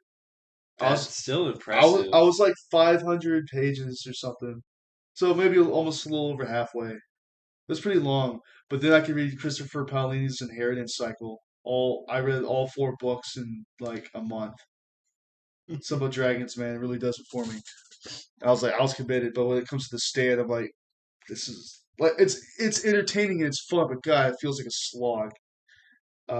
Almost like this rant. Speaking of slog, did you ever read the R. R. Martin books, Game of Thrones books? Yeah, I have multiple copies of the same books too. He's not gonna finish them. Winds of Winter's coming out. Just you wait. Just you wait. I was watching fucking what was that zombie show? It's not Walking Dead. This is another one. You know the other popular zombie show? Oh, I can't remember. It was whatever. Oh, that one where It's on it's the sci-fi. couple that. Okay, never mind. It's a sci-fi show. So there's a episode where it's George R. R. Martin as a zombie, and he's signing copies of Game of Thrones because like he literally would just he would die and be a zombie, and he would keep writing, and he still would never finish. Even in death, he still would never finish the books. And there's also this SNL bit where they're like, let's see what George R. R. Martin's up to these days, and they cut to him in his house in like Arizona or New Mexico, wherever it is, and it's just him like you know that meme where that guy's just like got his hands behind his back and he's just like waiting for something. Yeah. That's it. He's like appears in different parts of his house with his hands behind his back, just doing absolutely nothing, and or he's like out in his pool doing nothing. It's like, he told us he was writing Winds of Winter. Think about this. If you want to put things in perspective, Game of Thrones came out in 2011. In that time, he has not written another book. The show has begun and ended. It was already some time had passed between the last book to the show coming out. And then the show comes out and does its entire run, ends, and we are in 2023 as of right now and still do not have another book. What are you doing? I'll tell you what he's doing. It's the same issue I'm encountering with my book. You're writing so much you can't keep track of it, and you're getting discouraged. But more than that, he has an adaptation out that's more popular and more recognizable than the books. So it's like, do the show's ended? Do I write the ending that matches the show's ending, or do I have to write something completely different? And then people who start off the show will come to the books and be like, "Well, that's not how the show ended." Like, who what do you conform to? It's a very complicated and delicate situation. It really is. I need to do more reading. You got like I read a lot. I really don't. It seems like you read like every day. I wish right now I'm currently reading Batman Dark Detective, and it kicks ass. And again, speaking of '70s, it reunites like one of the best Batman creative teams of the 1970s for this like 2005 edition here. This is Wow. I went to the library and got this. It was right next to the manga, and I was like, no, I'm gonna get myself some Batman. One Piece is great, but okay, One Piece is probably like better than Batman, but is that Well, has that ever been said? Is that this ever been said? Is I One don't. Piece I think you just made history, Chandler. like? How do you compare those things? Like, I mean, how do you say One Piece is better than Batman? It's totally different. Like even just like straight. It's the similarities there. It's like manga is kind of just the the Japanese version of graphic novels. It is. And the great thing about manga in particular is they retain their creative team. So from like the beginning of its life cycle to the very end, it's the same people working on it. That's not how the American comic industry works. You have cycles of different teams. Like you'll have Jeff Johns, or you'll have Loeb, or Grant Morrison, or any number of people, Scott Schneider. They have all these great creative teams and people working on it, but they cycle through. Like Scott Schneider just got done with his run on Dark Knight's Metal, which is one of the fucking coolest things ever written by man. And like Is it he cooler? say it, is it cooler than sliced bread? Yes. Is it cooler than sliced bread? I mean, sliced bread is pretty neato, spaghettio, but nah, I'd say yeah, it's pretty cool. It's like there's this dark multiverse with all these evil Batman. Like you don't understand. Literally, like there's a version of Bruce Wayne who puts his consciousness in Gotham City, and the city comes alive. There's an alternate universe where Bruce Wayne puts his consciousness into the T Rex that's in the Batcave, and he's a T Rex Batman, just like in the Spider Verse. There's a T Rex Spider Man. It's crazy. There's so much shit going on. And there's also the Batman Who Laughs. There's a Bruce Wayne that got affected with Joker toxin. And it's just wild stuff, man. And it's like cosmic shit. But all that to say, there's cycles. So you'll have like a period of where there's this team working on this.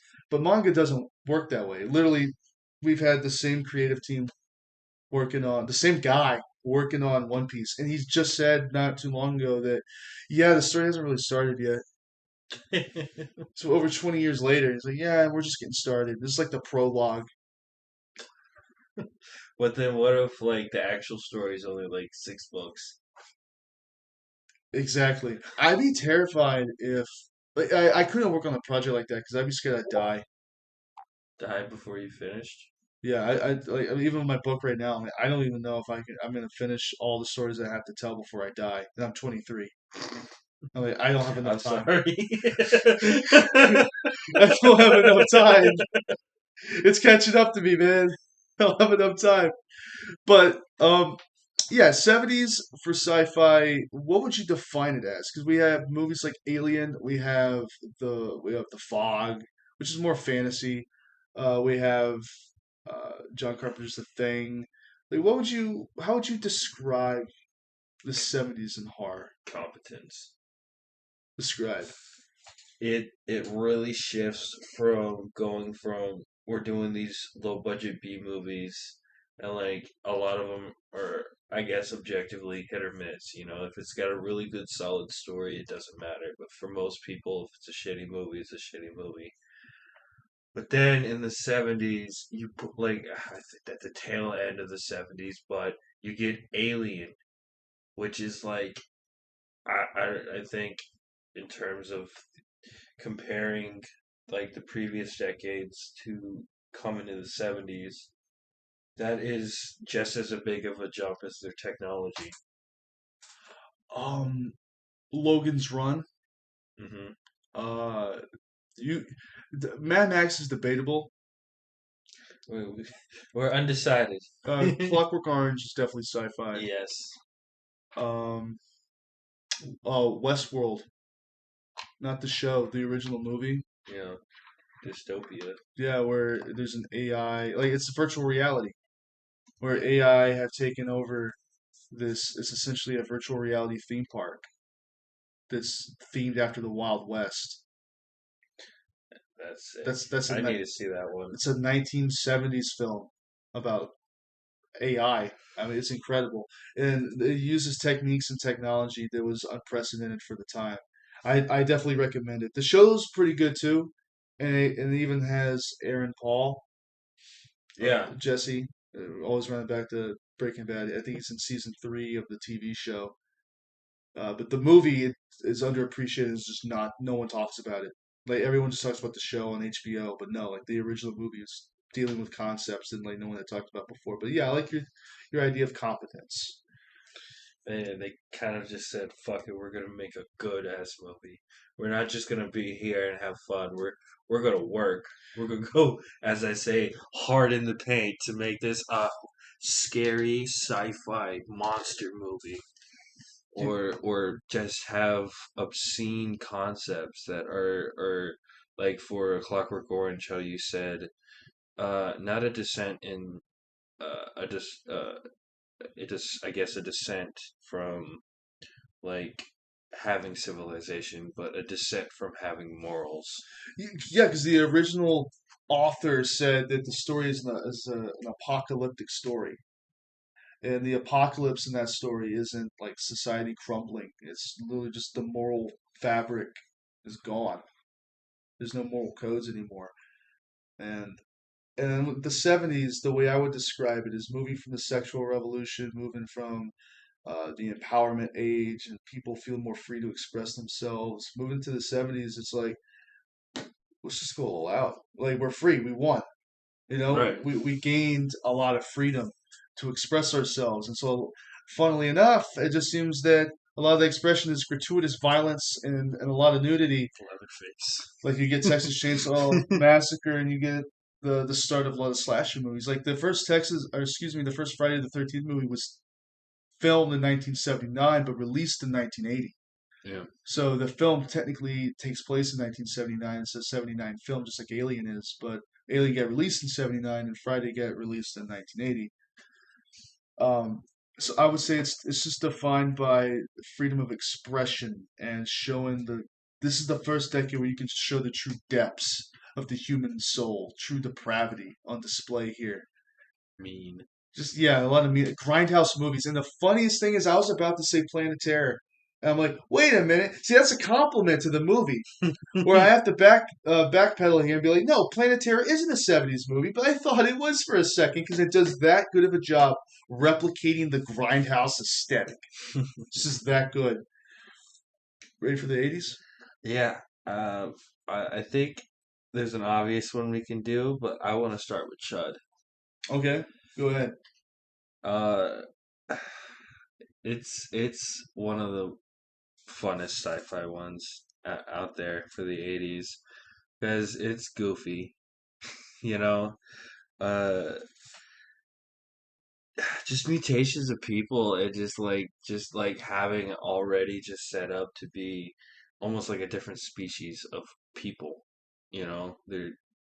They're dwelling in the sewers, underground dwellers, and it's again just fun characters, and I really think that's the shift in the 80s is that they kind of got they got the same quality of what what the '70s provided, but they're going back and making things fun again. They're making things cheesy. They're making things absurdly good in a bad way, or something so bad it's objectively really fun to The watch. technology is there to capture what they originally wanted to capture in the 50s and 60s. So they can make it look the way they want it to look now, but don't remove any of the cheesiness. Yeah, It retains all that silliness, but now it just looks good. And it's fun. Like it's that's just very fun. it's just fun. That's true for the 70s and 80s. They're just fun movies. And now the 80s isn't so much exploitation. Now there's a lot of slasher movies at this point, as far as horror is concerned. But the 80s is when the technology has just. So, okay, with Alien, you have Ridley Scott. Ridley Scott then goes on to make, well, a lot of people think is in the same universe, but Blade Runner I think it'd be fun. feels in the same universe. Yes. They hint at it. Yeah. The corporation in Blade Runner is the same corporation that's in Alien. It's there. There's little hints. Uh, James is not a fan of Blade Runner. He fell No, asleep. Harrison Ford works so good in it. Watching it again, like with critical eyes, like really looking at it as like a filmmaker, not just like some dumb kid who just popped in the movie. You saw it for the first time though. I was rewatching it again, and it's weird. It's like Phantasm all over again. Where it's There's not much story. It's all about atmosphere and environment storytelling. dude, the props and the miniatures are better than Miniatures anything are today. so good. It's better than CGI. Oh yeah, if that movie was CGI, it would be dog shit, like straight up. Like I haven't seen 2047. I want to. Oh yeah, because of Ryan Gosling. I love all the memes. They're relatable. That's by Villeneuve. The guy who did Blade Runner 2047, Villeneuve is the same guy who did Dune, the new Dune with Yeah, Zendaya, yeah, I knew that. and you could definitely see that style portrayed. But he like just capturing spaces. It's not the stories that take place in those spaces, but it's the emotions that are happening in those spaces and feeling that. Blade Runner is such a weird fucking movie, but it's an experience. It's so fun. It's just an art masterpiece of like when you finally finish it, you feel exhausted. You feel like you went on a journey and you really can't describe what the journey was you went on, but you feel so complete and satisfied. But the aesthetic is so good, and I love how we also got Terminator and RoboCop that had the same kind of vibes. 80s, man. 80s. 80s has such a This dark synth kind of uh like cyberpunk adjacent. like Blade Runner, those kind of movies didn't start cyberpunk. That was already kind of present, but like that's the one that made it mainstream and popular. Uh it's the fear of technology. The 80s is defined by a fear of technology. Now it's not like a fear of the bomb, it's not a fear of whatever. This is a fear of where technology's going. And damn, it was with Terminator in particular. Terminator is a horror movie. The first one is, yeah. It's It's the the same way I see Predator. The first Predator is a horror movie, but the sequels aren't. they In the become same more way as action. Yeah, Aliens is an action movie more with, action oriented. yeah, it's an action movie with horror scenes. Like, oh, they like the first one. Oh, it was successful. We have to make a sequel. Yeah, Well, all the producers are saying we got to make it appeal to as much people as possible because the first one made money and it was niche. Imagine the sequel being pandering to a massive audience will make even more money. Yeah, with Terminator, that's a horror. RoboCop, people forget how gory and violent and gratuitous the first RoboCop movie is. It is so fucking brutal. Like even with the scene, it reminds me of Toxic Avenger, where the guy toward the end gets splashed with chemicals and his skin starts melting, mhm. or the scene where the guy gets shot through a window during they're doing a presentation of the new model they have, and and like everyone's in this room watching this happen, and no one stops it. They literally just switch it on, and the thing just goes haywire, and it shoots the guy. And even the first opening scene, pretty much with the titular Robo Cop, before he had Robo attached to his name, he was just Cop. Right. Gets massacred brutally with shotguns, and he will die. The poor son of a bitch. The RoboCop movies are great. I had them. I have the three movies on DVD. I just repeat them. I even like two and three. A lot of people talk shit about two and three. I think they're great, and I don't want to go to Detroit if that's what it looks like. Something tells me it does. Barbarian. Hmm. But another good one is Shopping Mall. Shopping Dude, Mall is so good, man. It doesn't have that quite dark synth, uh, cyberpunk kind of vibe, but the design of the actual security bots is kind of like that dark synth stuff. But other than that, I love cheesiness. They even have fucking what is it? The Attack of the Killer Crabs with giant crabs. hmm, Yeah, in the background, they're watching it on the it's TV a in this trope. mall. Yeah, It's a trope to have some classic B movie on the TV in the background in all these movies. It's a trope at this point. But yeah, just robotics seems to be a trend in these kind of movies in the 80s. Just the fear of robotics. Chopping Mall, it's reasonable. Like there's no time travel. There's no like scientific necromancy or technological necromancy with bringing back some dead cop and making him a robot. It's not set in the far future. This is believable. There would be we see it now. I mean, I told you about my experience at Checkers. with your AI checkers employee. Yeah, literally taking my order, and then they couldn't hear me, so I had to repeat it three times. And the people on the headsets are laughing at me. Or the fact you go to a noodle bar, That she was giving me dirty looks, man. don't Oh, tip her. oh no, I'm not tipping a robot. Where's the robot gonna do with the money? Buy Exactly. oil? No. No, they don't even use oil. They're digital. Yeah. They use fucking batteries. Are they solar powered? I don't know. I don't understand the technology, and that's what's so great about robotic movies like Chopping Mall is this is 100% believable that a mall would rather employ robots. Well, it's not really believable anymore. There's not really malls anymore. Who would have thought malls would have gone out of fashion? Where all the local delinquents supposed to hang out?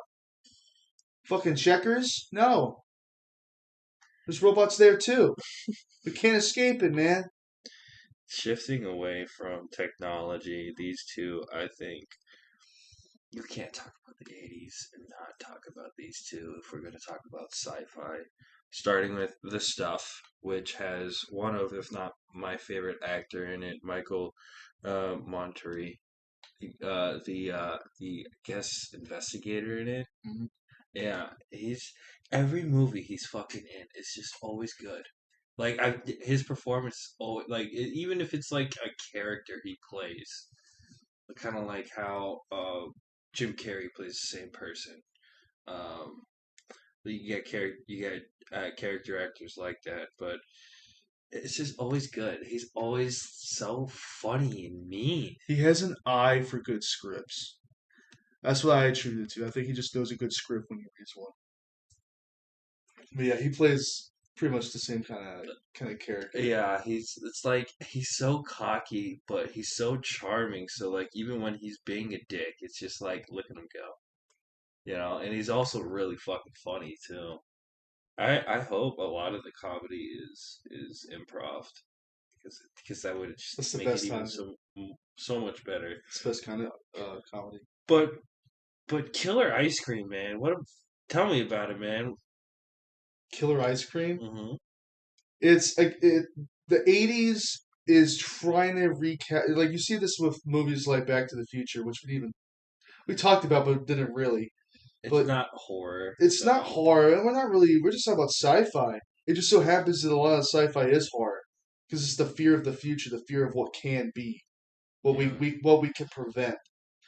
Uh, But with Killer Ice Cream, it's like they're recapturing that magic lately. Back to the The Future. blob. Yeah, recapturing the blob, recapturing the magic of the 50s. Hmm. That's what the 80s is really trying to do, is recapture a lot of that B movie futurism that was going on in the 50s. Like, what if we took the technology a little further, but we made it fun and silly? Or what if there's an alien invasion and what if the alien was a fucking amorphous blob? This is ice cream. There's a Black Mirror episode that's kind of like this, where it's the yogurt and the yogurt turns sentient and it takes over the world. No, Which kind of makes sense because it's a fungus it that they was have in it. Love, Death, and Robots season one. Do you remember it? Yeah, yeah, The that was a good show. the reason I really couldn't get too invested was there'd be like literally the first episode. Well, it was brilliant. It's biopunk essentially, Hmm. like biopunk Pokemon. Is how I describe the first episode of season one, where like people can put their minds on monsters and make them fight each other. Use like that concept is so brilliant, and I want to see that be a full fledged show. And if season one of Love, Death, and Robots was simply a template for them to explore like pilot episodes, like backdoor pilots to make future shows, I've been on board. But the fact that there's so many great ideas, they're just never going to be used again. That's it. It's honestly sad. That's why I don't like anthologies, because I want to see the concept expanded upon. I don't want to see a one and done. Um, the stuff is great. It's just fun. Killer, killer fucking ice cream. It's great. It's a metaphor for capitalism, as Spider-Punk said. But I think to really wrap up the 80s, we gotta talk about one of the most fun and practical effects paintings. And I'm pulling up the name so I can get it right. My favorite clown is the Kodak Black one. Oh, Killer Clowns from Outer Space. Yeah. You want to talk about trying to replicate the 50s? Oh my god, there's so many great moments. Just like something as simple as the fact in the very beginning, one of the kids is carrying a six pack of beer, and it literally just says beer on it. I love the cop who's got this stick shoved so far up his ass. The costume designs, dude. The movie begins on the best title track of all time by the Dickies. Dickies. Yes. That Dickies song, and it's the song they're known for. It's the best song they're known for. I really also like their Banana Splits cover. It's really good. It's really good. They have this punk flair to everything they do, because they're a punk band, but They also do a cover of Paranoid. it's all right. Yeah. It's not Black Sabbath. Spiky. Spiky's my favorite. That's the one I have a pop figurine of. Yeah. You could have just said that instead of Kodak Black. I mean, that's what I call him. It's like, even though I know, I mean, in the moment I forgot, but typically I know it's Spiky. But I'm like, yeah, it's the Kodak Black one. We could do an entire deep dive on this movie alone, but just that title track starts off with such a good note, and it They has recorded it without even seeing the movie. no, and they didn't need to. They perfectly just sum up everything, and then they kind of recreate the Blob in the beginning Yeah. with the old guy, and the best part is when the old guy first sees it. You can even see say wasn't Tales from the Crypt, Creep Show with Hmm. Stephen King. Yeah. It was a rip off of the Blob with grass. It's grass instead. But with this, you see the old man come out and he sees it falling from the sky, and you can see one of the crew members working on the movie inside the cabin in the shot. Yeah. And you can tell they realize they're in the shot and they have to move out really quick. I love little stuff like that because I've seen the movie probably like 6 or 7 times now, I've seen it twice. and I didn't even realize that flub until like the fifth time I saw it.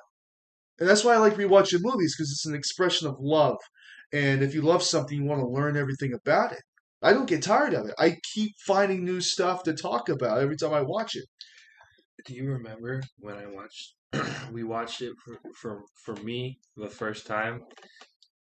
Do Hmm. you remember? Yeah, well, no, Yeah, I don't forget. we We got watched all it the special on. features too. Yeah, that's what I'm saying. We saw the movie. I saw the movie twice in the same night because we watched the movie and then we watched the commentary. Director's commentary, you're Yeah, right. on my I have it on Blu-ray, which I don't know. I want it on VHS. Honestly, It looked too good. on Laserdisc too. That'd be that. That's peak. That's the peak. It's peak retro right there. Yeah, Laserdisc. What's craziest thing about technology from the 90s is now considered retro.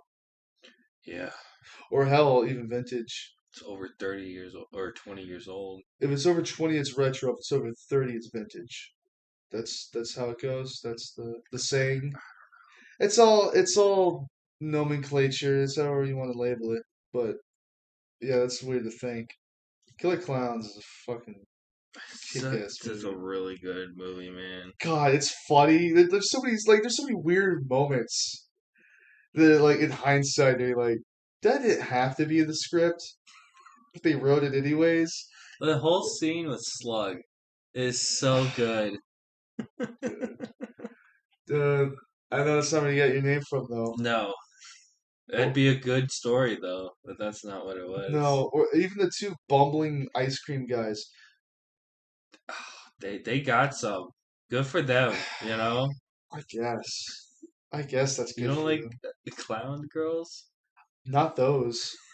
They're ugly looking. Well, it'd be just because they're a bunch of the clowns are a bunch of Looney Tune characters. Mhm. I already live in 2023 where it's kind of hard to tell nowadays what I'm dealing with. But especially with these characters, I'd be scared to be like Bugs Bunny doing drag. I'd hate to have sex with one of these clowns just from the reveal that they have a dong, and then they hit me in the face with an explosive pie. That's what An they would do. acid pie. An acid pie. Tell me that's what they. So answer this, right? So we see a little bit earlier before the end of the movie the security guard at the amusement park. The clown car shows up, all the clowns get out, and they just throw a shit ton of pies on the security guard and then melts them. Now, at the very end of the movie, after the mothership has exploded, they destroy it. A bunch of pies start raining down from space Hmm.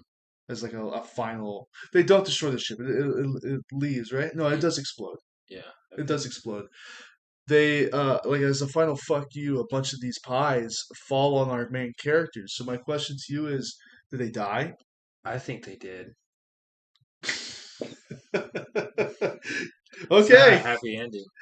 because the movie just stops. It freezes. But like if we go back and look at the security guard, no, he straight up died. So like, what about? Yeah, It's the same pies. So did they die? I guess so. I think a good starting point for the 90s is to bring up Tim Burton again. Talk about Mars Attacks. Oh my god, it's so funny.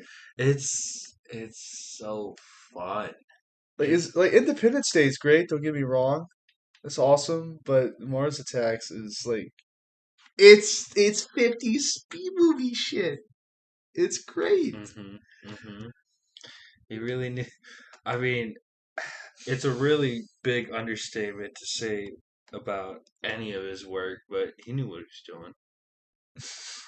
He knew what he was doing. Tim Burton's got such a unique style, like with Beetlejuice or with Edward Scissorhands. Like they all have like that Tim Burton flair. This one feels like Tim Burton, but also just doesn't because his style is so gothic Hmm.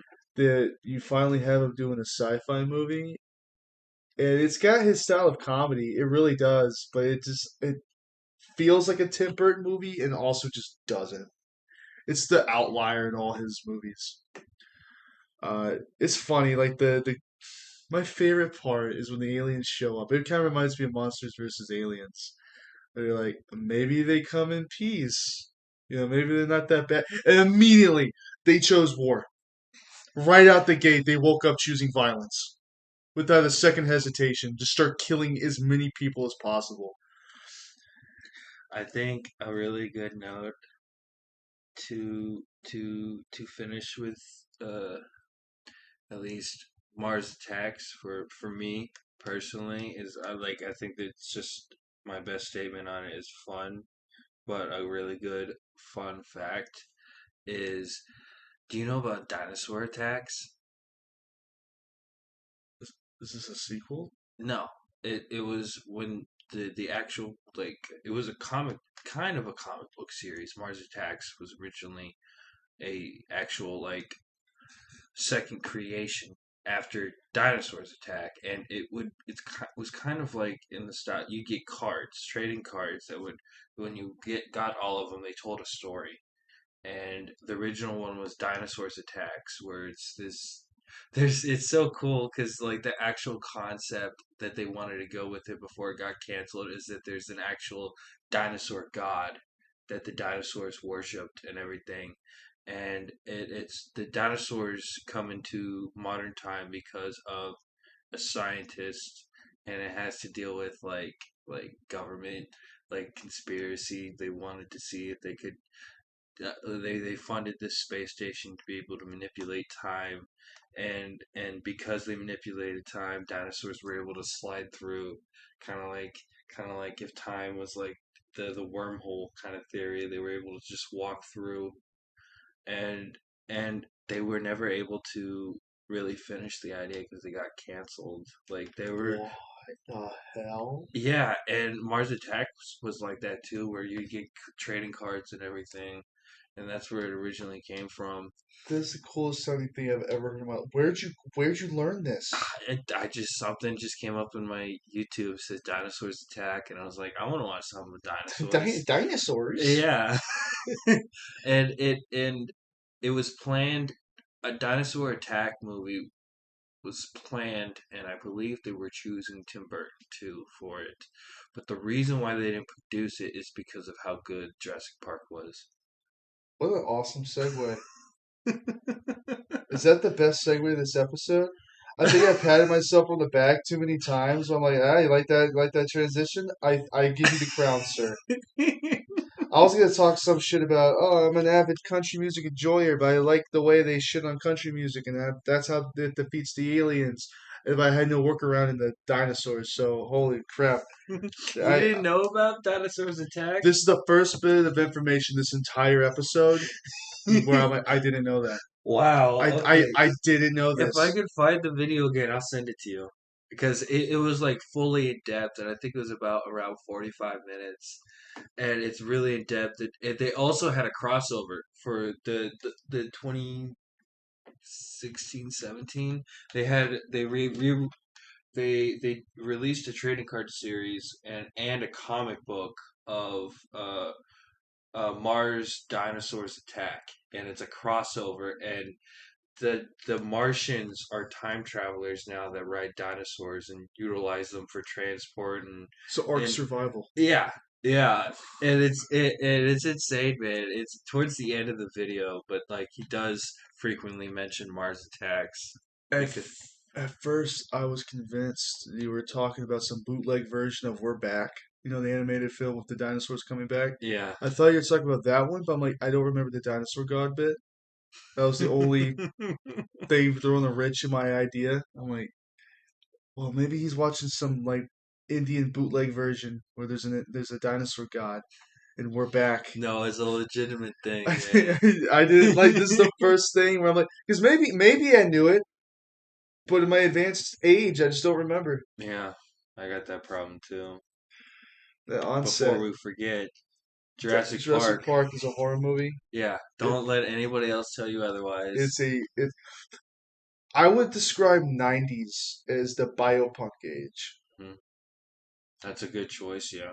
Like even with video games like Capcom's Resident Evil, it's biopunk. It's not what robotics are doing. It's what can we do with the genome? What can we do with DNA? The splicing. Species. Species comes out in the '90s. Uh, was Mimic Yeah, 90s? it Yeah. was. You got shit like Wishmaster, but That's not. it's not. That's not. It's fantasy. That's It's you. That's fantasy. you. It's That's fantasy. I wish. know. Sorry, it crept in again. My invasive thoughts. Intrusive thoughts. The intrusive thoughts. Jurassic Park. Holy shit! This deserves. We're gonna do it. We're gonna do an entire episode on it. All This six movies. this first one, man. Michael Crichton's book. I mean, of course, it's the best. I'm not gonna compare it to like Peter Benchley's Jaws with Steven Spielberg's Jaws, saying like, oh, the book is inferior or something. But like the movie stands on its own so well in the same vein that like the Frankenstein movie stands on its own so well that yeah, they're two separate things for the most part. Uh, but it's a great adaptation. It hits all the points that the movie hits, and I think people forget Samuel L. Jackson's in it. I, Yeah, like hold on to your butts. it's all about Newman.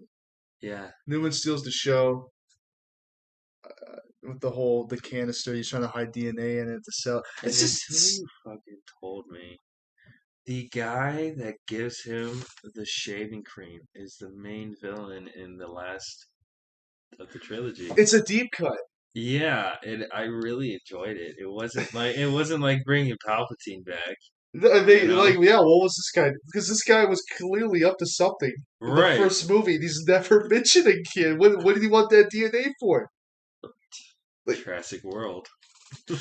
yeah, it's such a brilliant movie, and like it's Steven Spielberg. Mhm. I, I, That doesn't need any I more it's fucking Steve ET. fucking Saving Private Ryan, which Yeah. for some reason we didn't do for the war movies, but just ran out of time for We that have one. a part. We're gonna have a part two on that one. We gotta do Oh, it's like the shreds. Threads. Yeah, I would. Ooh, you said Treads. Treads is like Threads, but in the Cars universe. Yeah, I just saw a meme about like the mock-up posters that Pixar did or the Cars team did, making parodies of the other Pixar movies where they're cars. Just set in that universe. Yeah, Uh, I love like that was such like the little slip of the tongue you had there has already made me wish I worked at Pixar so I could make a Cars movie but with Threads. Um, so Jurassic Park, I there's not much I could say on it without just doing a full analysis on it, hmm I but really think it deserves its own it episode. does. And at this point, if you haven't seen it, you're just a disappointment. I'm disappointed. Yeah, like this is like the best dinosaur movie. Like, come on. Is it incredibly an inaccurate depiction, a portrayal of dinosaurs? Oh Of yeah, course. yeah. That's the fun of Well, it. to me, it makes sense Yeah. because we were able to bring something back. It goes back to the whole Frankenstein idea of bringing something back that's not supposed to exist. It's this abomination to God, and there's a whole theme about that of man having the power to create things, that have the power of God, having the power of the sun in the palm of your hand.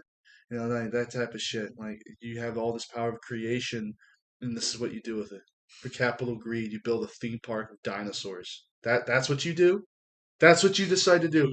But the idea of like a copy of a copy of a copy, it's reduced. hmm So dinosaurs, if you bring it back, it's off. There's something wrong with it. Like the idea that you can train raptors. Do I like Blue?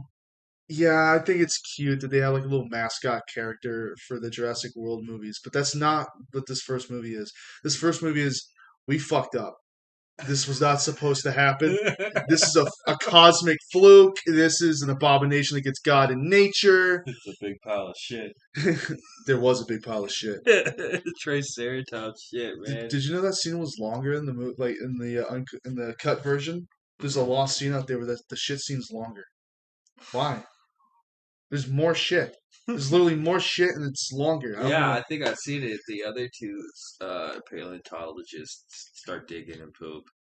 Yeah, it's a whole thing. Yeah. I don't know why it's a whole scene, but they make it a whole scene. Um, damn, dude, like there's so much, but Oh, that's why I started saying shit. Like, because Jurassic Park. yeah, because I think like that's like obviously I heard my dad say it, but once when I heard it in that movie, I was just like, okay, I guess I'm saying this now. Mine, like as a word I wasn't supposed to say, but I heard it in the movie, so I started saying it. It was in shit. It was in Christine, the bully of the Switchblade. Of course, did not look like a teenager, but he pulls out a switchblade on Arnie, and I think he says like dickweed. calls him like a really stupid name. Oh, he could have called him something like douchebag or dickweed, or it was so stupid, but I thought it was like really bad. Right. And I'd go around calling people like dickweeds. I started saying damn because of Billy Madison when the old woman's like, I know who it was. It's that damn Sasquatch. Sasquatch. Yeah. How did she pronounce it? Did she say Sasquatch? Yeah. I thought she said it was some like Sasquatch. I thought like it was some like intonation to it. Mm. It's been a long time since I've seen it. I thought she said it with more like a fucking accent. Um, this movie has more that happens in it, but it's not like a terribly long movie, No. but so much happens in it. And there's not a scene that's wasted. Nothing. It's just incredible filmmaking. From those, from the moment you hit play to the movie's over, it's so good. There's just so much happening. I mean, Yeah. even the introduction of the T Rex. That was the mascot before Blue. Yeah, the Rexy, as the fans have dubbed her. Man, the effects are better than anything today. It Yeah. holds up It so holds up incredibly so well. good. Oh my god. Like Hellraiser. Yeah, it just holds up. Hmm. It's so good. Any other finer points?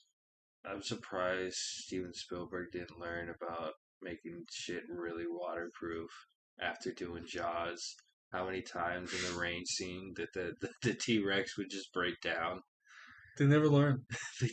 When are you gonna learn your lesson, old man? Almost like how I was saying, how like, in my version of Jaws 5, there'd be like this curse that's passed down. I think I might be onto something with Steven Spielberg.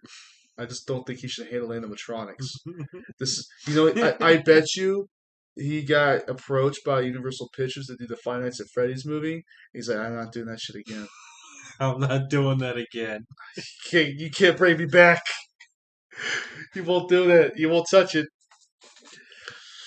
I'm really excited. We're going to talk about that too. That's sci-fi. Yeah, That's sci-fi. arachnophobia is pretty good too. It's More bio stuff. again, yeah. There's so many animal movies in the '90s. That's why I'm like, it's Anaconda, Anaconda, crocodile. Crocodile, a lot of giant snake movies. This is when sci-fi is also doing a lot of their movies. Sharknado. Not yet. Not yet. It's Is 2010. that? Oh, is that? It's late 2000s into the 2010s. Oh, we forgot to talk about Piranha. That's fine. I There's mean, too many to talk about. We literally can't talk about everything. I'm sorry. I just really like Piranha. I talked about it last week too. You did. What the hell's going on? What's up with you on this piranha kick? Summertime. Summertime loving, loving summertime. That's regular show. Good Hmm. stuff. Mm. What else is there from sci-fi? It's all just animal movies. Like Yeah. giant, like boa constrictors. There's giant, like it. Oh, Grizzly. razor. No, the '70s. That could be. Razorback. Yeah. Oh, the giant pig in the outback. Hmm. That movie had no right to look that good. There's a lot of movies like that that don't deserve. I'm like, why is the cinematography in that movie so good? Like the set design, the lighting, dude, the lighting is incredible. Every shot looks like a painting. It's an amazing looking movie, and it's just about a giant hog in the outback that kills people. It's just incredible. It looks so good. But like the '90s is all about like biopunk. It's all about genomes and DNA, and then there's just giant animals. Maybe they're radioactive. Maybe they're just big. Simple as that. That's how I would define the '90s. Bio. Yeah, essentially. What you looking for now? What is it, boy? What is it? Leprechaun in Space. Yeah, In '96, baby. that doesn't fit in with the theme of biopunk, but it did. Yeah, it's sci-fi. Sci-fi. He's literally in space. He He's did it literally before Jason. he's Jason does it in the 2000s. he's literally using a lightsaber. I Yeah. literally can't tell you it's not sci-fi. Uh, and then you got Alien sequels. But, what else? There's the Predator. Good. Predator 2 is 90s? 90s. Yeah, Yeah. that's more action Bio. oriented. Yeah. It's Bio. bio, yeah. Yeah. And there's a xenomorph skull in the ship and two. That's such a good. This is like I, Tying I together. I just wish the Versus movie was better. The first one, or Requiem. Requiem. I had that game on DS, boy. It was good, and I liked it. The only problem I have with it is that I'm trying to like fit it in continuity, and I really don't know where it fits. That's my only issue is like timeline. I'm like the movie timelines guy. I'm like, where does it fit in the chronology? Oh, it doesn't. I don't like it. I like my continuity. Yeah, man. You ready to round it out? Yeah. That's a fun. That's a fun one to leave it on. Leprechaun 4. They're still making that new one. They are? I mean, it's not Leprechaun in Space 2, but it was. Leprechaun 4 in space too. That's what That's what it would be the called. movie is called Leprechaun 4 in space. So it'd That'd be be the funniest damn thing. Tell me this is something the Leprechaun series would do. Leprechaun 4 in Space, Part 2. Oh, release it years later. in 2023. Hell, I'd watch it. We I mean, know that's not we saying much. and it got a theatrical release. So, guys, we have exhausted all of our talking points on sci fi. And to round everything out, next week we will be discussing fantasy, but not just any fantasy. We're talking about the fantasy. It's it's literally what spawned all of modern fantasy, and I think we may have mentioned it a few times already in this episode. And we'll have a new guest on the show, so you don't have to just put up with me or Sluck. We'll have someone else who can take all that banner too. Any other points? Sci-fi is better than fantasy. Get the fuck out of